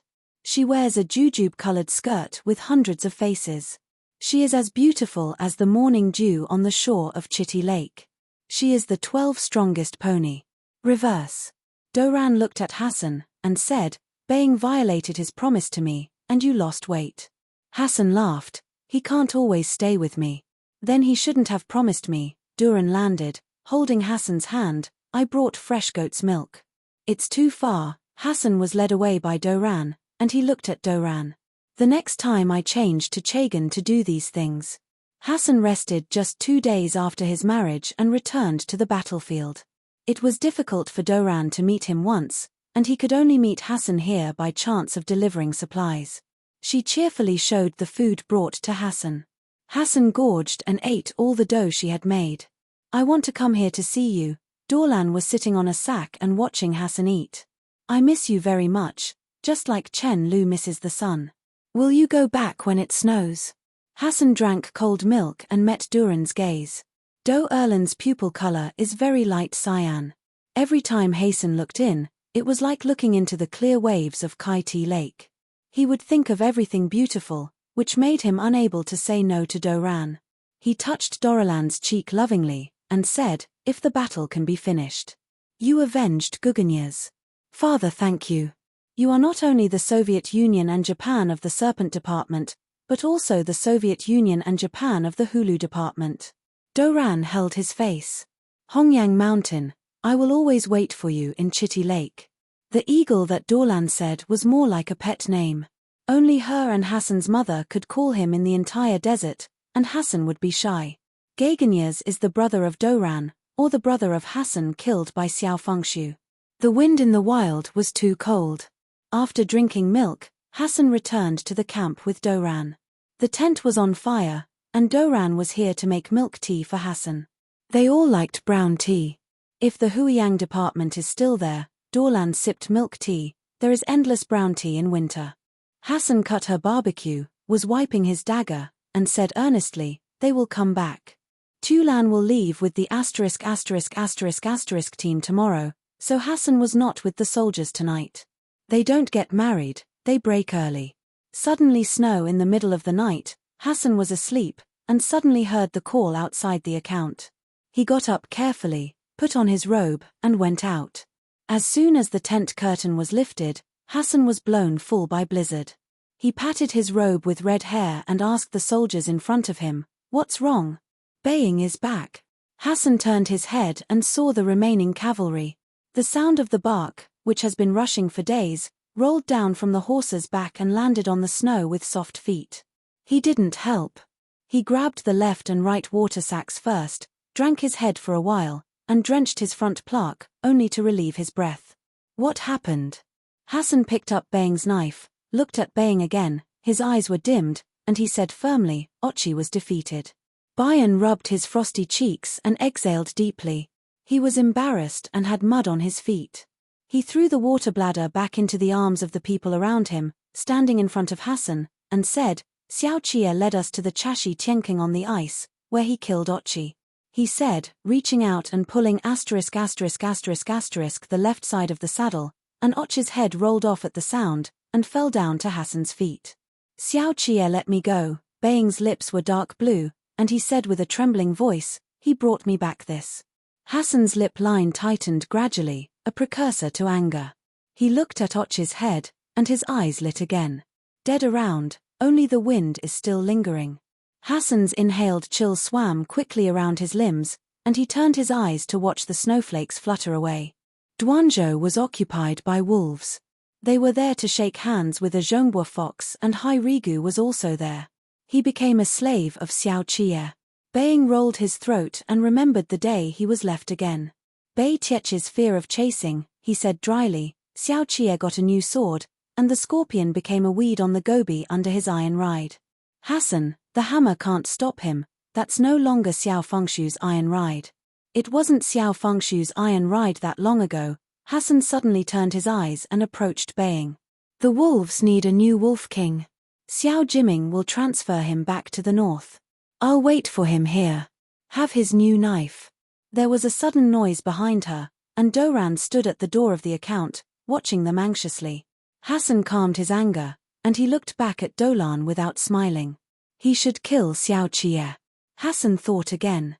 As early as that autumn rain hunting, he should kill Xiao Chia. ***** At midnight, the courtyard was silent. Xiao Chia had just finished washing, and picked up the beads in the box by the candlelight. Shun Zechuan's folding fan was sitting at the table, and people were still soaking in the water. "The horse will arrive at Luoshan in a few days." Xiao Chia singled out the agate he put in yesterday, and said to Shun Zechuan behind the screen, "Would you like to go with me?" Shun Zechuan was exhausted these days. Although he did not fall ill, he never encountered Yangshan snow again. He immersed himself in the water and said, "Luoshan has to go, and it's easy for you to go straight back from there. This day is going too fast. Shun Zechuan just talked about a few things and it has already reached the end of February." He closed his eyes with his head up and meditated. His neck was beautifully curved, shrouded in glare across the screen, and bright in color. "Is the candidate for the Duanzhou principal ready?" Xiao Chia turned the agate beads between his fingers and asked casually. "Well," Shun Zechuan said, "picked a talent." Xiao Chia looked over and asked, "Kong Chengfeng?" Shun Zechuan raised his hand, supported his head wetly, glanced at Xiao Chia's shadow, and said, "No, guess." "Yuan Zhuo is inconvenient and inappropriate," Xiao Chia said. "Who else is there?" Shun Zechuan stood up and wiped the water with the scarf on his side. Xiao Chia didn't look this way. Shun Zechuan took the cleaned blue pupper to the tip of his nose, sniffed lightly, and said, "Shun Lanju. Duanzhou is going to build the thickest wall in Zhongbua, and because Luoshan is connected to Libei, Shun Zechuan is not assured of entrusting it to anyone. He has to stay here and build this wall by himself. To the south of Duanzhou, You can also bypass Tianfeiyu directly to reach Bian County. Shun Zechuan feels that this location is excellent. A reserve station comparable to that of the state of Biez was established here, and he will be able to support it in the north and south. Do you remember Steel Needle? Shun Zechuan put the pupper back with a bit of reluctance at his fingertips. He said, Qiao Tianya is the best person to lead, but he still needs to take care of Yuan Zhuo. State. But if it is replaced by Fei Sheng, the emperor is far away here, and nobody beats him, I am not assured. Steel Needle is a light ride. It must be placed on the Chashi River for ears and eyes, and stay in Duanzhou, which can be the center of the two places. Whoever is here to conduct the command, who is the key member who is in charge of both the military and the government, wait until after the spring. Yang's business expanded and there was silver in and out. Yang Haru was not an honest man. Shun Zechuan is not picky about Fei Sheng, but how long Fei Sheng's loyalty can last. In Shun Zechuan's heart, it is necessary to estimate. He cannot bet everything on life and death. It has been a year or two. When Fei Sheng stayed here for a long time, I tasted the sweetness of the north-south intersection, holding a steel needle in his hand, and Yang Haru doing everything he could to the side. So today as life and death go together, how much friendship is left between master and servant? On that day, Shun Zechuan will no longer be Fei Sheng's only reliance. As long as Fei Sheng has a little thought, it is dangerous. Power is something that cannot be granted in this world. Qi Hualien warned Shun Zechuan as early as in Jiaoxin Temple. The cornerstone of surgery is called checks and balances. Controlling the heroes is like overlooking a game. Why does Hua Lingyun put in Jinyi Wei? It was to replace Qiao Tianya's vacated position. He poses a threat to Fei Sheng, allowing Fei Sheng to beat himself. Similarly, why did Yarrow Wenyu make this suggestion? It is precisely to push Qiao Tianya back into the game, so that his vacant Shun Zechuan understands that Qiao Tianya is indispensable. As long as Fei Sheng wants to go further, Shun Zechuan has to consider chess. In other words, as long as Fei Shengxing ascended once, Qiao Tianya will follow the dark rise once. He is holding Fei Sheng's chain. Shun Zechuan will never let Fei Sheng cross Qiao Tianya. Fei Sheng told Qiao Tianya that Qiao Tianya was the most suitable person in Shun Zechuan to be the leader of Qingqi in Duanzhou because everyone knows each other. Qiao Tianya is a kind of friendship person. This is both the strength of Qiao Tianya and Qiao Tianya. Weakness. Shun Zechuan put on a wide robe to get out of the screen. Xiao Qie sat at the table with his legs extended. When he heard the footsteps, he shook his hands, hid the agate beads, looked at Shun Zechuan, and said, I just have something to tell you. Shun Zechuan's belt was loose, and her feet felt itchy when she stepped on the cymbals. He opened his clavicle and drank tea, nodded to Xiao Qie, and signaled Xiao Qie. Xiao Qie said, the Biancha pony seized this time will also be put in Luoshan. If you want to ride lightly, try these horses. They run faster than the North War horses. Have endurance. Shun Zechuan held the teacup and thought for a moment. These horses can't be used from the north. Our war horses were all produced in Hongyang Mountain. They were born for iron riding. It took several generations to achieve a good horse that can now bear heavy armor. Xiao Qie opened his legs, allowing Shun Zechuan to be able to standing in front of himself. He braced his arm and looked at Shun Zechuan thoughtfully. Let Fei Sheng take a look at Biancha horse here, said Shun Zechuan, just use Ochi to stay here. That's my racetrack. Xiao Qie pinched near Shun Zechuan's chin. When will Shun Lanju be given to me? Shun Zechuan was pinching his own strength, remembering the iron finger of Xiao Qie that day, and the hard touch of the iron finger Capricorn in the back of his neck. Shun Zechuan's breathing was slightly stagnant. He wanted to avoid his eyes, but Xiao Qie pinched him. The house was hot, and the star sweat floated on the side of the prince who had soaked in water. Xiao Qie stared at Shun Zechuan and got close, and said, I was excited when I touched you that day, Fujuan. The author has something to say. It's late. Thank you for reading 2K Novel Reading Network.